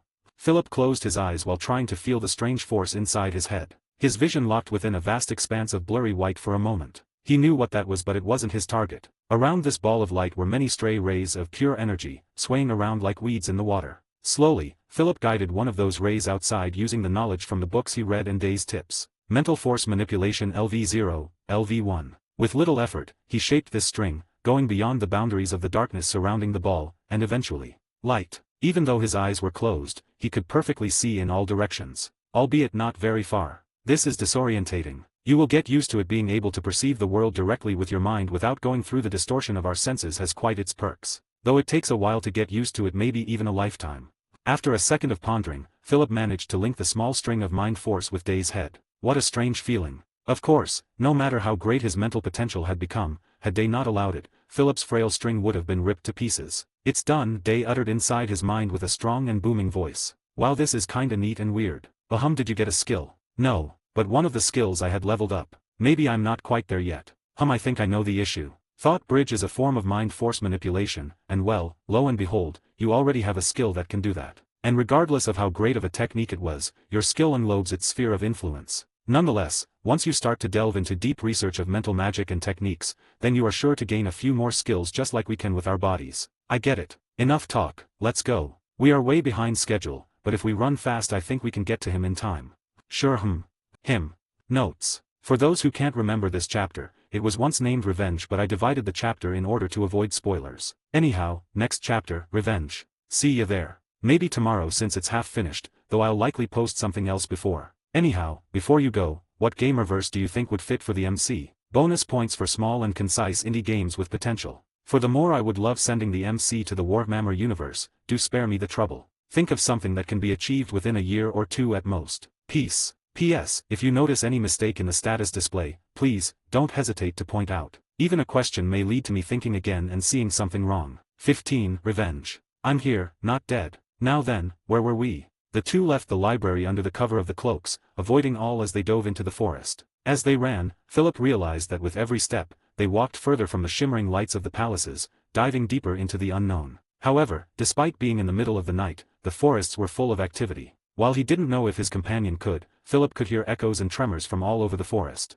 Some were recognizable, while others weren't. Voices, metal clashing, wood breaking, flesh tearing. The heroes were out there, training, even in the middle of the night. /shuaa, /. With the assistance of the magic cloaks, they delved deep into the woods, far away from other people's eyes. It's here. Day's voice echoed inside Philip's mind as they climbed a small hill overlooking a small patch of the forest containing a beautiful lake and an old, abandoned building. The building was eerily similar to the library Philip tended to frequent. It is likely a piece of architecture from the same time period. However, its worn-out state told another story. Too little time had passed for it to have broken down that much ever since the last generation of heroes departed, but he could not tell why it had deteriorated either. That said, his unruly thoughts were soon brought to an abrupt end. What do we need to do in this place? There is someone we need to help, or should I say, stop. Stop. Yeah, there's someone we must prevent from becoming a criminal. This seems like quite the story. You'll understand soon enough. There isn't much I need you to do since I'm confident handling this myself. However, I'll need your help communicating with our target. And if something does happen, well, you know what to do. Simple enough. Very well. Still, while I don't mind trying, I'm not exactly the most charismatic man. Wouldn't you be the better option for that? You'll do fine. I'm sure of it. If you say so. Anything else? No. Let's end this quickly before anyone notices anything odd. After all, even if we were sneaky, our target hasn't been particularly discreet. It's only a matter of time until the agents come looking for them, even if just for the sake of it. We'll take care of this silently and efficiently. This much I can do. No guns. I already understood the mission. My apologies, it seems my thoughts slipped into the thought bridge. Forget what I just said. Asshole. What did you say? Humph. Resting on the trees, both waited silently under the strong moonlight until a group of people arrived by the lake. Seeing events happen as predicted was quite strange for him, but Philip understood this would be the first of many times he would experience such a thing, so he shook his emotions, calming down as he focused his gaze downward. Thanks to the moon, the area around the lake was quite visible, and although such a factor was inconsequential for him, he wondered how Day fared given his ordinary body. That said before he could even comment on their appearance. They are here. Get ready, we'll act once things reach the tilting point. Also, before we begin, do you have any spare equipment? Something you won't have to use anytime soon, like spare clothes and whatnot. Yes, quite a few. Good, put one of those on. The more we do to make it seem we were never here, the better. Don't lose focus. He's taking this rather seriously. I wager this is quite an important moment in time, even though it doesn't look like it. But I guess this is how the present is. Unassuming. Only in the distant future would people look back and give meaning to our actions, regardless of how effortless and inconsequential they were to us. Underneath his robe, Philip quickly changed clothes, putting on a set of dark and plain garments that helped him blend in with the surroundings. Meanwhile, he took out a long walking cane and lodged it on the ground, ready to move at any moment. Threaded cane +9. Description. One of the trick weapons of the workshop commonly used by hunters in their duties. It is sufficiently deadly as a rigid blade cane but also serves as a whip when its blade is split into many. Concealing the weapon inside the cane and flogging the beasts with the whip is partly an act of ceremony, an attempt to demonstrate to oneself that the bloodlust of the hunt will never encroach upon the soul. One of the old reliables. Can't say I've used it much given it wasn't entirely meant for combat but more as a spiritual anchor. It was the thing most hunters needed at the end of the day. I strengthened it as much as possible, mostly for practice, but the last few materials were painful, so I left it incomplete. Blood rocks only tended to form on ridiculously large beasts, or whenever too much corrupted blood flowed onto a container. Such areas were often far beyond the reach of most hunters, which only made them harder to acquire. Interestingly enough, the arcane rituals used to tamper with the material are still fresh in my mind. At the very least, not all exotic knowledge I acquired in the memories was sealed or deleted. Issue is, I don't have much of them left, and in this world, I can't quite say if I'll ever be able to find another. No, I won't. I'll have to look for an alternate material. That shouldn't be an issue given. Even though you can control which thoughts cross through the thought bridge, be aware that it's quite sensitive. While I'm unable to tell what you're thinking, I can say for certain that you're thinking too much. Focus on the task at hand. Whispers. Philip could barely hear the conversation from this high up in the hill. Several individuals had gathered at the edge of the lake. There was tension in the air, almost palpable. It has started. Follow me and wait for my signal. Our target is the boy with the crooked dagger, the one who is alone. Just wait for my signal, and you will knock out the other people while I engage the lone boy. But if you think he's about to snap, you can act on your own since your reaction time should be higher than mine. Philip raised his hand, giving him an okay sigh. Flush. They jumped from the hilltop, sliding down the rocky slope as they silently approached the group. Meanwhile. So this is your choice. After all I have done for you. Pfft, don't make me laugh. You are a psycho bastard. I am tired of you and your fucking schemes. The boy holding the crooked dagger, Petter, angrily gnashed his teeth as he looked at Faust. His eyes quaked as he stared down at him, as if struggling to jump out of his face. Faust noticed this, and for a moment, he stood still, pensive. But soon enough, once Petter said his lines, he replied, Oi, the last time was a deal. I got what I wanted, and you cleared part of your debt. Part. Of course. Your debt was way bigger than the value of the skill I got. I see, ha. Petter lost control of himself as he began to laugh. I knew you were a fucking psycho. You made a promise, but the first thing you did was act as if it never existed. You did this before, that's how you operate. You know, I was hesitating. I didn't want to be here, I wanted to cast this side of me aside and live on. That's what they would have wanted. But you don't seem interested in any of that. Your point. You're an emotionless monster. But, this is good. I have another reason to finish this now. For everything. Petter raised his dagger as his eyes grew firm. Meanwhile, Faust understood everything as he chuckled lightly. From the looks of it, this hasn't been the first time he had seen or experienced such a scenario. Kill me. Ha, look at him, guys. He is saying I am the bad guy, but he is the one who wants to kill me. You're a lunatic. You said the same thing after you did that to my sister in the hospital. Petter held his knife with such strength its grip began to crack. Not this again, Petter, it was her fault, she was the one who interfered and attacked me and stop trying to be the victim. You fucking bastard. She was trying to protect the boy. The same one you were about to kill. But instead, she was beaten and raped by you fuckers. Petter's heart beat incredibly as he grew enraged, and the pressure within him was so high his eyes began to turn red. Skill, to live another day. LV6 starts the countdown. 1, 3, 7, 17, 29. Petter looked as if he was about to explode. They never had any remorse, it was all business. From the very beginning, those fuckers, the police, the school, everything was under this bastard's control. Even the video footage mysteriously disappeared one day. Business. Money. For everything you have done to my family and those you have toyed with, I will fucking murder you slowly. Then, when I go back to Earth, it will be those fuckers in the police. Skill, power fantasy. LV0 responds to your desires. Quest, vengeance is best served cold shall begin. 32:46. He ha ha ha. Look at this bastard. Petter, you have lost your goddamn mind. Let's make this simple. Just hand over your skills, and I can think about letting you go intact. Otherwise, you might wake up without some fingers. While Faust treated Petter as some fool, he did not treat those around them the same. Those purple knights and instructors will probably not care if he loses a few fingers, right? No, they will not care since they can heal him pretty easily, alright. This is easy, but as long as I don't push this that far. So Petter, what will it be? A few fingers or your swing, splurge, what the? In an unbelievable sequence of events, Petter stabbed himself in the chest. Cough. Petter spit some blood on the ground, but instead of looking weak, his aura continued to rise more and more. His stained eyes turned fully red as his veins burst under his skin, and with a sickening smile, the system replied. Ding. You have suffered fatal damage. You are losing blood at a fast rate. Your skill, Beaten Dog, has strongly activated. Bleeding rate has greatly decreased. Risk Runner has activated. Your injuries are being healed at a fast rate. Your title-related skill, Death Run LV5, has been activated due to your near-death state. All of your stats have massively increased temporarily. You are fighting against multiple enemies while gravely injured. You are at a massive disadvantage. Your skill, To Live Another Day LV6, has strongly activated. Adversity gives you strength. To Live Another Day LV6, To Live Another Day LV7. Your stats have massively increased temporarily. 65, 78, 92, 107. While the countdown is in place, you shall not fall. Adversity gives you strength. Your body wants to rest, but your unshakable will propels you forward. You have activated the ability, Soul Phantasm. A grayish shadow started to materialize behind Petter. It raised its head, looking at Faust and the others. One of its arms pointed forward. Sheen.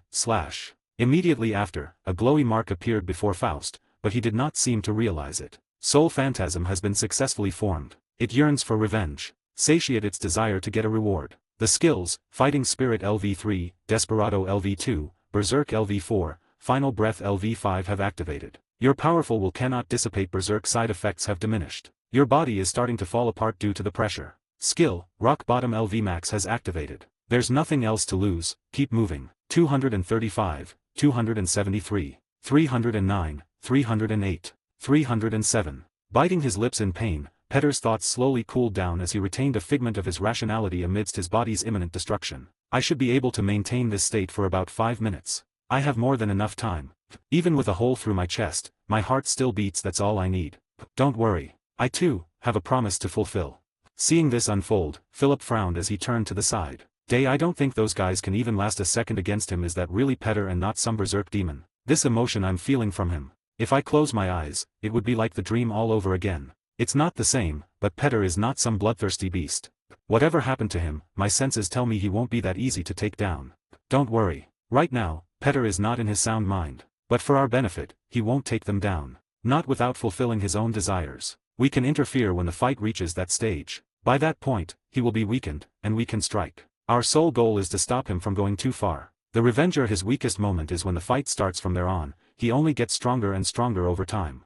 Currently, he still has many weaknesses. He doesn't understand what is happening nor how to properly use his abilities. It won't be too hard to stop him. What scares me even more is that I'm going to help him get stronger earlier, but I have no choice in the matter. We need him, a monster of our own. Aren't you a little cruel? Leaving those guys to be tortured like this? I thought you were the hero. I stopped caring about being a hero a long time ago. We are heroes to some and devils to others. For those three, I'd rather be the demon. You don't know what they did. Those bastards are beyond human at this point. I can save someone who will become a beast, but I cannot redeem those who already are. Once you abandon your humanity, you must be ready to be treated like an animal. This is the rule of this world. So much for fantasy. This guy, are you trying to kill yourself as a last resort? Is he trying to put the blame on us? I must say, I underestimated him. But at the same time, I don't think it's impossible for us to prove our innocence either.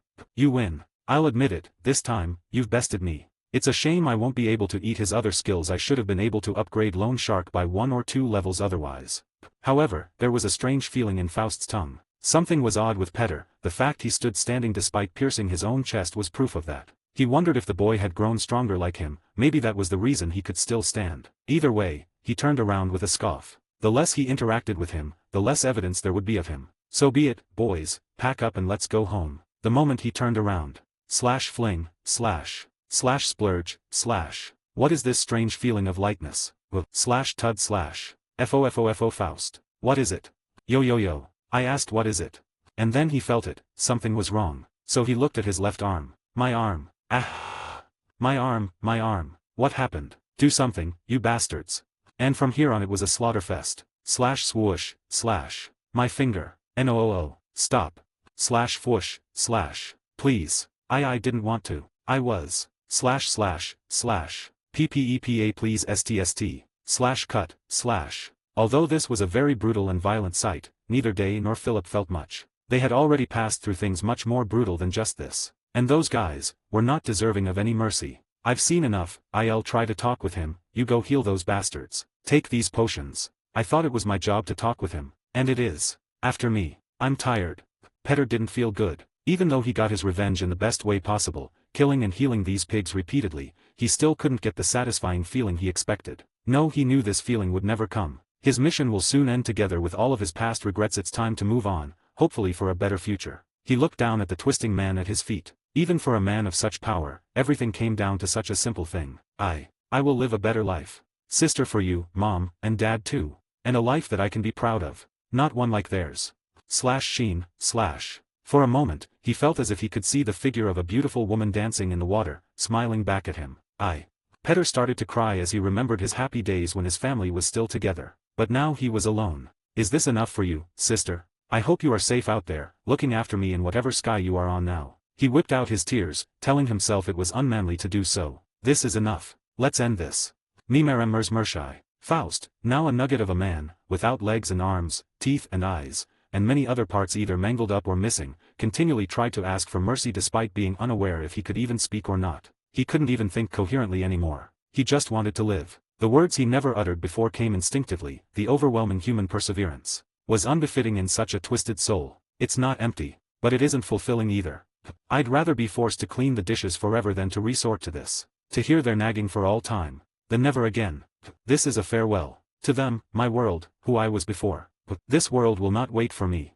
Slash swoosh, slash. Petter lifted his knife and slashed down. It was slow yet steady. There was no emotion behind the blade. Slash clang slash. But midway through its path, a sword deflected the strike. What? Slash bam, slash. Petter's face caved in as he received a punch in the face, being immediately knocked out. Is this what you call talking? Shut up and give those three the potions. We don't have much time. These guys' screams are bound to have been heard by someone. Philip gave each of those guys several potions so, at the very least, they wouldn't die of blood loss. Unfortunately, all of their limbs had been destroyed by Petter's onslaught, so he couldn't reconnect them. Not when there was little to bring back together. What do we do about their not-so-great condition? Once he was done, Philip approached Day as he overlooked the scene with a sharp gaze, making quick calculations in silence. I have a solution for that. Do you see those bone fragments? Sprinkle some of that grey potion I gave you. That is going to regenerate those limbs, then you need to reconnect them. What? This potion can restore limbs? Not from zero, but yes. However, it is better to use it on the limb fragments rather than the main body due to the immense pain it causes.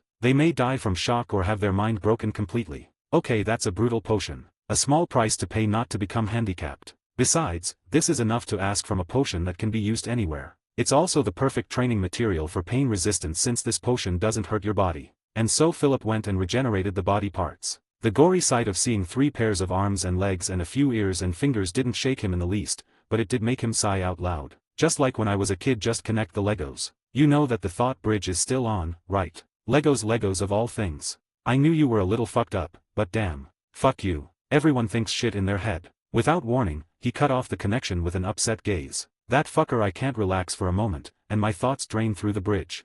Slash a minute later, slash. What do we do now? Wait a little bit, I am almost finished here. Okay, done. Pick up those guys and follow me. Remember to step exactly where I tell you to. Okay. It wasn't hard picking 3 dudes up, but it was very unpleasant. Just when he was getting used to having his body clean of blood and gore, he now had to carry 3 bloody dudes. Put their bodies near that tree and now, we wait. Slash sha slash. Day put his hands together to form a strange symbol. As he pulled them away, a faint mark was left in the air, hovering above the blood-stained field. As the mark collapsed, dark smoke started to rise from the ground, and all signs of conflict slowly disappeared as the grass regained its previous form. This is pretty cool. What's going on though? Magic. I am using several folded spells to clean this area of evidence, and also making sure no one can use any magic to peer into what happened here. Quite a troublesome thing to set up, but I did it on time. Although he tried to speak confidently, Day's hands were trembling as his face was pale. Of everyone currently in this palace, only 3 people can use magic to see what happened in this place after I've dealt with all of the evidence. That's why we needed to hide our identities. But we can't have that. I need to make sure that they can't see anything at all. After this, we will clean ourselves and these people before moving them to a safe place I set up beforehand. After that, it should be pretty easy. We just need to move them back into their rooms. They will wake up thinking this was all a dream after I change their memories a bit. Whatever you say, but while we wait, why is all of this necessary? We could have stopped this from the beginning. Day unsealed several potions and started to drop on top of the dudes as he replied. Fights between heroes are common, they even incentivize that. That's why the crown did nothing when Petter was being bullied and abused. They want the strongest to fight and work for them. The weak will become a supplement for the strong from the ones that last. They will be trained to become supportive units for the strong. But this is beyond their designed limit. If Petter had killed anyone in here, he would be prosecuted by the crown to keep appearances for the rest of the heroes. This would lead to a series of events that would end up killing millions. So tragic. How could this? You can't even imagine. Think about it. There have been multiple times in history when a simple event led someone down the path of destruction. And while we could have stopped Petter from doing this, I'd rather have him experience this than save these guys. Now think about the crown's perspective. Even if Petter did not take the final step, someone still needs to be disciplined. Given his actions, the risk of him getting corrupted is too significant. In short, he'd become too high of a liability to maintain. And if they decide to keep Petter alive, the future would change way too much. Before, they tried to take him down, but he lived. He somehow managed to escape their pursuit and grew up to be the monster that he was. The pressure undoubtedly contributed to his growth, but if he was to receive proper teaching. So I am hiding and covering for him while keeping to the original sequence of events somewhat. We were never meant to be here, and if everything goes as planned, we won't be. I am sure that tomorrow, they will most likely notice that something happened and will check on the memories of those 3 bastards, including Petter's. So we can't appear in them just to be safe. Although, as I said, I will change their memories to make sure everything matches up. Philip touched his head as he thought about it all, exhaling deeply as he looked at Petter. That's quite a deep plan you have there, but I think these guys aren't going to forget such a thing this easily. They won't, but I have a plan. Of course you have. After splashing the potions in their surroundings, together with another round of Day's magic, they ran into the darkness, leaving the secluded lake behind. Fucking hell. Philip cursed as he looked at Day's immaculate spot. The safe place was nothing more than a hole inside a tree. Is this it? I don't see anything in here. TSK TSK TSK. Don't underestimate this place. This isn't just a hole in a tree, there are deeper secrets within. But if you can't see anything, this only means this place is truly well hidden. No, I am not convinced. And also, you'll also benefit from this endeavor. This place is connected to one of the titles you're looking for. Really? Just when I thought I could repay you a little. A relationship can only last when the 2 sides benefit. A one-sided relationship cannot last. Besides, I was unaware Petter was going through this. We may not be close friends, but I wouldn't want anyone I know to go through this. For that, I owe him a little. It's so cute of you to think like that. Kia, you are making me blush. Philip terminated the connection. How many bottles of that laxative do I have left? Notes. 16. A step forward into the present. Enjoy. / somewhere far, far away, / tap, tap, tap, / sitting on a simple stone chair on a balcony overlooking a forest that stretched onto the horizon. A man with long blonde hair was lost in thought as he stared at what was seemingly a board of chess. Image. It wasn't like ordinary chess, as the board was far larger than usual, with exotic pieces adorning the game. Weirdly enough, he played alone, yet something seemed to be on his mind as he found it hard to even move his hand. Your Highness, how long have you been sitting there? You've missed both lunch and dinner. Deep in thought, the man failed to notice an elderly man approach from the side. His voice echoed behind him, dissipating as it went down the woods. Far, far down. Let me finish this game first. He replied without turning around, his gaze locked on the pieces. Sometimes, his hands would twitch before stopping. 1,000 moves were considered, but he never acted on any. Hesitant, but not fearful. Quite the contrary even. Excitement and curiosity were plastered on his cold, pristine face. You've said the same to me before, and the moment before that as well. What troubles you so much to bind you to that chair? For all I know, you always complained about it being uncomfortable. Relaxation is meant for leisure. Whenever I sit down before the board, it is never to play. This chair is a reminder of the focus and commitment I must maintain. Of course. But I'm afraid you've spent far too long in here. I'm starting to believe you've lost all sense of touch down there. The old man added with a light chuckle, prompting the other man to turn around. A hint of a smile could be seen as one of his gaze fell on the elderly man, and with it, his golden hair swayed sideways, revealing his long and sharp ears. I'll admit it, this time, I fear I've met my match. His gaze returned to the board, and his smile receded, his expression tense like before. It wouldn't be fair of me to leave this board without making a move. The old man opened his eyes a little further, surprised, but at the same time, glad. That is certainly rather unusual. How long has it been since you had such fun? Fun, right, you could call this fun. After a moment of silence, the man got up from his seat. Standing before the board won't change anything, and I've realized that my stubbornness has clouded my judgment. I'll return once I'm done with my affairs. I couldn't ask for less, Your Highness. Clack, exclamation point. But just as the man was about to turn around, one of the many peons on the board fell down, rolling to the side before falling from the table. It bounced back a few times before rolling out of the balcony, vanishing amidst the leaves soon after. Seeing this made the young man's eyes sharpen like never before, and with a resolute step, he walked past the old man, his eyes glittering with light. It seems that I've lost the momentum. Another piece has been taken out from the board. Come, let's waste no time. I must return as soon as I'm able, and prepare for my counterattack. This had been the first time, in all of his life, that he had lost a piece, without even understanding the circumstances behind it. No, he had lost like this before, long ago when he was but a toddler. A challenge for once, but an obstacle as well. How do you describe such a feeling? Who was messing with the board? He spent so much effort to prepare. Meanwhile, inside the tree was a surprisingly large space, a hole wide enough for him to crawl through, and upon reaching its end, he came upon what seemed to be a small cavey room. However, that wasn't its end. Behind a false wall was a set of stairs leading them to a spacious room made of old bricks and decaying wood. It was hard to say what this place once was, but Philip merely assumed it was yet another legacy of the heroes of old left to rot. Upon throwing the three thugs on the side, Philip cracked his neck as he turned to Day. I guess we can talk normally now, right? I'm starting to grow a little faint. No, just in case, let's continue talking mentally. Cricket.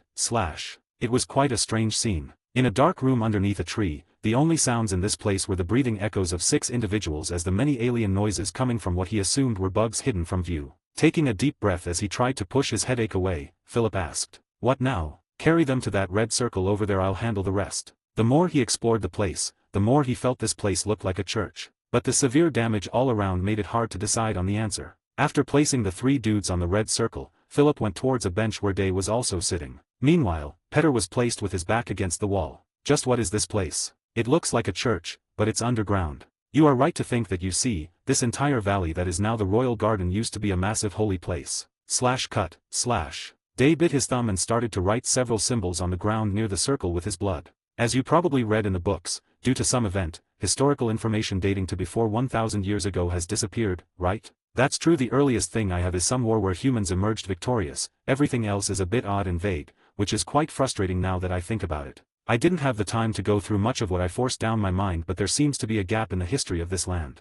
That isn't a lie, although the truth has been distorted to an unbelievable degree. Even the royals seem to believe that as well, although in a sense, they aren't wrong. A massive war happened between the races, and we won. After a long period of suffering, the slaves of the other races, the humans, won a war so brutal that it ended up wiping all others from everywhere on this continent. If you go to the north, aside from a few villages here and there, you won't find anyone out there. Those that are still there are either descendants from the few survivors of that period, settlers from the south, or some of the extremely rare hybrids between the species. All of this is right, but the causes and the process are wrong. A lie. So what is the truth? And why does it even matter? I don't know what's right and what's wrong. And as you said, it doesn't really matter. This is ancient history. I never had time to search for some meaningless history in my memories. What matters is the context of this place. After all, what happened here is directly linked to why we're even here in the first place. That looks promising. Where to begin? This used to be part of a human civilization from before the war. Quite far from it even. This garden we now reside in was once a holy area for a god that is now forgotten. This is one of the many ruins that still somehow stand.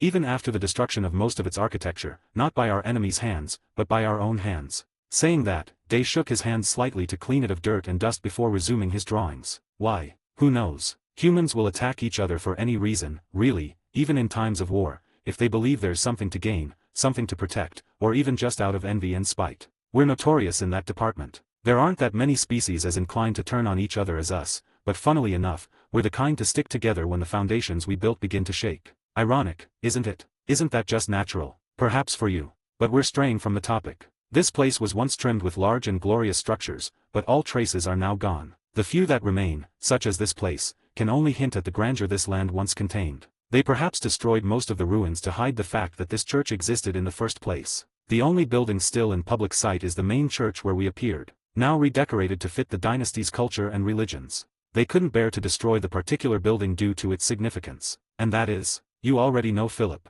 It's because the church houses the artifacts. They were responsible for their creation. Or so the records say. It's hard to say if they were truly their creators or merely their overseers. Were they relics from a bygone era, recovered by our ancestors, or were they treasures made with lost technology and methods? Some secrets are likely not meant to be known. Still, I wouldn't be surprised if, centuries after, someone found a small burnt scroll buried deep inside some secretive chamber explaining a portion of the truth. Alas, we work with what we have. Couldn't they move elsewhere? If only I knew. But if they could, I suppose they would have placed them right in the middle of their prized castle, inside its deepest layers. And before you ask, I don't think moving the center of the political power here would have been wise. Not when both places hold significance to them. Okay, so are you telling me that such a powerful society fell all of a sudden? For current times, they were strong and mysterious. But for their time, who can tell? Blah blah blah. Humph. I know what you are thinking, and I am with you in this. If they were destroyed, disbanded, or fated to fall, their legacy remains, cursing us with a thorny path just as it did to them.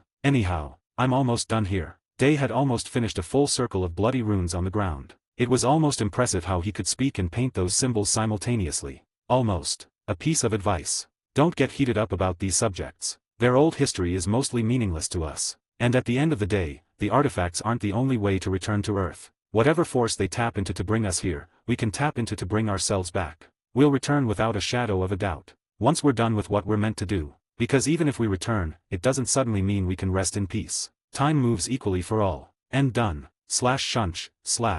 Like cogs in a machine, the blood runes fused with the red circle, casting a blinking red light in the room. An ominous feeling emerged within him, a heavy and strong one, reminding him of memories he wasn't so fond of, so he asked, "What's going on?" "Blood magic, with a little bit of sealing magic and a tiny flavor of healing magic. From the books I read, wasn't blood magic illegal? And healing magic of all things? Blood magic is only the catalyst as for healing magic, it's only that in name. People categorize things into sections but forget those are only conventions. There was once a crazy magician who learned how to reverse healing to cause decay. A famed mage once said, every magic is useful for something. A master of ice magic can create a firestorm. Magic is based on mana, shaping it into something else entirely. Even if it takes another shape, you can still transform it into something else because it is still, at its core, mana. And this can be applied to many other areas as well. Philip understood his words, but the strange feeling did not vanish. Either way, they both waited for a little while longer as they conversed before Day got up and started to chant in a low voice. And, at dollar. His words were strange and alien, something beyond the range of his skill. In fact, he even wondered if Day was speaking in any language at all. The chant went on for around 10 minutes until the light disappeared. And with it, Day took a deep breath as he cleared his throat, satisfied with his progress. Phew, we are done with these guys. Can we finally talk? I feel like my head's about to burst. Yes. Tud. Suddenly, Philip felt a cold and sharp blade press against his neck. Stop right there. Petter had woken up, and he didn't seem happy. But rather than lose his composure, Philip scoffed as he turned to the side. Didn't you say that the sedative would last an hour? It has been barely half an hour. It must have been his skills, but hey, it lasted long enough. You seem very calm for someone with a blade on the neck. Slit. Petter's voice was cold and heavy as he applied force, cutting into his skin. Screak. But only the sound of metal being scratched was made. Everyone looked at each other in silence for a few seconds. Crack. The knife cracked under the pressure, and its fragments fell onto the cold, hard ground, a quiet and saddening demise. Cough. How long are you going to stand there? Talk with him and do your thing. Ahem, sorry. Day removed his cloak after clearing his throat, revealing his face to Petter. Day Kyung. Petter then pulled Philip's cloak, his expression twisting as confusion took over his eyes. But he didn't remove the knife from his neck. What remained of it? What's happening? This is... Petter, please, let Philip go. Let's talk calmly. No, and I am calm. Pardon me for doing this, but I was suddenly knocked out only to wake up in a dark place with two cloaked dudes invoking some dark magical shit on the bodies of those three bastards. He has a point. On which side are you? As he looked at Day, Philip realized it was his time to shine. Just as planned, he took the reins of the conversation, saying, Look, Petter, we aren't your enemies here. Much on the contrary. We came here to help you. What do you mean, man? Help me? Didn't I tell you to get out of my business? That's grand coming from you. Do you even realize what you were about to do? I am grateful for your help, and yes, I was this close to dooming yourself. Philip interjected with a scoff. What do you mean? You fucking idiot, what do you think would happen after you kill those three dudes? Even on Earth, it was a crime. What made you think it wasn't one in here as well? You let your emotions get the better of you. There are so many ways to solve things, and you chose this one. I don't know what they did to you, but don't let them doom the very future you fought to reconquer, man. Petter's eyes opened wide. Philip was right. What point would there be in vengeance if he could not live the life he was striving to reach? The moment those 3 died, you would have the crown or whatever on your ass. This includes all of those purple knights, red knights, the instructors, and whatever more troops they have. They wouldn't. Petter, you're not anyone, you are a summoned hero, an asset for this country. They aren't going to let you go so easily for ending 3 others. Petter finally let go of the knife as he took a step back to sit on a bench, causing it to creak heavily. Shit. Much better, it's your call now. I need to cool my head a little more. Before Philip could walk to the side, Petter held his cloak as he tried to sort his chaotic thoughts. From immense rage to confusion, it wasn't an easy situation to take in. Wait, before we continue, I would like to ask one thing. How did you guys find out about this event? I found out about it easily with my skill. Day took a step forward, he already had his lines ready. But you don't have any such skill. Wait, did you? Did you lie? Not really. I told everyone about all of my skills at that time in the gymnasium, but I got more since then. Aren't you the same? Right. But why go to such lengths for me? It's like this. It all started when the orb did what it did. Wait, time out. You aren't going through that long story again, right? Didn't you say we didn't have time or something? Yes. You're right. Killjoy. What are you two talking about? Do you think we got here without trouble? We had to hide, else people would be on our trail. Philip is right, this is a fight against time. I have an idea. Day took out a coin from his inventory. It was the same one as before. I would have preferred to share some context with you first, but we don't have time, and neither can I let you go back the way you are, so we can circumvent the rules a little by using a trick. I will offer a contract. Don't say those words. Sorry, everyone, I just don't like the word. It's okay. Let it out. As I was saying, we can circumvent this using a trick.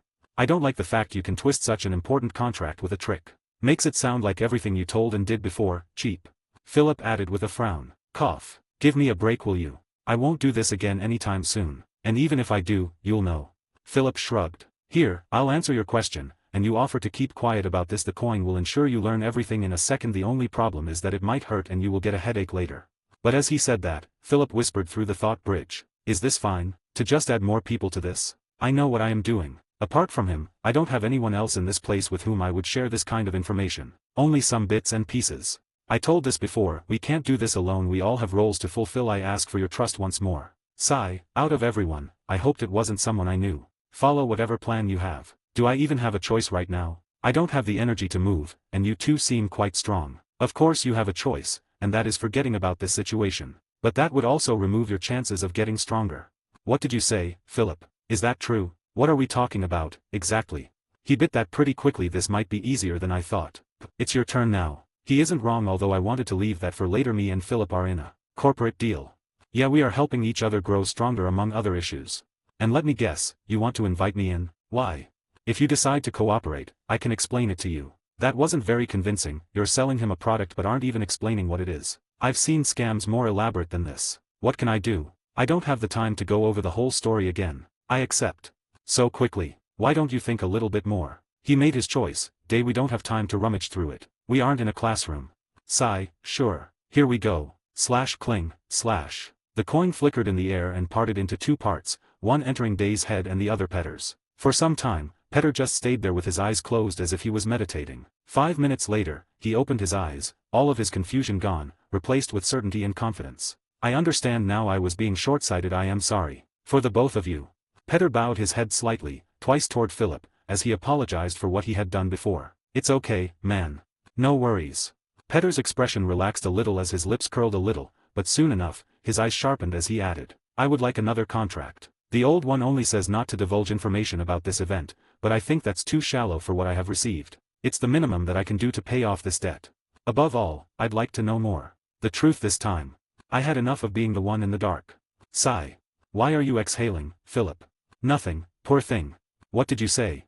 Ahem. That's simple to do. As long as both parties accept, the contract can be redone. I will offer you something similar to Philip's. Do it. I'll pay the price, whatever it may be. That's why you were in such a ditch to begin with, man. Then we're in agreement.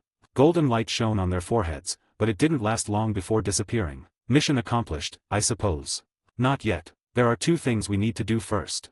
What is it, Kyung? Petter, you don't need to be so formal. It feels odd. Just call me Day like everyone else. Sure thing, man. Good. Anyhow, you haven't finished your quest yet, right? Yeah, that's right, but how did you write? It seems that skill of yours is indeed true, huh? Oi Petter. You believed him too quickly. You agreed way too easily. Hey, shut up if you aren't going to help. Don't try to create a fire. He's always been like that, it's fine, so calm down, you two. Petter looked down as he stared at his stained hands, clutching them tightly. As I grew up, I learned how to judge people. And I feel you two are quite trustworthy, and what I saw plus the message from the system window, I think I can believe you. I am glad you trust me, but I would say for you to not trust the system that much.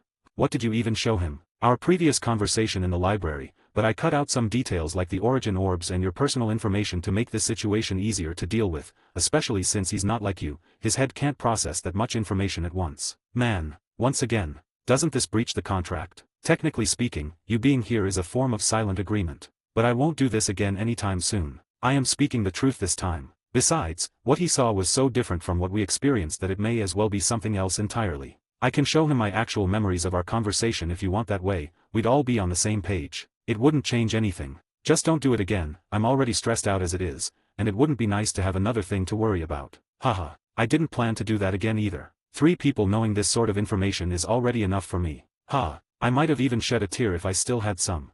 I feel as if something's odd here. They just stood still for a good minute in silence. Are they like speaking telepathically? Petter's unruly imagination was coincidentally right for once. It's simple then. Let me help you finish your quest. But how? I can't really kill them now this way. I'll never fulfill the quest's requirements. Petter, you're not looking at the bigger picture. There are worse things than dying in this world. Exclamation point. That was cold. What do you think would be a fitting end for those 3? They took everything from you, why don't you take it all back? Wasn't that the very thing you were after from the beginning? You already have everything needed. Their spirit is also broken after what you did to them, making the job easier. But how? What should I do? Rob them of everything they have of worth. Their abilities, skills, powers, everything. Their hope and potential, steal them all for yourself. How do I take their skills? I don't have a skill like Lone Shark, and even then, I don't even know how it works. Yes, you don't. But we can force it to cooperate. After all, Lone Shark is a skill with a conscience.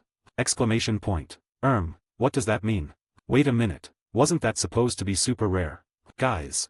Indeed, but everyone here is a hero. The chances of one of us having one such skill is very high, but let's go back to the topic. Lone Shark is an egotistical skill, meaning, it looks after itself over the safety and progress of its master. It's an entity with a will, one that supersedes its host. Ironic. Only Faust would ever have such a thing. Petter added with a scoff and a dry laugh. The system never fails to amaze me, creating life just for the sake of it.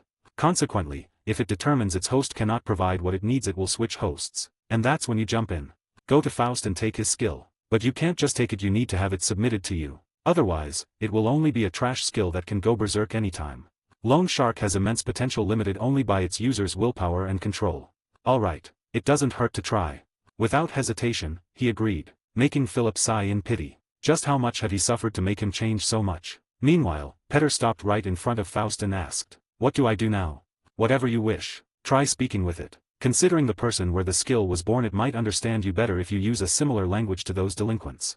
I will give you some instructions during the process, but most of it is up to you." Petter turned to Faust, thinking about what to say. Meanwhile, will that really work? For this particular skill I would say the chances are around 30%. Mostly because this is a hero-generated skill. For everything I said and affirmed, it's up to the system to determine if our efforts today will bloom or not. Let's wait and see how things go. I think I know what to do. After thinking for a moment, probably about what he would say, Petter began. Kick, oi, you piece of trash. No, I am not talking with the piece of garbage Faust, I am talking with you right there. Show your sorry ass to me. Philip shook his head as his face grew heavy, meanwhile they sighed. Gurgle, However, to their surprise, a faint blue shadow resembling a large fish jumped out of Faust's body and started to swim in the air around them, displaying its large bloody teeth in defiance. So you appeared, huh? Since you're here, it means you are unsatisfied with that piece of crap right there, right?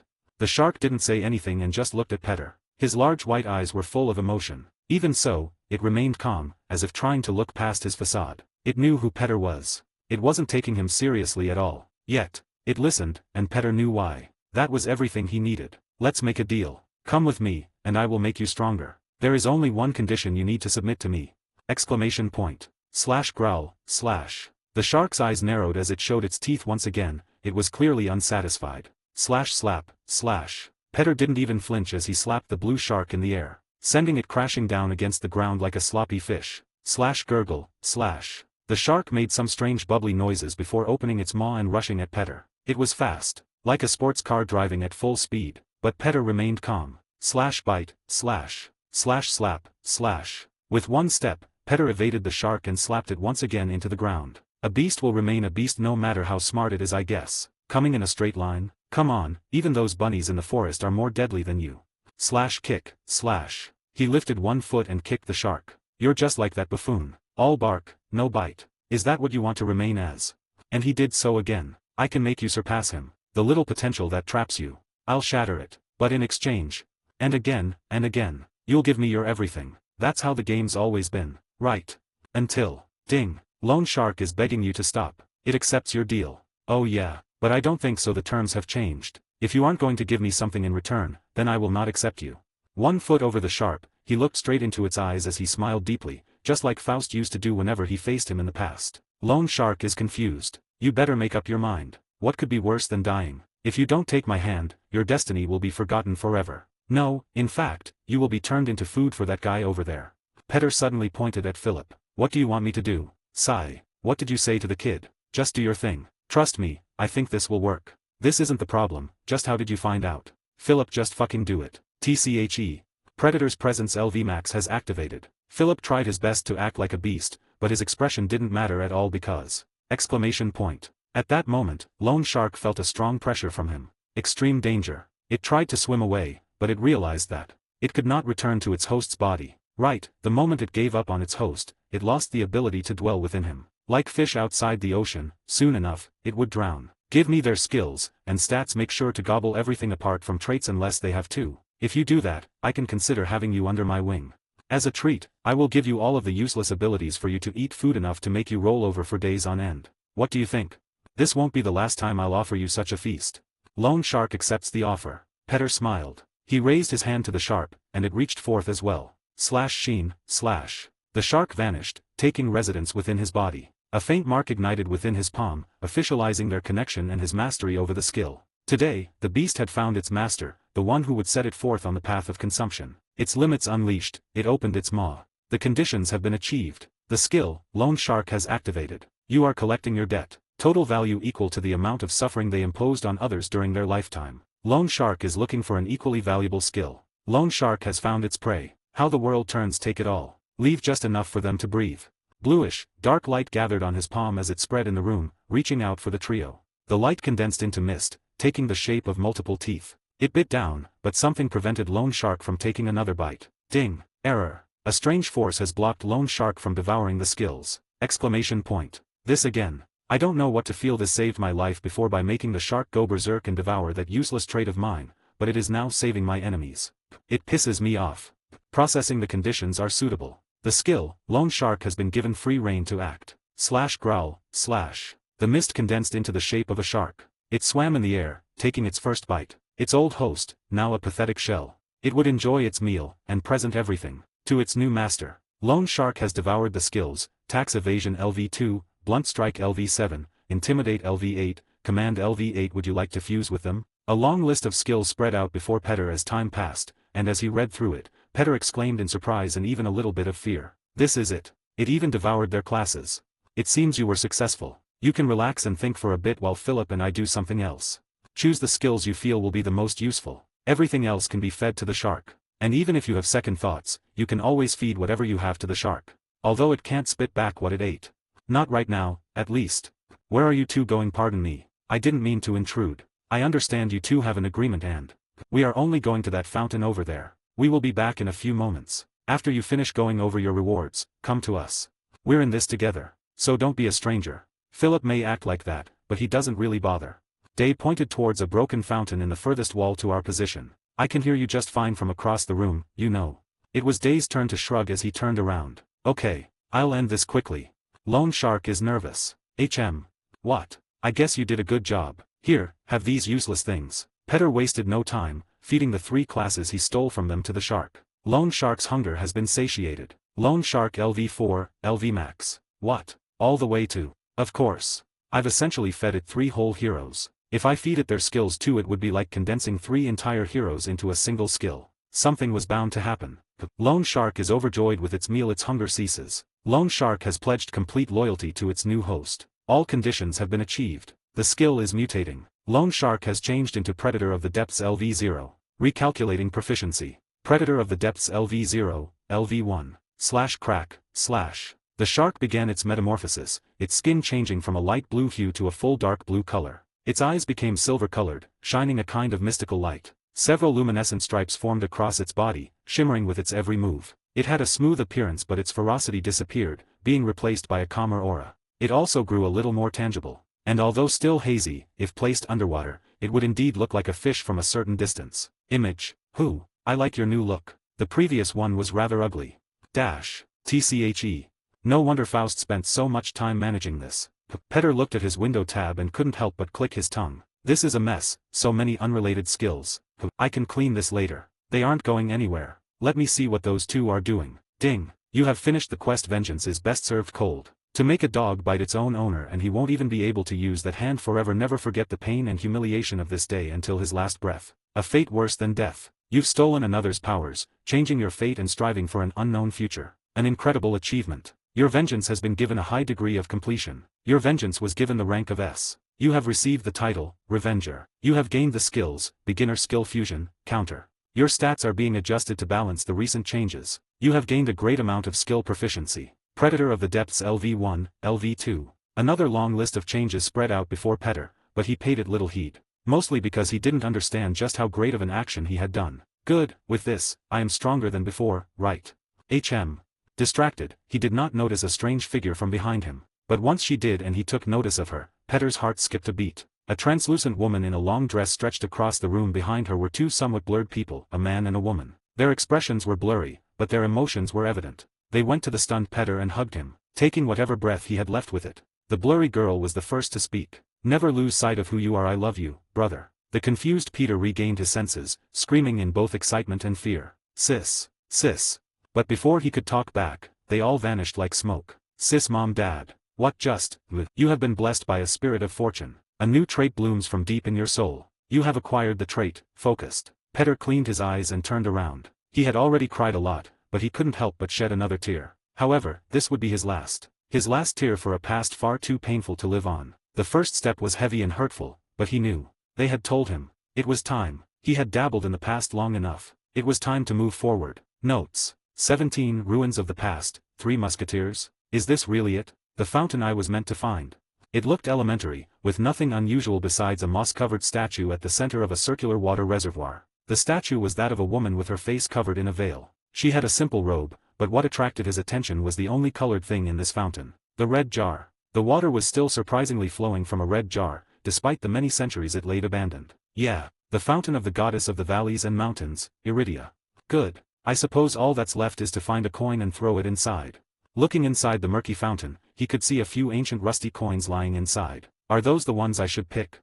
For some reason, I feel as if I shouldn't. Something's wrong. I don't like this place. I feel as if I'm being watched. There are no more coins left. What? So, I suppose this title's a goner. No, not at all. It's rather simple in fact. In ancient times, we would have to undergo rigorous tests to reach this point. But those don't exist anymore. The most sacred part of her temple. Now only a broken room covered in moss and dirt. Day crouched and picked a dark, metallic object from a hidden hole behind a stone slab near the fountain. If all of its ancient rust were to be removed, Philip would say it would have looked like a waffle maker. This is our solution. We will make our own coins. That is a straightforward solution. Step. Are you guys done? Petter asked as he made his way from the other end of the church. Petter, are you finished? Not yet. I still need to clean my window. It's full of shiny skills. So join us here. It's a free title anyway. Anyhow, what do I need to do? First, let me clean this. Day immediately sat down and picked up a piece of cloth before scrubbing the grime and dirt from the coin maker. Petter sat on the side of the fountain's edge, messing with his profile window. Meanwhile, Philip rested on the side, his head still hurting occasionally. Later. I've cleaned it. Let's get to it. Day dusted his pants as he took several bottles from his inventory, putting them around him. Each of you, fill one of these with your blood. Oh yeah, I almost forgot. Philip, now is the time for you to finish those pending things, choose your rewards, and pass your skills. Petter, can you fuse skills? If not, then it's a shame, but I just received the skill. I haven't tried it yet, though. Good. Having that skill is pretty important. If you don't have it, you would have to go to a guild house every time you wanted to fuse a skill until you gained it. Not a lot of privacy there. Aren't you going a little too fast? Am I? I've been a little on edge recently. Must be the lack of sleep. If either of you have any questions, now's the time to make them. So it's time. Open secondary status.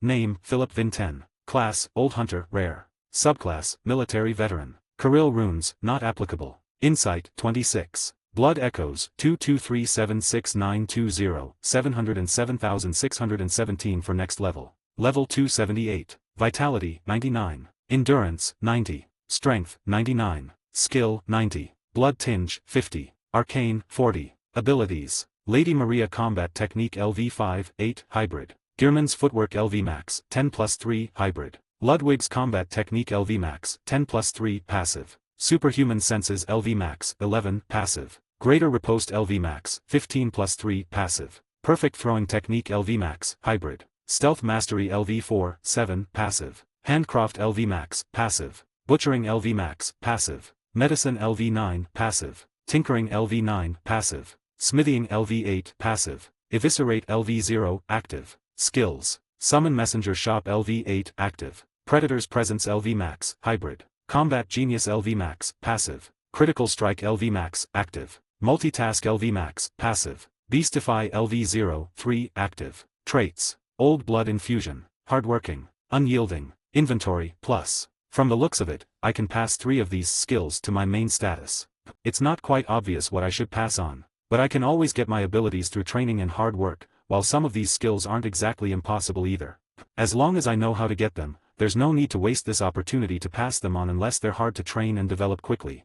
But traits, not any traits, beneficial ones. Those are almost impossible to gain through normal means, regardless of how much effort one puts into them.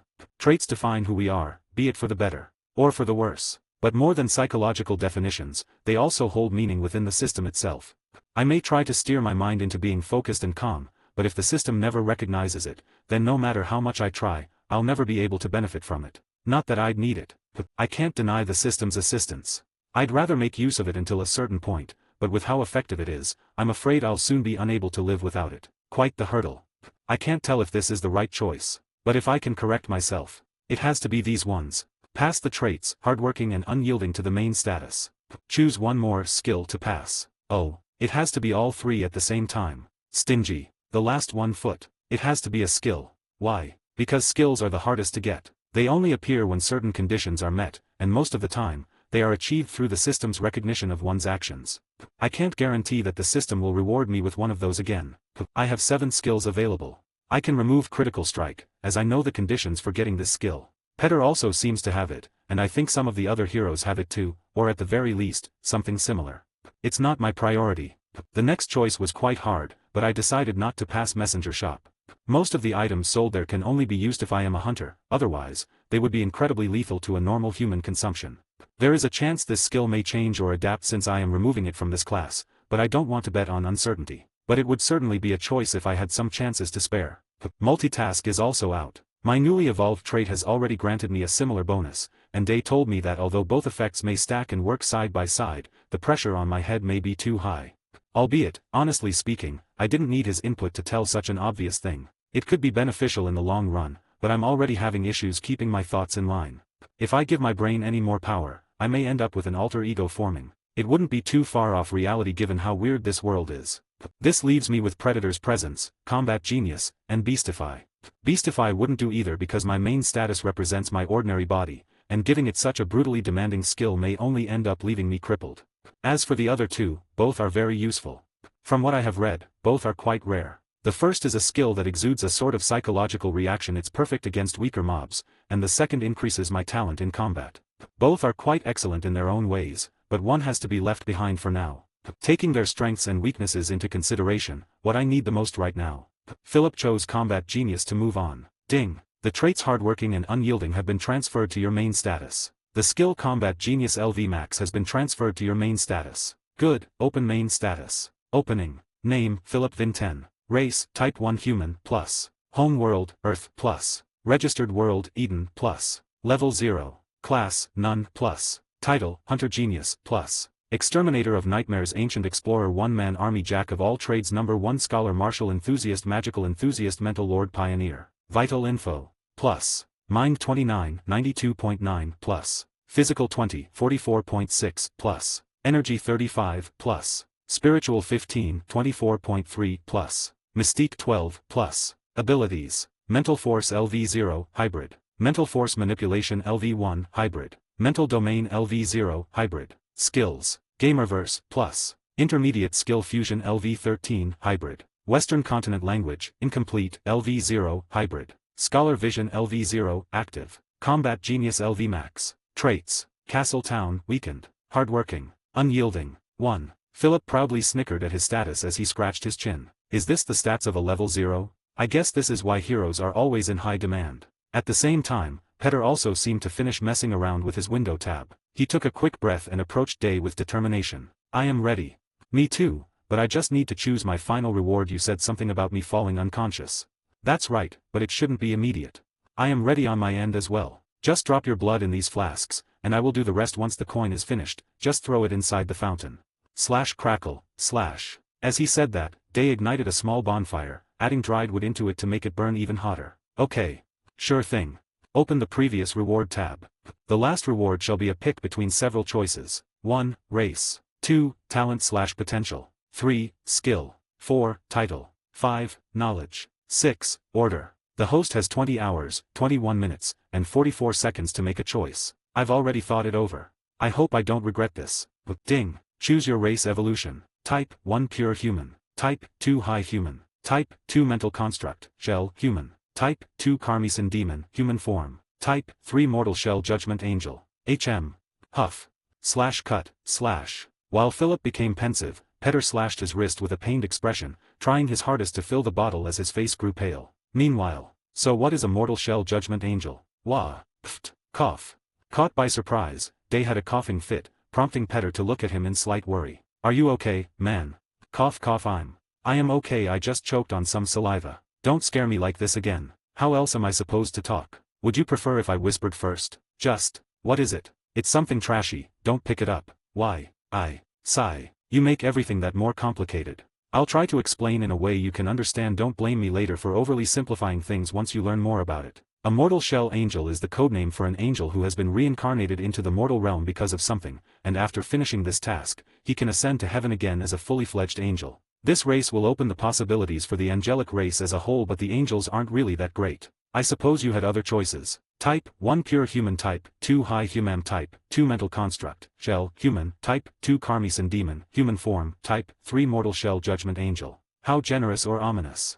I'd choose the first one, Pure Human, the rest is trash. Why? I need a proper explanation here. This is for my future, after all. Sigh. /shuaa, / Day picked several potions and poured them into the metal object. He then poured his own blood and placed the waffle maker in a shabby bonfire to heat everything up. Let's jump. Pure Human. High Human is the direct evolution of a normal human, but I consider it a waste of potential. You see, a high human is a human whose potential has reached its theoretical pinnacle. His muscle mass, DNA, and such have been perfected to the limit. Like a being of pure fiction, this is what science seeks to one day reach and eventually, perfect, albeit then, they would be attempting to surpass humanity rather than perfect it. But that's all. You can't go on from there unless you do some crazy thing. The only perk they give you is that this race is recognized as a noble one of the humans, and upon evolving into one, you would automatically rise to the top of aristocratic and ordinary society. Even so, I won't lie. I suppose it is, to some degree, better than being just an ordinary man. But if you put your faith in me, there's no need to rely on such shabby means of development. I don't even need to talk about the next two. A mental construct and a Carmesian demon are both inhuman creatures, and choosing one may give you immense power, but you will lose your humanity. And recovering it is a pain in the ass. It doesn't matter if you retain your appearance. Even if a demon disguises itself, their soul will remain twisted, albeit that's just a figure of speech. Lastly, a pure human is, well, how do I put it? It is the original form of the human race, untainted by other forces. But what? All of the human flaws are increased. Its emotions are enhanced, and its strength is actually decreased. Your overall stats would go down rather than up. Seems like a trashy race to me. Right, you aren't the only one to think like that. Humans evolved over the eras and adapted to their surroundings little by little. We accumulated characteristics that allowed us to thrive pretty much everywhere. That's why some races straight up call us weeds and pests. We abandoned many features to make space for others. Transformed, gathered, enhanced, wilted. Over time, our true essence was diluted as we mixed in many foreign forms of power to survive, or even just for the sake of it. This race is the beginning of all humans. Their weakest state, yet at the same time, our purest one. That's why it is the best choice out of the 5. The future potential that this race has even more when it's in your hands. I guarantee you that although this race has a very rough start, it can match a dragon if treated well. Like a newborn, it has endless potential, shaped only by the conditions it shall grow in. If you aren't convinced, we can leave this to later. I will properly go over all of its characteristics. I have made my choice. Philip already had his own thoughts regarding his future. Hearing Day's words only reassured him. There would be no space for hesitation from here on. Like before, he'd walk forward and only forward. That's the path he was beginning to shape. Notes. This chapter was very small because it was part of the other one, but I cut it since it could be in its own sequence. That said, I wanted to post both soon, so here they are. It's better than waiting a few extra days for me to edit more and put this together with another chapter. What do you think of Philip's choice? What do you think the story would have been if he chose a certain race to become? What if he remained as an ordinary human? Peace. If you ever notice anything strange or need an explanation, make a comment. I'm glad to help, and sometimes, your questions can shed light into my mistakes. 18. The Waves of Fate. Thank you for reading. Peace. I posted this chapter in the wrong place, my bad. I have made my choice. I can't help you make your own decisions, only guide you from there on. Do what you must, I'll help you if anything happens. Philip smiled lightly, his gaze falling on the system interface. Now or never. You have chosen to evolve into a Type 1 pure human. Your class has been automatically removed to avoid interference. Your destiny changes. Evolution shall commence. Sheen. Out of nowhere, Philip's body started to glow and he began feeling rather sleepy. His limbs gave way as a strange force washed over this body, rendering him utterly powerless as he almost fell to the ground, only to be held up by Day as he pulled him closer to the fountain. I feel like throwing up really bad. Hold it in for now. URG.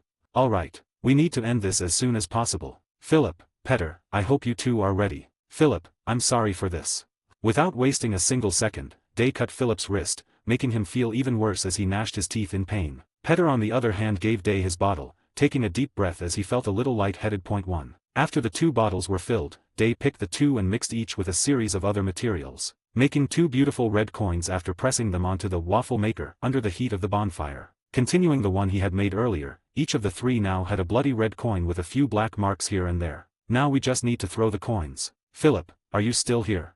URG. What? I don't feel so good, Hup. Jesus. I feel so damn sleepy. The ground looks so comforting. Philip's eyes darted left and right as the world spun around him. His face grew pale, then green, then blue as he underwent a series of transformations invisible to the naked eye. Shit. Philip is losing it. Petter, help me carry him near the fountain. Philip, are you still here? Pick this coin and throw it in the water. You need to do that on your own. See coin right. The title. URG. Give me that. His hands now had lost all sense of touch, making him almost drop the coin despite his immense physical strength. The coin wasn't that light either, being almost a liter of blood and other materials compressed into a form, albeit severely dehydrated. My hand is so light. Get a fucking grip. This is your only chance. It won't work a second time. Cling. Philip's eyes were murky, but he still managed to get a tight grip on the coin and throw it forward. Splash. Without even seeing what happened after, he fell unconscious in Day's arms. Splash. He lasted longer than I thought. Let's clean this mess, we shouldn't stay behind for long. I've already burst my time, they're likely looking for me right now, but I can't complain. Everything went just as I wanted. Splash. The coins slowly sunk in the water until they hit the bottom of the fountain. Over time, the coin took a darker color as if corroding, just like the other coins in the fountain. Petter now understood what those other coins were. Remnants of others like them, relics from a time now long lost. Is this all? Yes. The changes won't happen immediately. What even was this all about? A form of prayer for a divine that has long been forgotten. Despite them being gone, their power still lingers, one we can use for our own benefit. That's all. Don't take it too much to heart. Divine, like God's end. Day's expression sank as he grew serious. Look, it isn't the time. Feeling the tension, Petter subsided. Right. Be sure to get a towel in your mouth at night since this is going to hurt, and since you live next to me, I don't want to hear you screaming at night. I'm far too tired to worry about that. The rooms are all insulated, asshole. Besides, is it too late to get the coin from the fountain?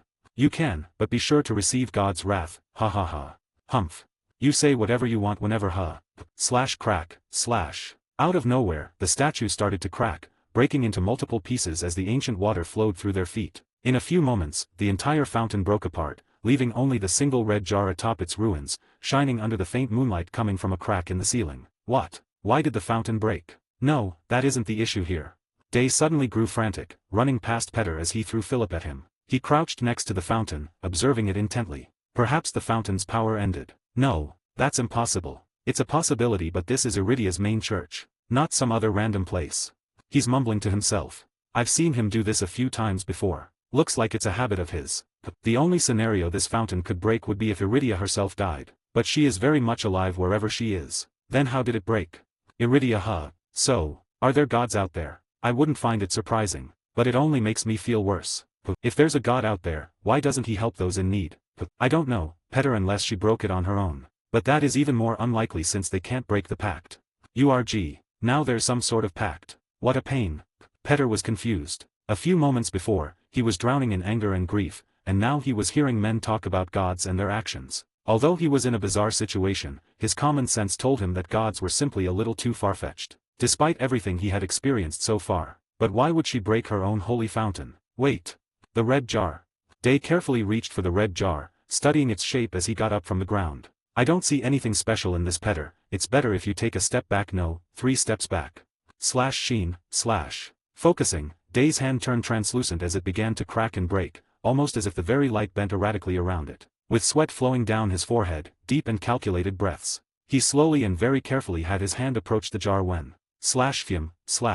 Arg. Upon touching its surface, a red beam of light came out of the jar, completely vaporizing all of the flesh in his hand, leaving only a dark, bony hand behind. Kyung.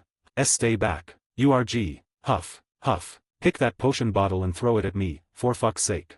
While Day grunted in pain through his mouth, clenching his half-carbonized wrist. The situation inside his head was the complete opposite. This reaction. It can't be, it shouldn't even be possible. How is such an item here, of all places? How could she leave it behind? Don't tell me the judges didn't find it. This is utter bullshit. He exclaimed out loud as he gnashed his teeth, his eyes trembling. Petter was startled by his sudden outrage, almost throwing the potion into the sky, but with a swift snatch, Day grabbed it, uncorking it before applying its contents to his wound and drinking the rest. Soon enough, his flesh began to pulsate as streams of blood fell down the lump around his hand. The black flesh was cast aside as a mass of veins and cells grew around his darkened bones. The pain was insurmountable, yet Day remained level-headed. They should have taken all of these away or at least sealed this in one of those godforsaken places, but if they left one behind, then maybe. There are others out there, forgotten. But why? There is no way they've missed them. They wouldn't have escaped their senses. Not unless. Right. This must be within the rules. A twist of the order of things, a ploy we forgot to consider. Day's eyes flashed as he thought of a distant memory. It hasn't been long since I've returned, yet I'm already being exposed to things we never even knew happened. This must be part of the changing times, the hidden carpet laid down eras past. My plans must once again be revised. Before it's too late. I'll figure out what those bastards are planning. Finally, his gaze fell onto the strange jar once more, his thoughts cooling down. It is severely weakened, albeit not damaged. I would have died otherwise. It only needs to be charged. That said, why did it choose to reveal itself? I don't know much about them, but these items would typically choose their wielder and refuse contact with all others. Nonetheless, it's now in my hands. Ha. Man. How could we have imagined that this would be here? I better shut up for now. I was planning on getting one of these, but to think I would get my hands on one so soon. Still, none of it matters. I must first find its true wielder if I want to use it. It's definitely not me since it reacted aggressively. However, it seems to be tolerating me somewhat. This means, it must consider me a subordinate apostle. But to whom? Who is the chosen? Petter. Why yeah. I don't like his gaze. I should have run away when I could. Hey, can you hold this for me, just for a sec? Man. I don't understand what is going on anymore. No way. The thing that deboned your whole arm. Hell nah. Catch. Petter jumped back as he unconsciously held the jar, only to realize what he did as his stomach grew cold. Alas, nothing happened. Trembling and slightly in shock, Day snatched the jar from Petter's hands and told him to grab Philip from the ground since he was thrown aside like a pillow. He crouched on the ground again and placed the jar in the fountain, gently grabbing one of the ancient coins within. Crack. It immediately shattered like a wet cookie, a boring and unsurprising outcome. Strange, he wasn't rejected either, so it's 2 apostles. What even is this situation? The only person that remains. At that moment, the gears fell in place as Day received a sudden enlightenment. Holy, of course. It makes so much sense. Trapped for millennia and with its power winning, it had to make a choice, so out of everyone in the room, the one with the highest potential. It must have taken Philip as the most talented of us. A mental lord and a pure human, plus everything else. It makes sense now. but it doesn't explain everything. When dealing with the unknown, the most obvious answer is not always correct. Building an assumption based on the little I know and understand is nothing short of foolish. The understanding I had of the situation has shattered somewhat, and while it won't stop me from using it, I cannot be complacent. I wanted to make us all into monsters so we could survive, but maybe I was being too conservative. Let's take it a step further and shatter it all. The ploys, rules, tyranny, everything, until we can revert the rules of this sick, broken reality. Day clenched one of his fists as he held the jar tightly. Petter gazed at Day with fright. For some reason, looking at him crouching on the ground while holding the red jar tightly with a scary smile was, "Let's go, Petter. We're done with this place. Let's bring those extras to their rooms before they wake up." Petter decided to stop thinking. They saved his life. In a sense, it's best to trust them than to worry. But above all, he felt his brain needed some time to reboot. Later that day, Philip had a weird dream. Starting as a monkey, Philip explored various places and found strange items as he grew older, again and again. Explore, grow, learn, flee, die, birth. An endless cycle, but one that flashed by in the blink of an eye. Slowly, he stopped walking on all fours, his fur fell, and he started to walk straight, wearing the fur of those more apt than him. Using their very fangs he hunted those he could not with his fragile nails. In a moment of shock, lightning fell, and fire rose to the skies. He looked down as it danced through the forest. But while the beasts ran, he stared down at the unknown force before him, and reached out into the undiscovered. From rocks and twigs to fiber and wood, he adapted, transformed, and bested his environment, becoming more than he was before, each and every day, a hunter more capable. This continued for many years until he eventually found himself in a strange place. By then, all of his fur was gone. His feet had changed, becoming rounder and his fingers longer, allowing him to better grip and manipulate the world around him. His instincts were gone, leaving behind the wonder for the undiscovered, the desire to explore, mold, and innovate, to create,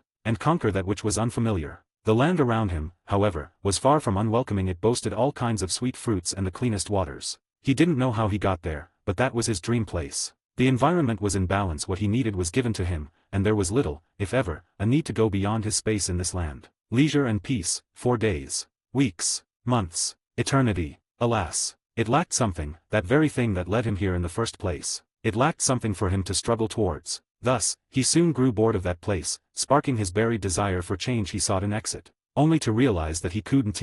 All exits had disappeared, or rather, he forgot how he got inside. At that moment, he realized, as he experienced a new emotion, that he was trapped in this endless paradise. He felt fear, a type of fear he had never felt before. Not one born from instinct, not one born from danger, but the very fear of the unknown. The very thing he sought so intently before was now creeping up on his back, telling him that it could not be conquered. In a fit of anger, he lashed out against paradise, willing to bring incomprehension and struggle to this eternal land. In his endless fury, he cracked a large, simple tree, and a red fruit fell from inside it. He was confused at first, wondering just how this fruit had come to be, and worse, one he had never seen before had fallen before him. His experiences told him to study that which was unknown. Yet, angered and wishing for change, he soon brushed away the oddities, picking up the red fruit, as in his endless rage, tiredness had finally befallen him. Its a sweet smell was far too alluring. But before he could take a bite of the delicious red fruit, he woke up. Arg, what happened? My head, my back,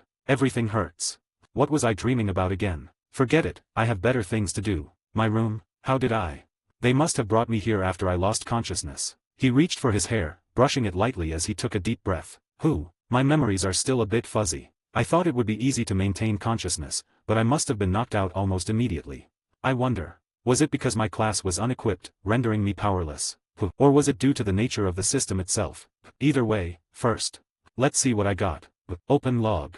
Notes. Hey, as you know, since most chapters are pretty big, I'm cutting some of them as I edit them and leaving behind more streamlined sections that can be read in one sitting and enjoyed as they are. I'm usually cutting most chapters in 2 and posting their pieces one after the other. This way you can all enjoy it without having to wait too long. Since the chapters are so long, we usually have an entire minor interaction begin and end within them, so they can be isolated rather easily. This chapter was a little unusual, though it was about a quarter of the entire chapter, so the next one will likely be over 7k words long, but it makes sense since most chapters are around 10k, and this one was 3k. I'll be posting the next one soon. I'm slowly getting my routine back, so I'll likely be returning with other works as I go on this roll. Thank you for reading and commenting on the novel. See you all tomorrow. Peace. I have a little phobia with blood and this is quite uncomfortable. My hands get all weak when I talk about this shit, although for some reason, I don't feel anything at all when blood is shown in certain scenarios. I am weak. 19. End of the month. Days plan. 11k words, finally done. Thank you for reading so far, peace. There was a slight mistake of me losing a few paragraphs halfway through the chapter, but there shouldn't be much of an issue with its progression. Either way, see you later. Open log. Opening. Your class has been automatically removed to avoid interference. Your destiny changes. Evolution shall commence. I don't remember much from this point on. There's much to learn about this system. No matter how much I'm affirmed it's neutral, it incapacitated me far too easily. Not something a little grunt like me should care about in the grand scheme of things, but still, it's something to consider. Is there someone or something able to bend and twist the system that governs our reality? What would even be this world without it? Did Earth also have something like it? Sigh. Now I'm overthinking it for sure. Your stats are being remodeled based on your current set of abilities and future race. You have offered a coin to the Fountain of Iridia. A message has been received. Opening. Congratulations, Apostle, for succeeding in all trials. Message end. Your body is being purified and reinforced by and your potential is being strengthened. Error. Impossible to complete the task. Reason, your body is going through an evolution. Solution, the blessing of Iridia shall be directed into your body's evolution, and the remaining energy will be processed as per normal. You have received the title, Blessed. From this point on there's quite the gap to the next log entry. It was likely the time when my body was transforming. A few hours for a full body transformation. Makes me feel like some sort of Pokemon. Philip moved on. Evolution has ended. You are now a type 1 pure human. Your stats are being recalculated. You have made an impossible achievement. You have gained the title, Evolver. That was smaller than I thought it would be. I thought I would gain another record achievement, something like fastest evolution, perhaps. This can only mean that someone already did that faster than me. But is that even possible? This is already very particular situation where a bug is assisting me in the system. Literally. Or I'm just thinking too much like always. I can't stop doing it these days. My head just keeps flying off into the distance whenever anything happens. And by the time I realize, an hour inside my head would pass within a minute. Show me those titles. Blessed. Description, you have been blessed by a divine being. Effects, passive regeneration of wounds and stamina. Your body's affinity towards the divine arts has increased massively. Other entities will have a stronger first impression of you. This effect may be positive or negative. Evolver. Description, you seek to unshackle from the mortal body you currently reside in. One step at a time, you will reach greatness through constant evolution. Effects, body potential is increased, along with your body's natural adaptation. Your evolution choices have increased. Your body can better handle foreign sources of energy. This title can be linked with another, allowing two titles to be equipped simultaneously. One extra effect may or may not be generated when another title is linked. Extra effect, endless mutation. This title can be fused permanently with another title. This effect can carry on to the new title depending on the compatibility. Interesting. Blessed and Evolver. Blessed seems pretty straightforward, although I wonder what that description means. Stronger first impression? Vague but not that hard to comprehend. As for the other, its base effects are alright. More potential, evolutionary choices, and adaptation are good, I suppose. But the real value of this is that it can be used together with another title, meaning its effects never mattered in the first place, since I would obviously equip it with another title for the sake of it.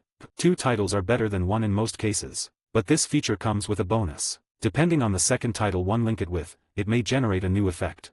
As for that last, extra effect, it's a shot in the dark for now. I can't imagine what may come out of a fusion between titles. I can't use common sense to determine the results.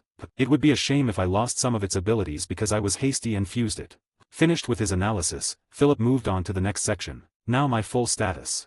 Name, Philip Vin 10. Race, Type 1 Pure Human, plus. Home world, Earth, plus. Registered world, Eden, plus. Level 0, Bruh. Class, None, plus. Title, Hunter Genius, plus. Exterminator of Nightmares, Ancient Explorer, One-Man Army, Jack of all trades, Number 1 Scholar, Martial Enthusiast, Magical Enthusiast, Mental Lord, Pioneer, Blessed Evolver. Vital Info, plus. Mind 40, 99, plus, previously 29, 92.9. Physical 44, 55, plus, previously 20, 44.6. Energy 42, plus, previously 35. Spiritual 35, 40, plus, previously 15, 24.3. Mystique 25, plus, previously 12. Abilities. Mental Force LV0, Hybrid. Mental Force Manipulation LV1, Hybrid. Mental Domain LV0, Hybrid. Skills. Gamerverse, plus. Intermediate Skill Fusion LV13, Hybrid. Western Continent Language, Incomplete, LV0, Hybrid. Scholar Vision LV0, Active. Combat Genius LV Max. Traits. Castle Town. Hardworking. Unyielding. They increased by a lot, but I expected more. If I understood everything right, then my body was a little dysregulated after my trait evolved, maybe even due to my class changing my body. Evolving should have technically made me weaker according to Day's statement, but since everything wasn't synced, I only grew stronger overall. Maybe it was because of this body's increased potential that I grew stronger than I was supposed to. That said, the values might have increased, but that was just a representation of how meaningful the impact of this trait had on my body as a whole. On the other hand, my mind stat was boosted by a lot while my body didn't really gain that much. Which means I'm still not completely in balance. As such, even though I got that reward, it wasn't enough to stabilize my stats. I could even say that the reward only served to increase their disparity. It brought forward some of the potential that had grown within me while simultaneously growing my body, which might have helped contain more of this, but it wasn't enough. At the very least, it accelerated my body's growth. But it makes me wonder how my secondary status actually affects my body. It was only supposed to be a representation of my strength, one granted mostly by absorbing those horrid blood echoes. It was meant to be contained within another status and possibly even a system of its own, although I don't understand what manages it. If it's this world's system, Gamerverse, or some other form of cosmic force that allows it to exist, it can't say. However, my assumption that both were intrinsically separated was wrong. There was a connection, of course, that much I admitted, but it wasn't one I could understand yet. However, it was clear that my original body, represented by the main status, was reacting to the secondary status page, growing stronger and more muscular over time to cope with the vision of my stats. It makes some sense since it would be strange that physical training and growth while under the influence of one class would vanish upon switching them, but it's not like the corrupted blood stays once I switch classes either. Some memories remain when I take my class off, but others become blurry, as if distant, yet still within reach somewhat. It's clear that my body doesn't forget, but a part of it vanishes. If the status defines my reality just like my class does, why is it that the system that supersedes it doesn't maintain a baseline in such a simple concept? I don't think it would have been hard. Just record my body state before and after equipping my class and roll back and forth whenever I use them. But it doesn't seem to work like that. Either way, this discussion won't resolve itself anytime soon. Day affirmed to me that he knew little about my abilities, and given the way we'll change the future, whatever he might have known will only end up as a reference soon enough. Figuring out this is something I'll have to do by myself. I imagine this is the fate of someone that carries a unique ability within them. To some degree, the destiny of all heroes. My stats are better harmonized now, which I suppose is a victory in its own right. Then, once my evolution began, the blessing came and further boosted this process, likely assisting with equalizing my stats. Ignoring the boost from my titles, my stats are seemingly balanced, but titles shouldn't be ignored. They can grant me extra power through the system, but the fact I am a mental lord remains. My mind is far superior to my body, so it's not in balance, and it'll remain like that until the trait goes from weakened to something I can use at a whim. Well, I shouldn't be so harsh with myself either. The bigger issue here is the value of the stats I have. I'm aware that the numeric display is extremely particular, and even if the heroes share certain parameters with one another, it doesn't mean nothing changed. A pure human is essentially worse in every aspect. Would this mean the strength of my muscles is lower than that of a normal person, even if it has the same weight? If so, that would mean there's a quality differential between statuses, and mine should have gone through one as well. So even if my stats increased, they might have as well decreased. This is just a rough theory of mine. I don't want to rely on Day too much regarding these things, but he does have some free knowledge to share. I'll have to consult with him later, especially since I wonder why my mind stat stopped at 99. Is there a reason for that, or is it just a coincidence? Well, for now, time to go back to my usual self. I feel naked. You have equipped a class. Your destiny changes. Your reality is morphing. Phew. The sensation of something wriggling inside of me. Cough. Anyhow, there's no point in keeping Hunter Genius active right now. I tend to keep it equipped since it gives me a significant boost in most areas, as +3 in all Hunter abilities is quite a lot. But it's time to change that. I now have better options for when I'm not in combat. Now, equip the title Evolver and options. What should I choose for my second title? His head clearing, Philip went to the bathroom, looking at himself in the mirror as he pondered over his options. Martial and magical enthusiasts are too weak compared to my other talents. Scholar gives a small boost to reading speed, but its main point is the skill it gives. Pioneer gives stat points every time I discover something new, and it also gives me temporary stats when I am exploring something never once explored. Like going deep into a forest or the deep ocean. Far too situational. The problem is that the Ancient Explorer title is pretty much the same in that regard. Now that I think about it, both are rather similar, albeit Pioneer is more encompassing. Meanwhile, Ancient Explorer is better for targeted areas such as ruins, the older the better, also helping me tread the dangers within. Maybe something interesting would happen from fusing both. Mental Lord, it serves no purpose as of now. It gives me an immense boost towards all mind-related abilities, but I only have 3 right now. Besides, I can't even use these powers properly, and my stats are already bloated. Increasing this disbalance wouldn't do well. However, the possible effects from using both together could be significant for the current me. I'll test it when I have the time. Mental Lord also has a natural suppression effect on those with weaker minds, and also at any mental ability directed at me. If they are weaker, they may be just suppressed, but if they are way inferior, they may end up being rebounded towards someone else. If that wasn't enough, Mental Lord strengthens my trait, and since my trait is made of several aspects, all of those aspects are strengthened. To some degree, it's a title suited for day-to-day activities. But until I learn how to manage my mental power, anything other than reading or thinking faster will have to be cast aside for now. There is my ability to feel and even influence the emotions of others around me, so it could be helpful around the heroes that aren't that capable yet. But it feels quite Machiavellian to use. Better go safe for now. I will just equip Jack of all trades. If the situation changes to that of a more competitive one, I can change towards the number 1 title. If I feel danger, be it physical or mental, I can always switch to Mental Lord or Hunter Genius. And in other scenarios like studying, getting used to Mental Lord should do as well. Equip Evolver and Jack of all trades. Equipped. Evolver title has been activated. The titles are resonating. The resonation has failed. No extra effects were created. I guess you can't win them all. One down, many others to go. Shaking his head lightly, Philip's first course of action was to take a shower and try to remember as much as he could of his transformation in the hopes of learning anything useful. But to his disappointment, he didn't remember that much more, as if everything had been erased, folded down, and cut off. /later, /shay, my body my skin is so smooth. I can't even see those old scars of mine. Is this because of evolution? I could apply to be an actor now. I would be famous in no time. With this body as well. 9/10 handsome man. Philip chuckled as he posed in front of the mirror, before cringing slightly as well. The things he went through to reach this place, he never once had the luxury to stop and appreciate the effort he had put into himself. It's the little things that count.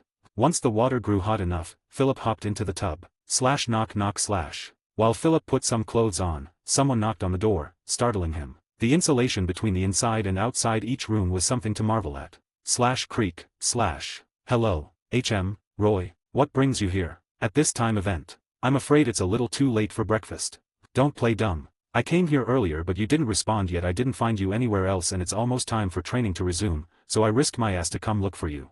Really? Thank you. I had some issues last night, so I slept badly. Philip replied as he closed the door, walking down the corridor with Roy beside him. Are you really going to act like that? Like what? Am I missing something? Philip's brain went into overdrive, and he reached a conclusion within the blink of an eye. Aha, of course. Several days have passed yet I haven't made use of my last weekly use. The first one was when we met, if it can even be counted as one. The second one was on the same day, and what Roy took as his actual first use of the week. It was to find the library. After all, although Vista gave me some rough directions, I'd much rather have Roy tell me where to go than ask the maids. The old library wasn't marked on the maps they gave us, so you'd have to stumble upon it to figure out there was something there by keen observation and perception. Having Roy pave the way was quite simple and fulfilling. This way, my actual second use of his skill came on the day the instructors were introduced to us. I asked him to find me the location of the fountain but he failed to do so. I was disappointed then, but now, not so much. If there's a deity involved, it just makes sense he can't divine anything. This leaves my third use aside from unique situations that may arise. Given it's been a few days already, he must be getting a little anxious.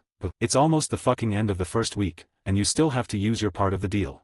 So you came here to make me use it. Are you that desperate? Damn it, Philip. Because of our deal, I am trying to keep the use for you, but the more I hold my skill, the more time I lose since the cooldown only starts when I use the skill. Is that so?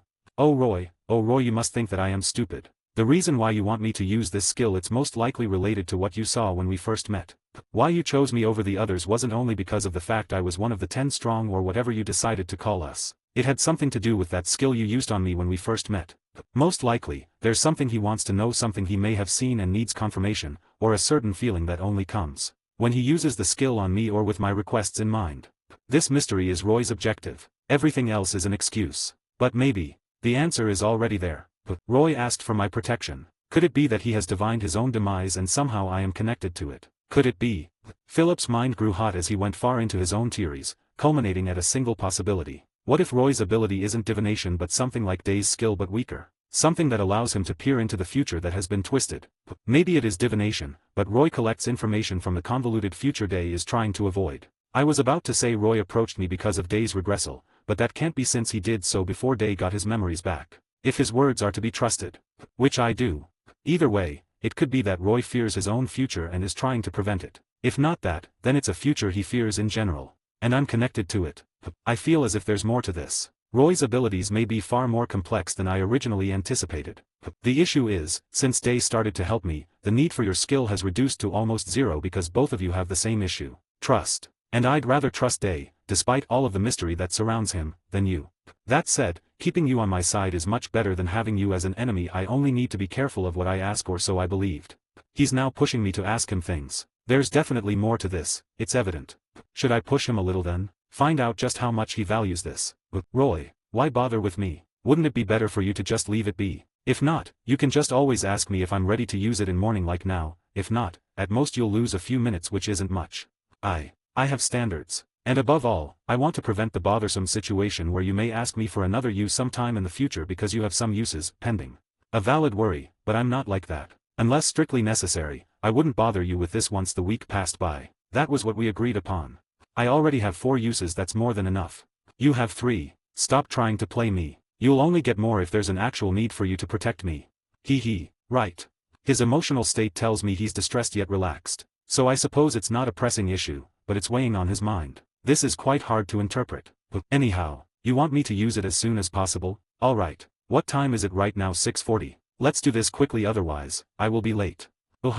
Relief, anticipation. Of course. It seems I was right. He hides his expression well, but his heart tells me everything I need to know. But that only leaves me more curious. I want to know. What is it? How does it affect me? Should I just ask? No. That'll only end up putting him on edge, and if he decides to divine my abilities, if he hasn't already tried, things may take a turn for the worse. He's far too relaxed though, so maybe he hasn't done so yet. I don't believe anyone would be able to keep their mind calm around someone they know can read it.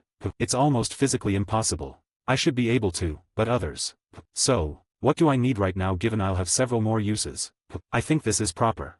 I want to know what my instructor will do during this month. So I can prepare accordingly. That essay a little too vague. You can be more specific for more info. Otherwise I'll just end up divining her bathroom stops. Wait, you can divine even that? Philip asked as he raised an eyebrow. Forget I ever said that. Please, for both our sakes. And I swear I'll never speak of anything I see you do in your private time from this moment till my death. Roy really meant that, from the bottom of his heart. You son of a. Let's forget we ever talked about this. He said as he stepped into the elevator with Roy. Nod. He agreed silently, the doors closing before them soon after. Cling. So, what kind of training will she have us undergo in the first week? That's easy enough to find out.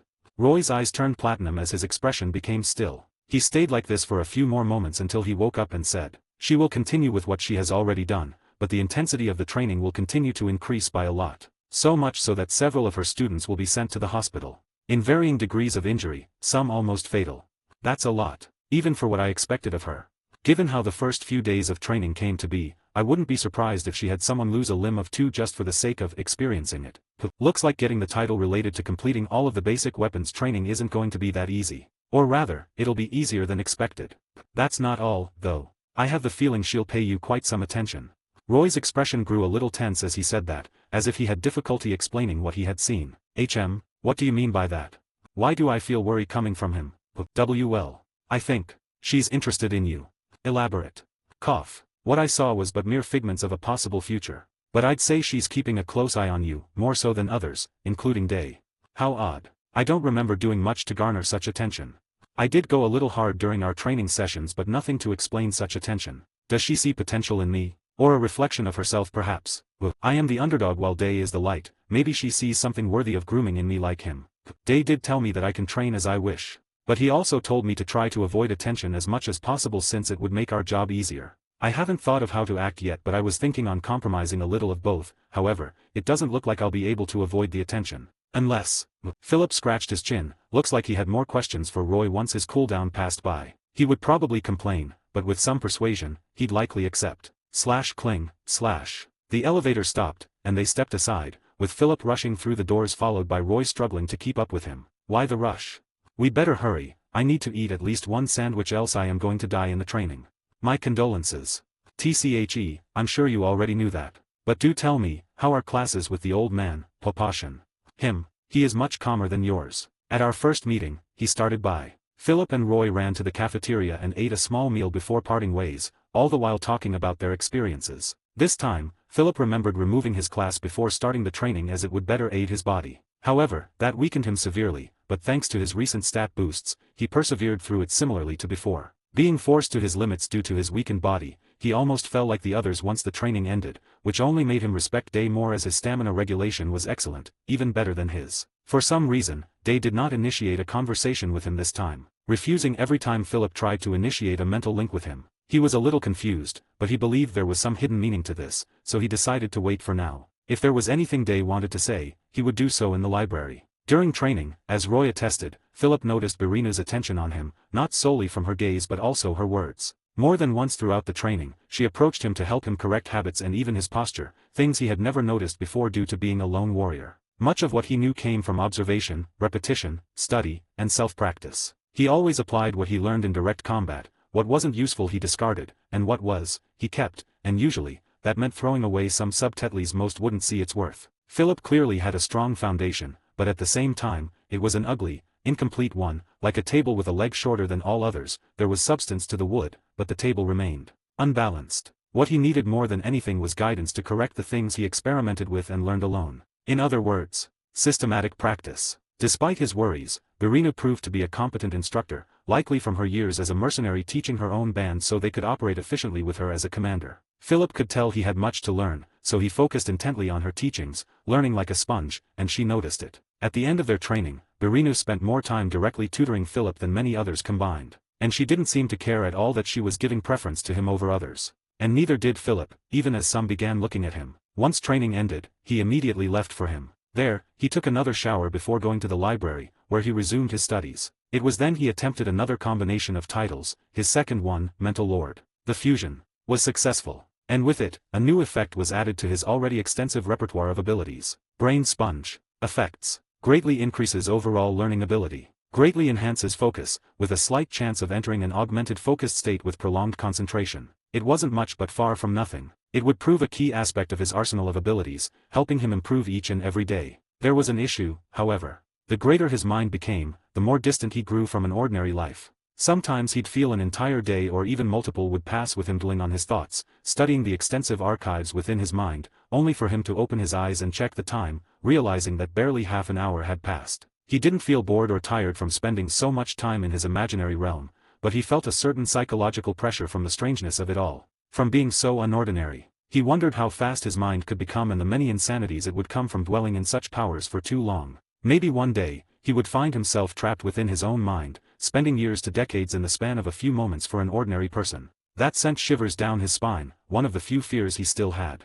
Something the common man would find odd, but for him, was a valid worry. Such thoughts weren't healthy, for such dangers were minimal, but he couldn't help but think about them from time to time. He had grown too fast for his consciousness to adapt to, an issue he'd already realized. He lacked understanding of himself, and until he got it, drowning his time with anything was the only thing he could do. So he would busy himself with anything other than thinking about such meaningless things. Like that, he waited for Day's arrival. A few hours. A few more. Over 9 hours later, and still nothing. Day never came to meet him. It was almost 10 p.m., and the time limit to enter the dormitories was fast approaching. However, Day had yet to come. So he figured he was busy and left. Tired and worn out, it was time to draw another line in the calendar and move on to the next day, one of many before him. The days passed as Philip and Roy continued with their routines, waking up and eating together before parting ways to train, only meeting occasionally throughout the day. As planned, Philip spent most of his time comprehending what he had stored within his mental library or adding more entries to it by visiting other libraries throughout the garden. There wasn't much of a need for him to train or exercise outside of his training time with Birinu, so he put his full effort into filling his mind with as much information about the world and common sense as he could, trying to improve his linguistic skill and maybe even acquire others in the meantime. At night before sleep, he'd interact with the bath messengers as he continued to clean his inventory, while also trying to understand more about them and how they interacted with this world, and reality at large. The week was mostly uneventful, for he had little interaction with others, including Day and Petter, aside from a few rare occasions here and there. He figured Day was dealing with the consequences of their previous encounter, while Petter was lying low for obvious reasons. He didn't know of the fate of the 3 individuals Petter had dealt with, but given how he never saw them again, they were likely still recovering somewhere. Only a few whispers and rumors circulated around, but people were so busy most did not seem to care at all. Only some of their kind teachers seemed interested in knowing where they were. The others almost seemed glad not to have them around. Philip could understand why. having a bunch of rude troublemakers vanish was quite pleasant, regardless of what had happened to them. Only a few of the more white bunch tried to seek out the truth, but if they found it or not, Philip did not know. He could always ask Roy, but having him peer into something so secretive was the last thing he wanted to do, so he kept quiet, for what he did not know, he would not seek out. On the 7th day, just shy of their first week in this new world, a few things happened. For once, he began noticing how the forest around the old library was growing busy, with more and more heroes surrounding it, either exploring the surroundings or merely hunting. He knew the reason why. Some heroes were striving to grow stronger, while others merely sought out the many treasures scattered throughout the land. Just a few moments prior in the morning, everyone was told of the many treasures and wealth scattered throughout the Nadir Garden. Rather than just handing resources to the heroes, the crown seemed more interested in having them seek them out themselves. Contrary to Earth, where the only thing you'd find after a lengthy and tiring cave dive would be more boring rocks, here, you may actually find ancient ruins filled with treasures. Or curses. Many were interested and, above all, eager to explore. So the garden grew busy as 100 individuals ran around like headless chickens, followed by the servants and guards. Philip thought about joining them for once, but he soon realized there was no reason for such. After all, if he needed anything, then a certain someone would give it to him. So rather than waste his time gambling in the wilderness, Philip opted to master and learn more. Sitting down in the libraries like a rock, flipping pages like a machine for hours on end. He'd much rather read a few more tomes on magic than seek out an artifact he wouldn't even know how to use. Magic fascinated him, and he wanted to learn everything about it, but he knew that before running, one had to crawl. He already had so much on his plate anyway, so why add more things for him to carry? This, however, led to some issues. While he was patient and able to control his impulses, others weren't. And this included a certain shabby man. Given his poor combat abilities, there was more than one scenario where Philip was forced to protect Roy against monsters in the forest, but after it happened a second time, Philip grew tired of accompanying him and told him to explore safer areas, to which he agreed. He didn't believe Roy was in danger, to begin with, but Roy certainly did not wish to test just how far the Crown's willingness to protect him would go, so he checked out and focused his attention on the dormitories. Which proved to be the right call as he found several treasures soon after. Some by luck, others by cheating. But he was adamant his skills could not be considered that, and Philip agreed. The crown had hidden many treasures, some out of sight, others under magical wards. Who's to say there wasn't one shielded from his abilities? Maybe that was why Day was so busy, running around everywhere his friends. Either, Philip did not partake in this fever, enjoying his free time and leisure. So overall, if he wasn't in Berinu's classes, he was either studying in the libraries or training his new techniques in his room, experimenting and learning something new every day. After all, he wanted a solid understanding of the basics before trying to create any new technique. That same day, sometime deep in the night, crackle, spark, under the faint moonlight, a single individual with a large book open in their hand could be seen in the arena, their right hand raised lightly above the ground as they whispered something in a low tone. Am I rushing this? It hasn't been that long since I began studying magic, but I wanted to test things out in the open rather than risk burning my room down. It was none other than Philip holding a hefty tome as he unsuccessfully tried to cast the most basic magic spells. I'm doing everything as intended, though. Why isn't this working?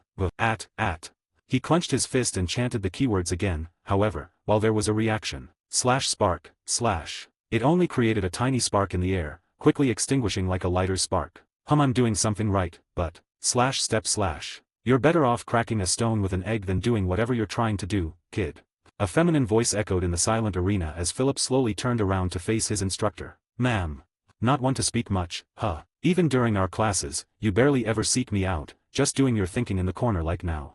Berinu approached him without a care, putting her hand on his shoulder as she snickered. Her hand was heavy and strong, almost pressing him down to the ground, but he resisted, albeit with difficulty. His body trembled slightly, and she noticed it, chuckling as she ignored him. Those who work hard tend to go a little further than others, but you seem the kind of person that makes even those people seem lazy. But see, not everything can be overcome by yourself. You can't even get the basics in line despite doing everything else right. She said as she pushed her finger onto his cheeks with a light smile. You should ask for help from time to time rather than smashing your head against the wall. I've done that before, and while it works, it takes a while to crack it, you know. Buahaha. Say you've killed a person before, haven't you? That came out of nowhere. Your answer? Yes.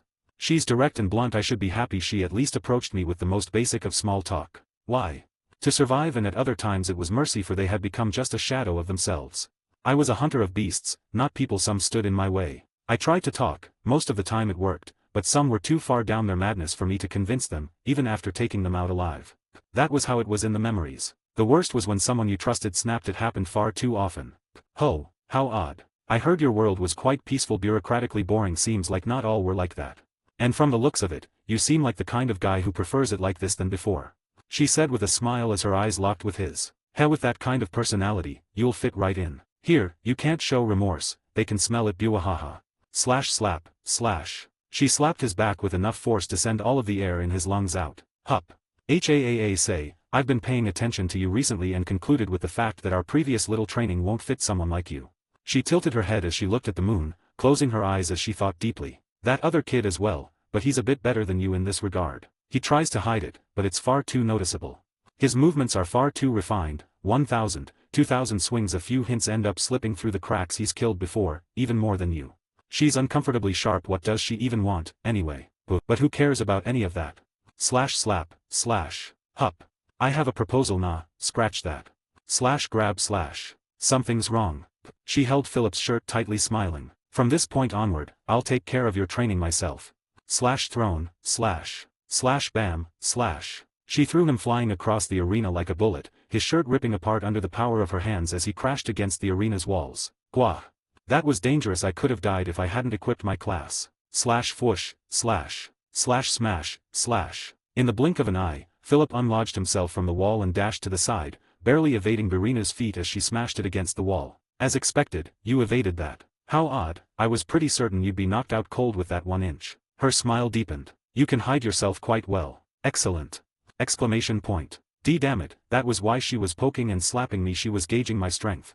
Slash whoop, slash. Birinu reappeared before him before he could react, extending her hand toward his face. But rather than attacking, she suddenly stopped, her aura diminishing as she dusted his shoulders, pulling him up as she tapped his arms. Let's stop here for today. It's late, after all, and I'm not being paid overtime. You'd better be ready. Starting tomorrow, I won't be holding my punches. Also, try to stop practicing at such a late hour. While I'd motivate others to do the same, if you're trying to learn something new, just ask it first rather than keeping to yourself. For everything you're trying to hide, is it worth the progress you could have made if you just asked for a little help? Once our training ends tomorrow, pass by the large tower where Arani stays and ask her for some assistance. I can even make an exception so you can listen to her classes from time to time. If not, that old man could also give you some help. Magic's not my thing, and neither's that Baldy, so don't even ask for his opinion on the matter, or he'll lecture about some nonsense for the whole afternoon. That's about it, good night. With those words, she left. Like a sudden storm, she raised the place and vanished. Good night. Looks like the idea of keeping to myself is out of the water now. Well, I wasn't trying to be that secretive, but I wanted to at least hold a little back. Maybe it was a foolish thing to even try. I'm not even aware of how many people are observing me, so as she said, I could have been just wasting my efforts bashing my head against the wall. Phew, my shoulders hurt a little, but I feel a bit better now. I still have to try not to become the focus of everyone's attention, but I should be able to at least give it my all in training. Since time is such a commodity, might as well make the most of it before whatever day has in line for me. I have a feeling that things won't remain calm for long. Tired and a little worn out, Philip grabbed his book from the ground before returning to the library. The bookkeeper gave him a nasty stare but accepted the book without much complaint, and with that, he returned to the dorm and prepared for another long night. Like Birinu said, the next day, she went extra hard on him, almost killing him, but he persevered barely. As he thought before, she seemed suspicious of his varying levels of strength, so he decided to only utilize his main status in public. Albeit how well he'd be able to maintain this was for the future to tell. Later that day, he sought out the professor of magic, spending many hours with her as he resolved his worries and doubts. Surprisingly, she wasn't snobby or arrogant, answering everything calmly and concisely. What he didn't know was that she was highly surprised to see a student with such an advanced understanding of magic this early, and above all, for him to not even be part of her class. Simply put, despite not putting that much time into his magic studies, Philip had already dived into dozens of tomes on the subject, understanding and memorizing most of them with ease. She saw that he had a high understanding of the basics but a lack of direction, which she was more than happy to fulfill. She even suggested for him to partake in her classes, however, Birinu immediately refused in his stead, which prompted him to just seek her guidance every once in a while. With both of their assistance, Philip's training accelerated considerably, leading to constant improvement daily. Yet, as time passed, Day had yet to make his appearance, troubling him somewhat. There was much he wished to discuss with him, yet the man remained elusive, seemingly evading him at every turn. He could understand it, but was such concealment necessary? Philip could only keep on with his training. The first week ended, and the second came right after, but there was still nothing from Day. The last day of the second week of training was also the most dangerous for his well-being, but due to that, he was almost exposed. Birinu seemed intent on figuring out what Philip was hiding, pushing him further and further. Yet despite everything she threw at him, he continued to improve, coming back day after day. If she pushed him too far, like all, she helped him recover, but what surprised her was how quickly he learned and subjected himself to pain and almost torture for its sake. Like Day, and even surprisingly Petter, he was amidst the few who could tolerate so much pain and not complain. For that day, Birinu had them fight against a real monster. Not a dummy, much less an illusion, an actual beast in the flesh. Usually, she would put each student before a monster, either equal or slightly within their strength range to give them a challenge, but for a select few, she paired them with monsters far beyond their skill range, so they would be pushed to their limits and possibly even beyond. As for Philip, he immediately realized that with his skill level and overall power, there would be little chance of him defeating the beast he was paired with without switching to his secondary status. The problem is that Birinu was constantly monitoring him. She would certainly notice if his strength suddenly changed like it did before. Caught between a rock and a hard place, Philip almost resolved himself to what would likely be the beating of a lifetime. He was ready to walk into the stage and leave without a few limbs, but he would, at the very least, bring out one of its eyes with him. Thankfully, however, he wasn't alone, and finally, after almost 2 weeks of silence, Day acted in his behalf. "Teacher, I would like to challenge myself today." "Oh, and how do you plan to do that? What's he doing this time?" "Let me fight against all of these monsters on my own." Exclamation point. This guy. Philip had lightly understood what Day was planning to do. "Brat, you sure like to cause trouble for me." "Fine, but if you fail, you will be forced to stay in the Chamber of Silence for the entire week." "No, 2 weeks. Birinu smiled as she did that, believing the boy would back out. 2 weeks. "Oh yeah, 2 whole weeks. Shit, I got caught up by that brat's enthusiasm and ended up speaking too much." Funny enough, Birinu realized too late that maybe 2 weeks in what was basically a torture chamber was a bit too much for the misplaced excitement of a young boy. In any case, what even is the Chamber of Silence? A very, very fun place, hee. Arg, whatever. Too late to back down now. While Day distracted Birinu. "Someone is trying to create a mental link with you." Exclamation point. Is it finally time after ignoring me all this time? Before it is too late, take this chance to change your class. Already did, but since we're here, why did you ignore me all this time? It's been far too long. I didn't have a choice. Last week's events were a little bigger than I expected, so I had to remain low as the person who was mostly behind everything that happened. Petter's actions went a little beyond their tolerance line, and I didn't want to risk either of you. And in the meantime, I prepared some things for the next act. Another one of your plans? Do I need to do anything? Even if you could, it's too late, it's about to start. What, I have many questions, you bastard. I know, but I will have to make you wait for another 2 weeks. I fucking knew it, you provoked her on purpose. Of course, I did. That room is one of the few places in this garden where the eyes of the Crown's agents can't reach, and there's quite a bit I need to do that needs absolute privacy. It also completely isolates all sounds and magic signatures. Perfect for the training I want to do. So I will have to ask you to wait a little bit more, just keep up with what you have been doing so far. In fact, you've been doing great. Keep working hard and training magic, it'll be useful for later. Make sure to stay away from Petter as well, for the same reason as me, of course. It's been so long and the bar isn't cleared yet. Sigh, how could the Crown stop after 1.5 weeks of the investigation? Think about their perspective. Someone snuck into the garden, messed with the memories of 3 heroes, and stole their skills. This isn't normal, not in the slightest. 1 week was just enough for them to understand and evaluate the situation. They will soon start to ask questions. If they don't find anything, then they'll begin to probe around. Don't worry though, should be fine for the most part. Their methods shouldn't affect you much, and as long as Petter hides his status, it'll be fine. And even if it's exposed, it shouldn't do much after he cleaned it a little. The contract we made has enough strength to resist their probing, that is, until they realize there's a contract in place. If they do, they may try to forcibly break it, and that would be catastrophic. That's why I am going into the chamber. I'll hide and continue with my plans. 2 birds with 1 stone. Fine. Do as you wish, but I want answers when you come back, and before you cut this off, is there anything I should be particularly vigilant about? No. Oh, I almost forgot. I left a note in your room. I need you to collect everything written on it by the time I return in 2 weeks. Try to be stealthy, it's very important, everything else isn't as important. Good luck. Connection has been terminated. Wait, fucker. As his mind rebounded from the recoil of the connection being forcibly terminated, Philip clenched his teeth as he looked at Day in the distance. As they spoke, Day stepped into the arena, beginning his trial as waves of monsters were released for him to confront. This I forgot to ask him about levels. Isn't he going to level up if he kills so many monsters? Maybe there are ways to manipulate experience gain. I hate being in the dark. That said, I'm curious. Even if he's going to hold himself back, let's see just how skilled he truly is. A few minutes later.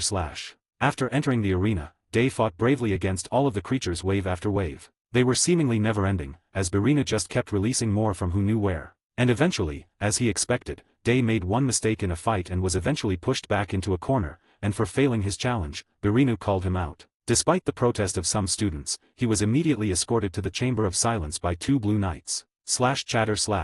Everyone's reactions were mixed. Some mocked him, others felt pity, a few even admired him. Alright, everyone. Now that this has been done with, pick up your weapons, and let's start. No need to be hasty. Everyone will have their turn. Everyone picked their own equipment and got ready, Philip included. In the end, Birinu called for the next one without even giving Day a second glance, and another poor lamb stepped into the bloody battlefield. Eventually, it was Philip's turn, and with his class equipped, there was little to no struggle, albeit he did try his best to conform with his previous displays of power. However, no matter what he did, Birina never smiled, looking at him with a deep gaze. She seemed disappointed, albeit he couldn't tell if it was with him or something else. Training resumed as per usual. During the past week, 4 members decided to transfer to other teachers, but as compensation, 7 more were added into the numbers, increasing the number of students to 23. This week had been quite tough as well according to the calendar. The first week was just an introduction to some basic knowledge while the second week was reserved for practical training. And in Birina's case, that was an increase in the difficulty of the training regime which had already been increased thanks to characters like him and Day. If not for some like Petter who could barely follow up with the training, Birinu would have been forced to tone herself down, but despite all complaints, she never did. Because of her lack of care, let's just say that some people lost their patience. Philip never blamed any of them, not the same for Birinu, as she did not hesitate a single moment to mock them all. But as a counterpoint, she always supported those who remained, regardless of how weak they were. She was an excellent tutor if her brutality was to be ignored. After everyone had their turn with the arena, Birinu announced the end of today's class. Alright, everyone. You all did a decent job in the past 2 weeks. Starting tomorrow, you will all go under advanced training. Some of you are still a little lacking, and while I wanted to straighten you all a little further, I'm afraid we have a schedule to stick to. Stop looking at me with those puppy faces. Humph, you have learned how to wield your weapons and fight to a basic degree. It's time for us to take the next step and learn how to wield the most basic principle. She raised her hand high, and wind began to gather in her palm as their clothes fluttered. Shuaye. The wind grew stronger and stronger, eventually exploding as she closed her fist, causing the clouds above to disperse as she proclaimed loudly. It's time to learn how to shape energy. So make sure to rest because tomorrow will be a full day. Buahahaha. Dismissed. I've never been to the army, but I feel like it would be like this. I'm tired from just hearing her speak. While everyone seemed excited and even a little eager for tomorrow, Philip did not linger and immediately left as he had better things to do. Albeit he was also expectant, he knew nothing would happen from staying behind. There was a lot to do, and only 2 weeks left until the end of the first month. Such an opportunity to openly learn whatever was in the garden's libraries might never come again, or at least anytime soon. There were still many shelves in the several libraries for him to memorize, and for each, he added onto his mental realm, the greater the potency of scholar's vision became. But rather than the library, Philip returned to his room and found the note he was tasked with. He quickly recognized some of the items but not all, so it seemed he would have to research a bit. He had no idea how he would collect them, but if he was entrusted with it, there was likely a way. Crackle. Philip soon burned the letter in the fireplace once he finished it. It seems like I'll have to go out of my comfort zone. I was avoiding interacting with as many people as possible, but to get some of these I'll have to talk with some of the garden's caretakers. This won't be easy. What a bother. I'm not the persuasive kind of guy. Sigh. Like this, another 2 weeks passed under the constant routine of going to class, reading books in the library, and searching for the items. Training every day, improving at every moment. Their final day of tutelage finally arrived. Clang. In a dark place somewhere underground, a square cube was suspended by chains above a deep void, silent void. The sole entrance to this unimaginable place was a single bridge from the darkness, seemingly floating without any support, like a floating platform in fiction. Image. Inside the cube was a squarish room 10 meters in height, depth, and width. Each was covered in strange purple runes. Albeit static, if one stared at them for too long, they'd have the impression they were moving. Image. Scribble.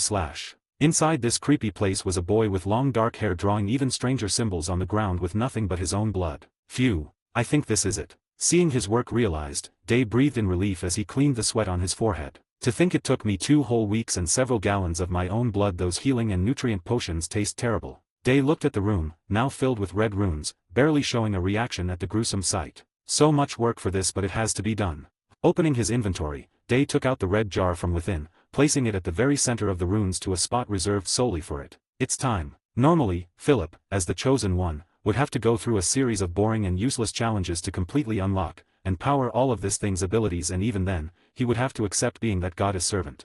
But I can't allow that, not when we are planning to go so much higher, right? I'm straying far too much from the original plan, but I have faith in him once I'm outside, as long as everything's in place, there won't be an issue.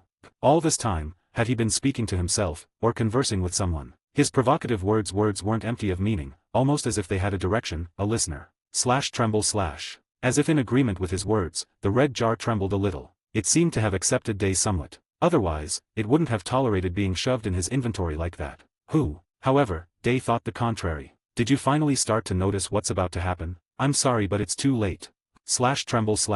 For 2 entire weeks, I maintained my thoughts at a minimum so that you wouldn't be able to notice what I was planning. I had to ignore both Philip and Petter for all this time to keep my thoughts away from this. I was lucky. If not for Philip's actions, Irina may not have pushed for that trial. Curious, isn't it? That for something I did not expect, another thing I did not plan for came just at the right time, almost as if fate was playing in my favor.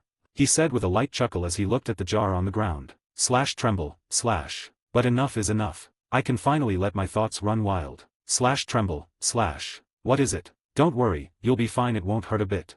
He said with a twisted smile as he moved to the edge of the bloody circle. The reason why Philip was chosen and the entire meaning of this is all because of their inherent limitations.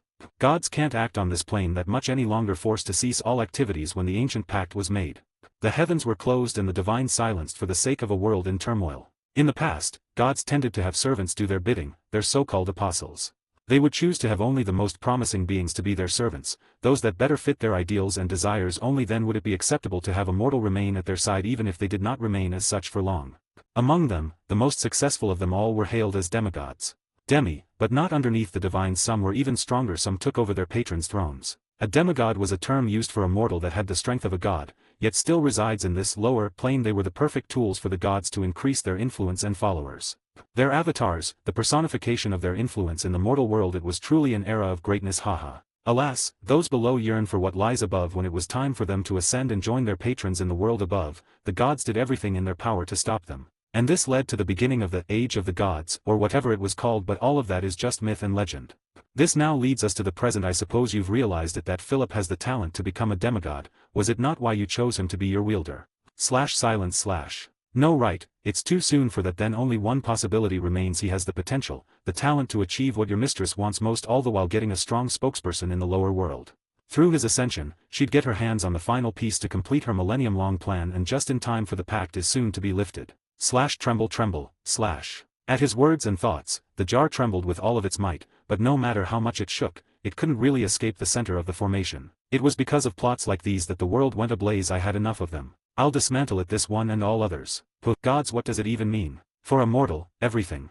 But gods are far from that. They seek constant improvement, just like us tiny beings. And Iridia was using a straightforward and lengthy process: enlightenment, study and comprehension. Iridia was known as a goddess of valleys and mountains, but she was also in charge of everything within it. To name her domains, Iridia is the goddess of valleys and mountains, knowledge and animals, among a few other subdivisions. But there's one thing missing: animals are a minor part of a very large and important aspect of reality life. There is a reason why Iridia's rituals are always so bloody and brutal, often involving death. And this must be the reason this little guy was so interested in Philip. Iridia was planning to comprehend one of the greater cycles. She was trying to comprehend that which mirrors life-death. There cannot be death without life, in the same way that life is meaningless without it. They are both interconnected and equivalent, like two sides of the same coin, albeit some may have different views and understandings regarding that. And Philip is like a glitch in life. She must believe that he is the missing link to connect all dots. Although Iridia's main domain is knowledge and animals, she had long ago mastered life. So before the heavens were closed, she must have planned to slowly master death before fusing these two concepts and ascending further. Alas, her plans were cut short by the pact. With it, the gods lost the capability to observe this plane through normal means, which barred her chances of achieving her plans, and worse, her church was soon destroyed for some long-lost reason, and her name faded. In all her wisdom, she must have predicted such an outcome and left her divine artifact behind, hiding it and filling it with her precious divinity, all in the hopes that it would slowly continue her footsteps, so when the time finally came it would be almost as if she had never been affected by the pact at all. And for thousands of years, it worked. Rather, I imagine it must have already been done. No, I am sure it already has. After all, in the future, Iridia was forget it. But maybe Philip wasn't even meant to help her finish anything, but rather, only meant to safeguard her artifact until the time came for them to reunite. For his potential, she'd have her hands on everything she'd been planning for, and an apostle to spread her influence in the new world. Day smiled, his chaotic thoughts concluding as he calmed down. The time of the pact's end draws close, just as the deadline for the exhaustion of her divine power in this jar. Isn't that right? Iridia's ancient artifact, the essence of all life, the jar of life. Tremble. The jar struggled with all its might, but it couldn't do much apart from that. Day crouched at the edge of the formation, smiling lightly as he snickered at the item. How pitiful, an artifact of such power, reduced to only this. Did you waste all your remaining power trying to blow up my hand? I felt something brush past me, but it wasn't that big of a deal. Well, I expected it to struggle to some degree. It's a shame that I will have to destroy its consciousness since Iridia created it, and hence, there's no changing its loyalty. The artifact's power will greatly decrease, but it's still a divine relic. I also have to purge the divine power that Iridia left, else Philip will be in danger. Thankfully, the divinity is still dormant, probably trying to conserve its power and not dissipate. No matter how much I provoke it, the jar knows it has little power left, and with how close it is to accomplishing its 1,000-year plan, it can't waste anything now. It's already impressive that it lasted like this. Almost makes me feel bad. Almost. Gods are powerful beings, but they aren't eternal creatures. Their influence slowly fades away over time. That's why some are so desperate to increase their power, since doing so increases their life expectancy. Although it varies, gods tend to count their years in the thousands. Enough talking, I have a lot to do outside, and I had enough speaking with a jar. Tremble. Stop shaking, else you might fall off the circle, and if that happens mid-ceremony you will be fully destroyed, and there's no saving after that.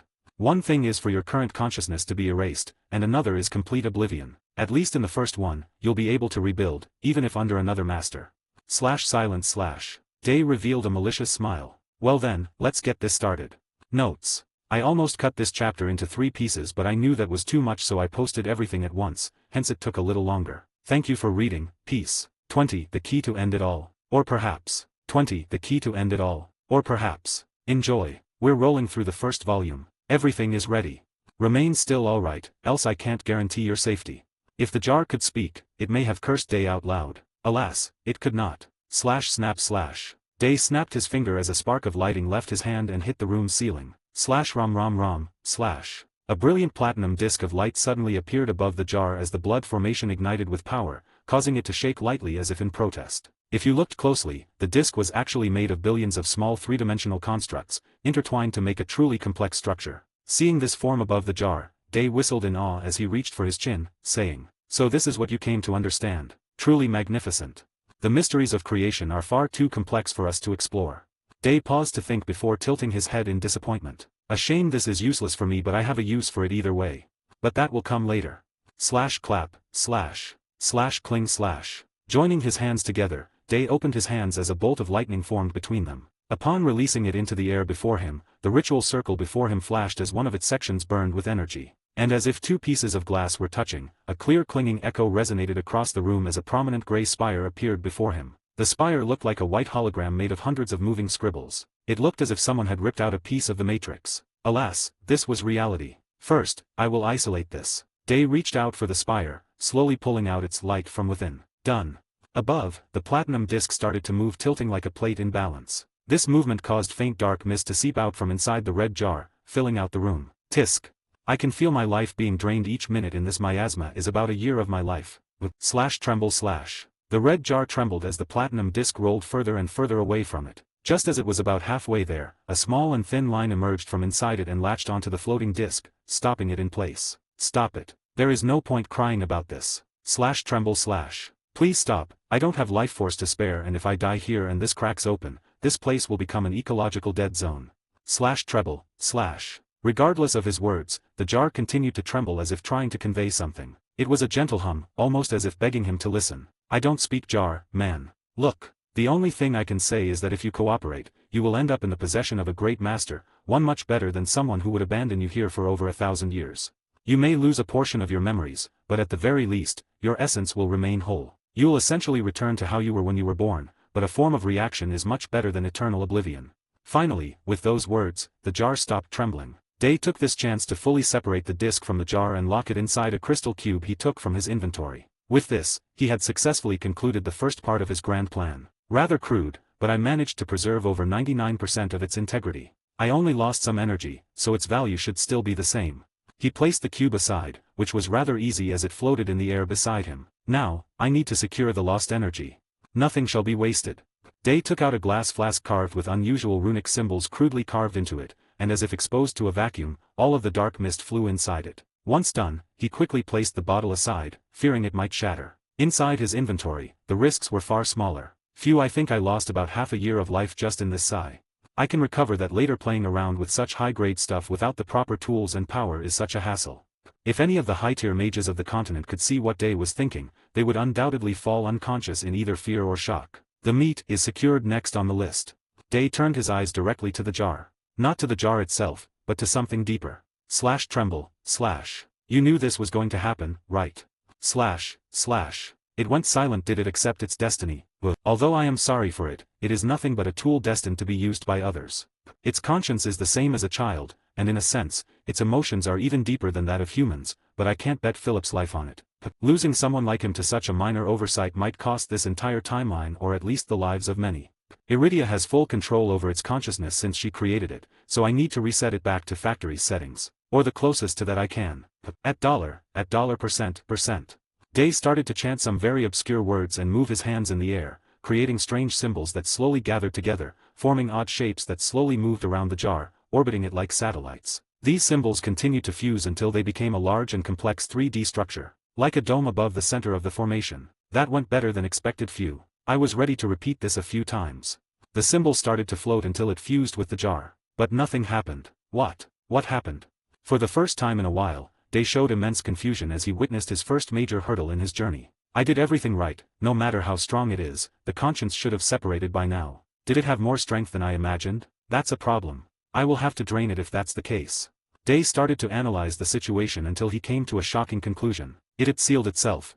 How? As an artifact conscience, it has full control over the artifact, its body. But since another being made the artifact, it's completely subservient to it and its orders. So it shouldn't be possible for it to seal itself under any circumstances since it was given a certain order.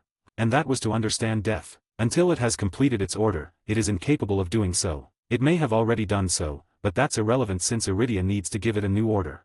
Did Iridia give it more freedom than I expected? That wouldn't make sense given what I know about her. For it to seal itself under the current circumstances, it would have to use a little of its core energy. And I am sure it doesn't have this level of authority. Core energy is the power used by its creator to make it. It constitutes the artifact's power and strength. Hence, if you drain it, that's the same as crippling the artifact's power and potential. It's like the battery in a motherboard or the innate energy within a human being. The issue here is that even if Iridia gave her artifact a lot of freedom, no god would ever allow their artifacts to go so far as to do this, even if it means their destruction. Since in most cases, it may be possible for a divine to fix it with due time if they can gather its fragments.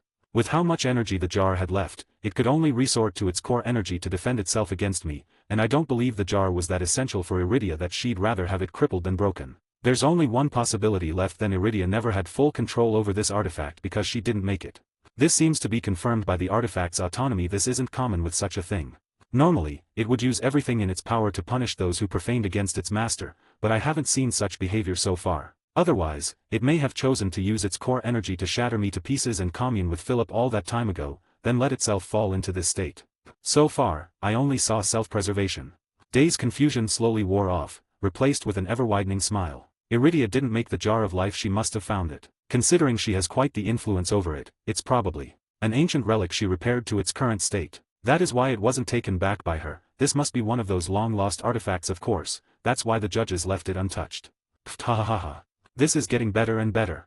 Alright, plan Z, time to improvise.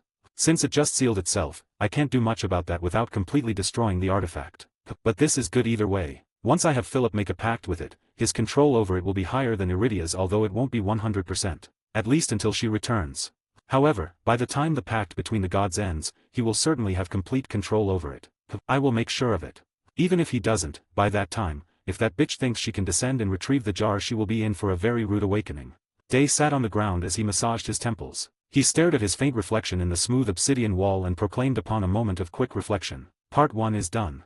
The easy part has ended. Now for the hard part. I would have had to do this eventually, and it's what I feared would kill the artifact, but now, I don't need to hold back. Time to remove the pesky mark she left on it. Although this won't help much, I would have to do it eventually, so it's better to do it now. Looking at the jar, Day's expression brightened as he exhaled lightly. Sorry, Philip, but the first god kill achievement shall be mine. Day walked through the formation and placed his hands on the jar. Like before, when he first found the artifact, his right hand began to distort as if it was phasing in and out of reality. Glup. As if placing his hand in a bucket of water, his hand entered the jar. Not by the hole in the top, but by the sides. Eventually, Day's entire arm entered the jar. He seemed to be looking for something until his expression lit up with glee as he pulled out with all of his strength. Slash ah, slash. When he did so, a terrific scream that could only come from Asian horror movies assaulted his ears. URG, my ears are ringing for a goddess, your scream hurts more than a banshee. Slash growl slash. Before him, the phantom-like figure of a woman slowly materialized as light condensed above the jar. Over time, her features grew more and more pronounced, and it became evident that she wasn't anything ordinary. This woman's beauty was so great, that even when veiled, she gave others the impression that there was no one in this world that could surpass her, like a mirage within a dream. Image, you. And that was indeed the case as she removed her veil, revealing a beauty of unimaginable proportions. I never saw a human as daring as you. Her voice was cold but angelic, smooth enough to wash away one's worries and polish a black heart. I saw everything. She proclaimed in a low tone as she floated gently in the air. The boy who held untold potential and TCHE. Her voice cracked, bringing immense pain today, forcing him to look away as he covered his ears. Yet, noticing his reaction, she did not stop. The boy who holds the desire to twist reality into fantasy. She floated next to him, placing her pale, smooth hands on his chin as she flew around him. But you are by far the strangest of all. Day gazed at the ghost with a love-stricken face. It couldn't be the woman's beauty had hypnotized Day. You know of things beyond that of a mortal, knowledge that shouldn't possibly exist. I feel traces of multiple different origins within your actions, but as far as I know, some of those traces have completely vanished in the rivers of time, yet at the same time, even if they returned, how come they have all gathered within you and developed into such a perfect system? Through ordinary manipulation of the lowest order, you have interfered with the divine, a feat that greatly surprises even the likes of my greatness. Who would believe such a sight if not experiencing it firsthand? I wouldn't, and that shakens me to my very core. Although my knowledge is not all-encompassing, I believe the other possibilities are completely unlikely. This leads to a single conclusion: you must have breached the wall. By whatever means you used to breach this world's walls, I cannot help but be appalled. She looked at the hypnotized Day in wonder. There was more than mockery to her tone. It was faint, but it held respect and even desire. I, more than many, am aware of the human potential, but never believed such a sight would befall me rather than what you already took. Your existence itself may be more valuable than another 10,000 years of monotonous contemplation. Her slender fingers danced around his mouth as she thought deeply about him. Eventually, as she peered deep into his eyes, she spoke. Why don't you tell me? Tell me who you truly are, of the method through which you used to pierce through the barrier even the gods fear. Her melodious voice echoed in Day's ear as he nodded fervently. I am. Day told her everything about who he was, how he came to be, what he did, and even how he turned back time using. At the end of it all, as he shared his plans with her, Iridia couldn't help but clap her hands enthusiastically. She showed a rare, visible surprise, acknowledging his actions to be beyond her and maybe even all others' predictions. Slash clap clap slash. Incredible. To think that was such a thing humans never cease to impress. For once, I'm left utterly speechless at the ingenuity of mankind and their desire to succeed. It seems my old friend's words were correct. After all, I lost that bet. To defy the natural order and envision a world of conquest, I pale at your designs, at those that once stood before you. She placed her hands on her cheeks as she thought even deeper, her emotions becoming a mystery as she smiled sweetly yet not. Perhaps this is the unpredictability of life I so dearly fought to understand. This is what the was trying to protect, what it truly encompasses. Truly, the will of the world is beyond all of us to a degree we all couldn't even begin to imagine. No wonder those of higher order felt our actions to be so devoid of meaning.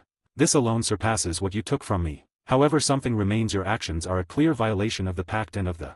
She seemed confused. How did it come to pass? Does it value your actions? It couldn't be they were inconsequential. I'm stumped. It's been ages since I felt like this, the taste of the absolute unknown. She tapped her lips as she rolled in the air, her bright hair spreading all around like the stars in the endless cosmos. What do I do? It's such a waste to get rid of this man. Nonetheless, there are dangers to keeping him as well. Who knows when such an opportunity will come again?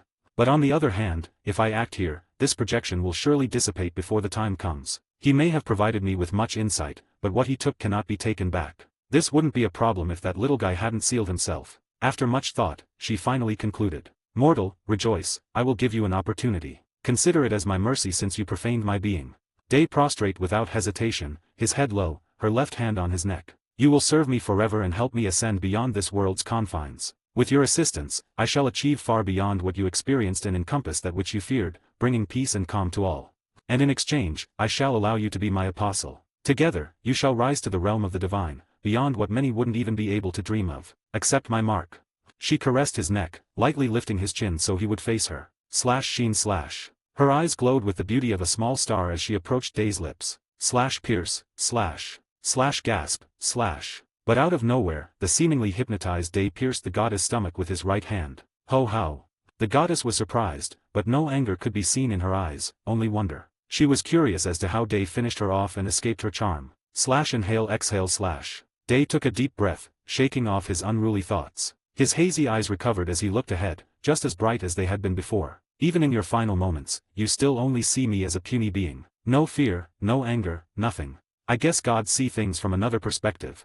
Even though I dealt a critical hit to her, she gazes at me the same way a child gazes at an ant, or rather, how I would look at another being inside a dream where I am almighty.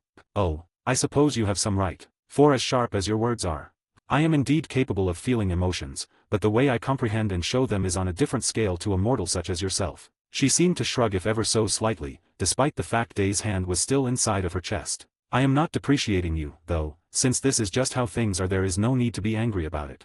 Would you be angry at the sun just because it rose and shone light onto your face in the morning? You may curse it once or twice, but the sun, in its endless splendor, will never complain nor react to your achievements.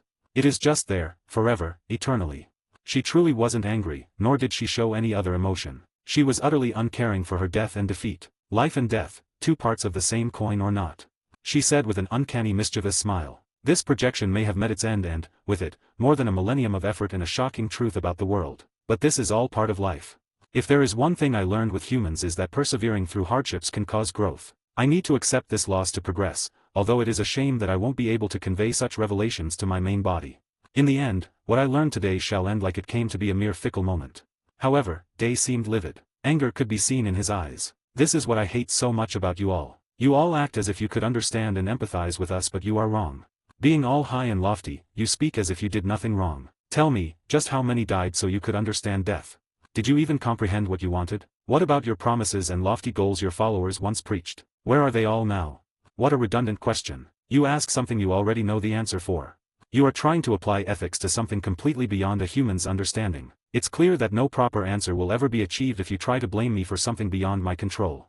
And even so, you would have to go through each and every one of my followers' deaths. Some were deserving, others weren't. Many were saved through my teaching while many were condemned. My lack of visible emotions does not represent the lack of care for all of those who once followed me. In this very moment, rather than me being the villain, it is you who distorts reality to fit your ideas and beliefs, for it is the easier thing to do, isn't that right? Yet you don't care about any such subtleties, but I guess this was expected. Humans can only see as far as their eyes allow them to, or what their heart can bear to take. Human hypocrisy is famed across multiple dimensions after all. It is all a very human thing to do. Day's anger did not increase or decrease. He remained solemn as he gazed at the goddess. He knew she was right, but he refused to accept it, because she was also wrong. There was a saying, gods can't mix with a mortal since they are eternal. And this is the reason why. You may only speak the truth, but this is from your perspective.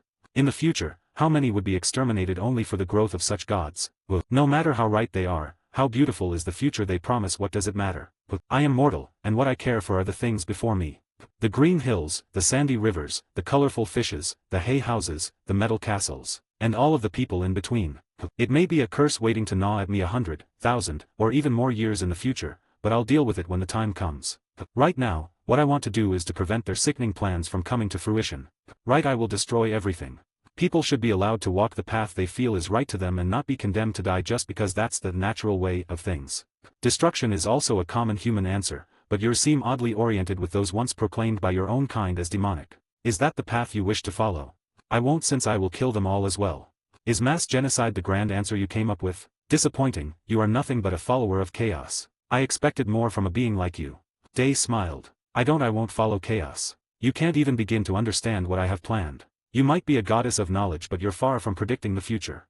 What I told you was nothing but the tip of the iceberg. Or rather, you only heard what you wanted to hear, just like how I only see what I want to. But there's something you're wrong about me. Before coming here, I was forced to take all of that which I neglected, to accept this cruel reality so I may judge it myself. I am not a god, nor a dower of rights, but I refuse to stare down at the world through such narrow lenses. // Day pulled his hand from inside her stomach, taking out a white orb as white blood fell on the ground, dissipating soon after as if never there. Interesting. I wonder how my true self will react to your future plans. How amusing. But you didn't answer my question. How did you kill me? She asked as she tilted her head. I used a useless skill, one that you would never imagine. I wonder, I might be weak, but that doesn't mean a mortal can just resist my charm. Even a demigod would find it hard to do so. The only way to get away from this is to be immune from it. Ah, I see. She seemed to have an eureka moment as she smiled gently. It was during that time when you were playing with those dolls, right? Day smiled. Who knows? he said with a sly smile. Wait. Slash crack, slash. Day crushed the white orb, making the phantom disappear into smoke. Ding. At the same time, he received a message window, but he brushed it off for now. Phew, what a pain in the ass. Although she seemed fine on the outside, I am sure she was planning to take me down as soon as I let my guard down. Even if not, I feel a bit better knowing she vanished with some anguish, even if very little. I had to keep her occupied by making use of her curiosity. I almost spoke too much. It seems that deep down what I want most is someone to speak to Sai. The easiest part was getting out of her charm. Well, I didn't. If you looked closely, Day's eyes were still a little unfocused. Deactivate puppeteering. The skill, puppeteering LV2 has been deactivated. Day's unfocused eyes suddenly regained their clarity and brilliance. Sheen slash. Small strings of energy suddenly appeared in the air as a phantom copy of Day materialized and fused with his body. That was uncomfortable. Hopefully, never again. What he did was pretty simple. Day used puppeteering on himself to control his body from a third-person perspective. The way it works is quite complex since this isn't the normal use for this skill. But it was the perfect and most optimal way to evade her charm. I thank those boring Days and those funny guys for teaching me these tricks. Yes, this is nothing but a trick. Those with the proper skills and abilities could easily take me out if I tried something like this again. However, as expected, she noticed pretty quickly when I mentioned I had to risk myself to have her lose her guard, and it was worth it. To think a god wouldn't even detect that I was using such a skill. She was just as weak as I had imagined. But in the end, it was a gamble with the little information I gathered in the last few weeks. Had it failed? He shook his gaze as he pushed aside those thoughts. Day gazed at the gray mist floating in the room. It was the remaining energy from Iridia's alter ego and divine within the artifact. Prismatic light seemed to exude from inside it, like golden rays shining through the ocean's surface. I can't let this go to waste as well, right? Just like when he absorbed the dark mist, this gray mist was also absorbed into a small flask. Parts 1 and 2 are done. Now that I removed her divinity and dealt with the jar, it's time to make a deal. Grab. If I knew you were like this, I wouldn't have forced you this much, little fella. Either way, I don't think he'll enjoy being with me, so I guess I'll just leave him to Philip. He'll have an easier time fixing and making use of it than me in either case. Day stored the jar inside his inventory as he took out the crystal cube. It's time. I had to collect all of these quickly, so I don't have many chances. It's not even plural, I have only one. Inhale exhale / activate skill. Trade offer. Ding. You have used the temporary skill, trade offer LV max. The target has been set, sealed. Processing error. The item value surpasses skill level. Use skill, economic balance. You have used the temporary skill, economic balance LV max. For every product, there is a buyer. Processing. A possible client has been found. Error, the value of the item surpasses skill level. I want to use my previous reward right now. A bit of a waste for what I just did, but this has to be done. I'm thankful I can clear this out of my to-do list so soon. Compared to what I'd have to do, letting go of this much is little. And it won't change much anyway, since in the first place, the original plans never accounted for such rewards to begin with. Processing. Request accepted. The notification seemed different this time. The color of the window went from a healthy green to complete, utter dark. But that message, as quickly as it came, rapidly vanished under the flurry of notifications. Changes are in progress. Additional parameters are being accounted for. According to the level of the trade, to protect both sides, trade offer has merged with the skill economic balance. The temporary skill, the price of all things LV, has been created. The previous client has refused to trade. Please name a client. Phew, I was worried someone would actually accept it. I only have one shot at this. Thankfully, those guys are too prideful and busy to accept something so sketchy, brushing it off like a bunch of fools. It wouldn't take much to realize something is odd, but before they notice anything's out of the ordinary. This will be embarrassing. Thankfully, none are around. Ahem. Day cleared his throat, deepening his voice. I want to make an offer to the one who watches frogs jump out of their wells, the one who strolls down the mountain to gaze at the shapes left by the wind. His domain comes from above, but he also loves that which comes from below. To hold gold is to honor him, to exchange is to speak of him, to barter is to pray for his blessing. His first name is Me, symbolizing his desire for change. His second name is Jyr, given to him by his birth mother. God of humans and animals, he is Mir, god of trade and all that can be exchanged and has value. URG, that was awkward, hold it in, the customer is coming. There's no way he'll ever refuse. A trade offer has been made. The seconds passed as Day waited. If he didn't manage to sell the item today, he would have some trouble. Going around with such objects is too dangerous, he might as well destroy it. After all, none of this was in his initial plans. He could very well live without it. Albeit the thought of throwing it aside would haunt him for many days. Day truly wasn't willing to lose such an opportunity. The client has accepted to trade. Space tore in the middle of the room above the dried-out formation as a middle-aged man passed through it. He looked old and tired, but he carried the dignity of a noble, despite his old coat and white slippers. He faintly looked around the place, but after a quick glance, his eyes fell on Day, and from there on, they never left. Golden irises brimming with power scanned his every being as a faint but gargantuan pressure befell his entire being. He knew, deep down, that what he was facing was nature incarnate. This was how it felt to be before a being of ultimate power. To stand before a god in the flesh. Oh my, what a surprise. This is a story to tell for ages. How others would envy such an exchange. Although he looked serious, his voice and way of speaking were very odd and jovial. Saying such, Mir stopped smiling, slowly gazing back at Day as he spoke his thoughts out loud. Image. The pact has not been broken. What an interesting way to make contact. Never have I expected to witness such in the 1,000, 2,000, 5,000. Whatever many times this world has circled the golden resplendence of the sun. How about it, young man? Are you willing to sell me the method? I'd pay premium, multiple times even. Whatever it is that you want, I shall procure it, for there is little that I cannot acquire. Day, however, did not smile, maintaining his poker face as his eyes sharpened. Don't let yourself be fooled by his charisma. Things just got super dangerous from here on out. It's a battle. I am indeed willing to sell it, but that's not the target for today's trade. I would be punished if I did not stick to the rules. And in any case, selling it to you might end up in a breach of the pact, which is essentially the same, but several magnitudes worse. I'd say the gains more than compensate for the dangers. Ho, but you are right, a merchant fears only two things in this world. Taxes, and those who enforce it. His smile deepened. When in Rome, do as Romans do, isn't that right, friend? A bead of sweat fell from Day's forehead as he did not show any reaction to his statement. The old man immediately brushed past his statement, saying, show me what you got then. Although, I doubt it is as good as this information. I'm expectant of a surprise and open for more. Any less would be disappointing. This is what I wish to trade with. Day did not beat around the bush as he removed the cube from his inventory. It was the crystal cube, a small platinum disc shinned from within. Just moments before, he hid it within his inventory, and as expected. How did you? Cough. Apologies please, proceed. The surprise factor worked. Interested now, are you? Are you willing to trade now? It depends on the price. The old man replied as he fidgeted with his beard. I will give you a reasonable price, alright. Old man. I am going to take even your slippers with me today. There are two ways of doing this. Day said as he raised his fingers. I have a list with everything I want. You just need to give those to me, and this is yours. Certainly I can do such, you just need to hand it to me, and the condition is that you cannot see its contents. Mir's smile vanished completely as he realized what was going on. Quite daring to use it as the intermediary bold for certain. But my emotions aside, for me to accept before even looking at it, how can I guarantee you aren't going to rip me off? It does not quite account for market value, does it? Day smiled. The rules of this trade will make sure that both sides win in some sense. Even if one considers himself to have lost some wealth, the trade will make sure that both sides win on a fundamental level. The other is to simply leave it to be completed automatically, but that has a higher chance of displeasing both of us at the same time. Your statement is thus incorrect. Mir thought for a moment before saying, I know very well how this works, which only makes me more curious as to how you pulled it off in the first place. Day shrugged. So be it, we are going with this method. Good then. However, I will not trade anything related to my existence and divinity, nor anything in my private collection.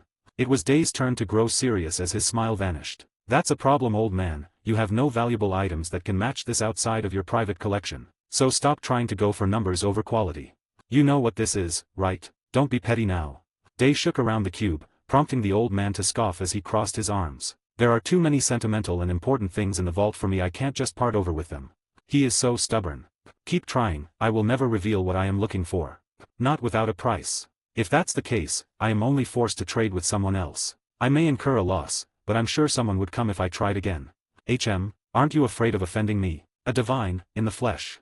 His voice became deeper as an invisible pressure began to weight down on Day. But he did not back down, saying with an even stronger voice, aren't you cheeky, old fart? I will tell you the same, you should be afraid of us instead.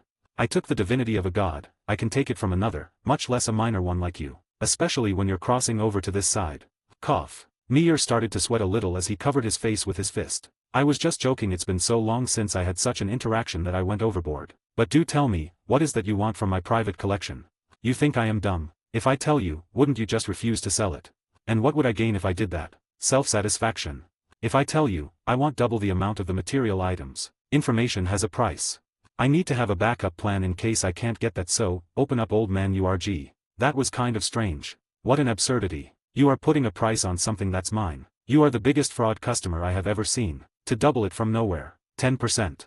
You truly are a god of trade. You butcher those values like a swordsman. 90% or nothing. Do you want to kill this old man? I have a family to provide. You must know of them if you're aware of my name. Think of all of the centuries it took me to gather my current hoard. 25%. TCHE. Family. Don't be cheeky. You are famous for being a weak-ass man. Can't even woo an angel, and you dare speak of family. For all I know, you'd sell your paradise with your followers to a demon if it had a high enough price. Chatter. Day and God continued to discuss for a few more minutes until they reached a common ground. 5-5-50%. Barely what I wanted, 55%, and I will accept. My soul. It's as if my soul has been taken out of me. Meir said in an overly dramatic tone as he reached for his chest. Either way, he had successfully slashed the price from double to half, but what he didn't know was that the information had zero value to begin with. Ding. The deal has been updated. Great. Now tell me. He quickly demanded as he cast aside his dramatic act aside. Humph, I want the nameless crown. Meir seemed to think for a moment as he scratched his chin in wonder. That old thing. There isn't anything special about it. There was a time when I tried finding out what it did, but the only thing I ever found out was that the crown was incomplete. I never had a clue as to how to finish it though, so I threw it in my collection as a reminder of human ingenuity and failures. Stop trying. Nothing more will leave my lips unless you want to raise that percentage past 100%. TSK, I was just being curious. Meir snapped his fingers, and a large translucent portal appeared behind him. Immediately after, a beautiful angel with 12 pairs of wings stepped from the other side of the portal, bowing as she arrived at the mortal realm. Meanwhile, Day's focus fell on the world behind. The environment seemed to be a golden vault with an untold amount of riches, a world of utter gold and more. That's a 12th class angel, how utterly ridiculous. Angels gain a pair of wings every time they rank up, and he is using one with 12 pairs as a vault guard? That angel is even stronger than him. I guess he is one wealthy god even though he is weak. His troops are well fed and trained. Flicker, lightning. Ouch. Meir suddenly flicked Day's forehead, sending him recoiling back as he almost lost his balance. Humph, that's for being rude to your trade partner. Get me these items. He said as a translucent paper appeared on his hand. It was a copy of everything he had read from Day's notes, word by word, space by space, punctuation by punctuation. As you command. The angel nodded, and within a second, it gathered all of the items into a large bag before Day could even process it, leaving it on the ground next to the portal. Her voice was a little deeper than expected, however. He still felt the angel was female, despite the possibility of the opposite being possible as well. Angels were said to be inhumanly beautiful, after all. Done. Everything you want is in there. He said lightly as he smacked his lips. Alright, then the deal is. Wait. Is there anything more? Meir took a golden coin from a small pocket in his plain robes and threw it at Day. I can see you are a valuable customer. If you have any interesting items to sell in the future, come to me. I can see you still have some valuable things with you, but it doesn't seem like you want to trade them now. Next time, there will be a price for our meeting, and unless whatever you want to trade is as excellent as this one, then it shall be up to you to bear the cost of this privilege. And with that, the old man stepped on the portal and left, leaving behind nothing but a tale to be spread generations after. Soon after he left, Day relaxed, this time for real, as he fell onto the ground. Meir, you look so young. In the future, he would lose a bet against another god and lose his divine status, being forced to walk the land of mortals as one even though the gods' pact had already ended.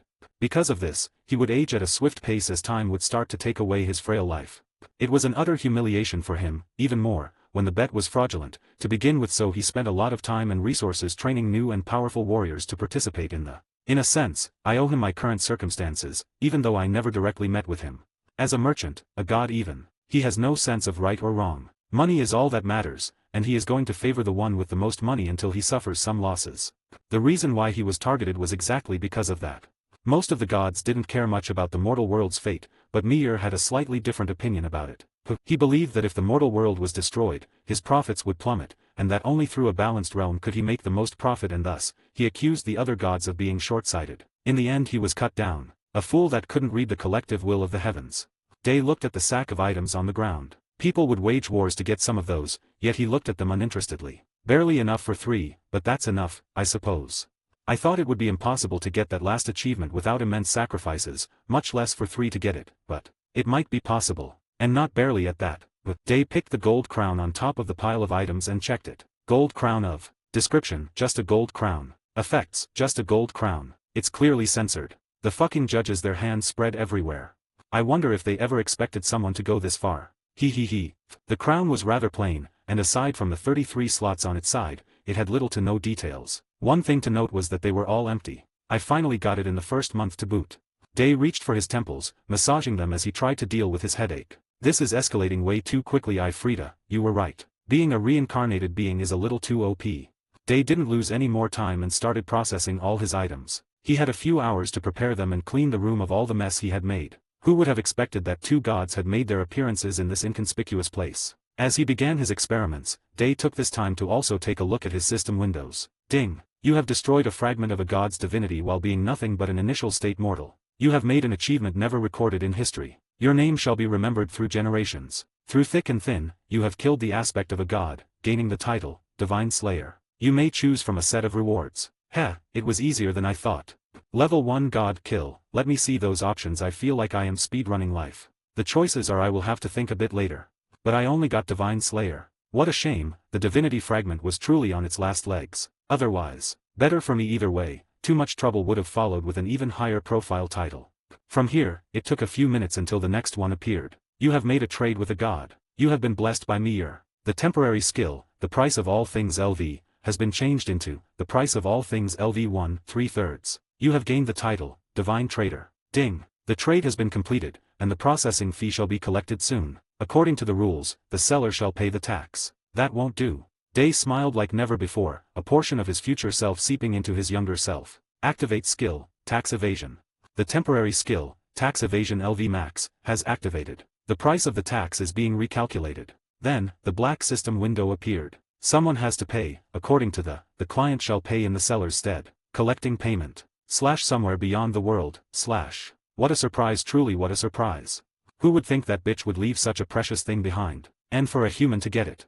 I got something I needed and dealt a blow to that hateful woman, 2 birds in 1 stone. Although I may have lost a precious item from my collection, I couldn't be more satisfied. It did little to me either way.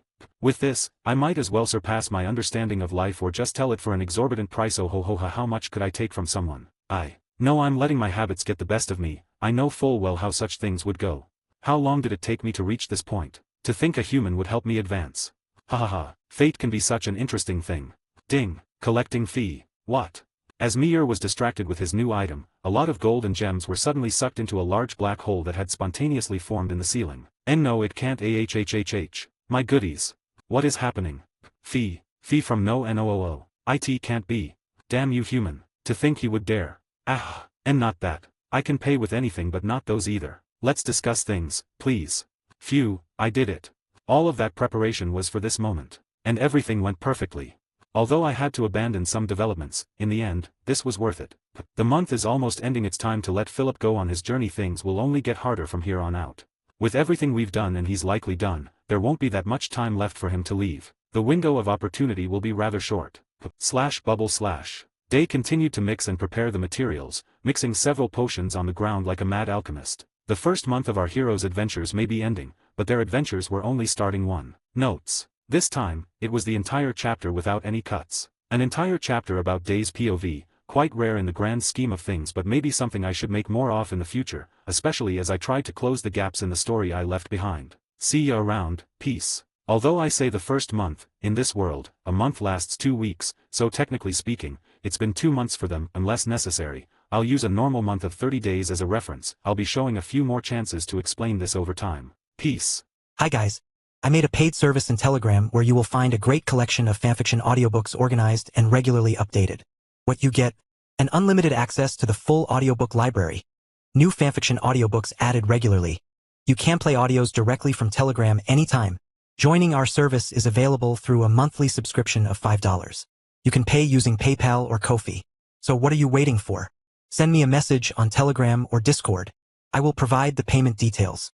After the payment is confirmed, you will receive access to the private Telegram channel containing all audiobooks. If you enjoy fanfiction and prefer listening instead of reading, this library is made for you. Message me anytime to join.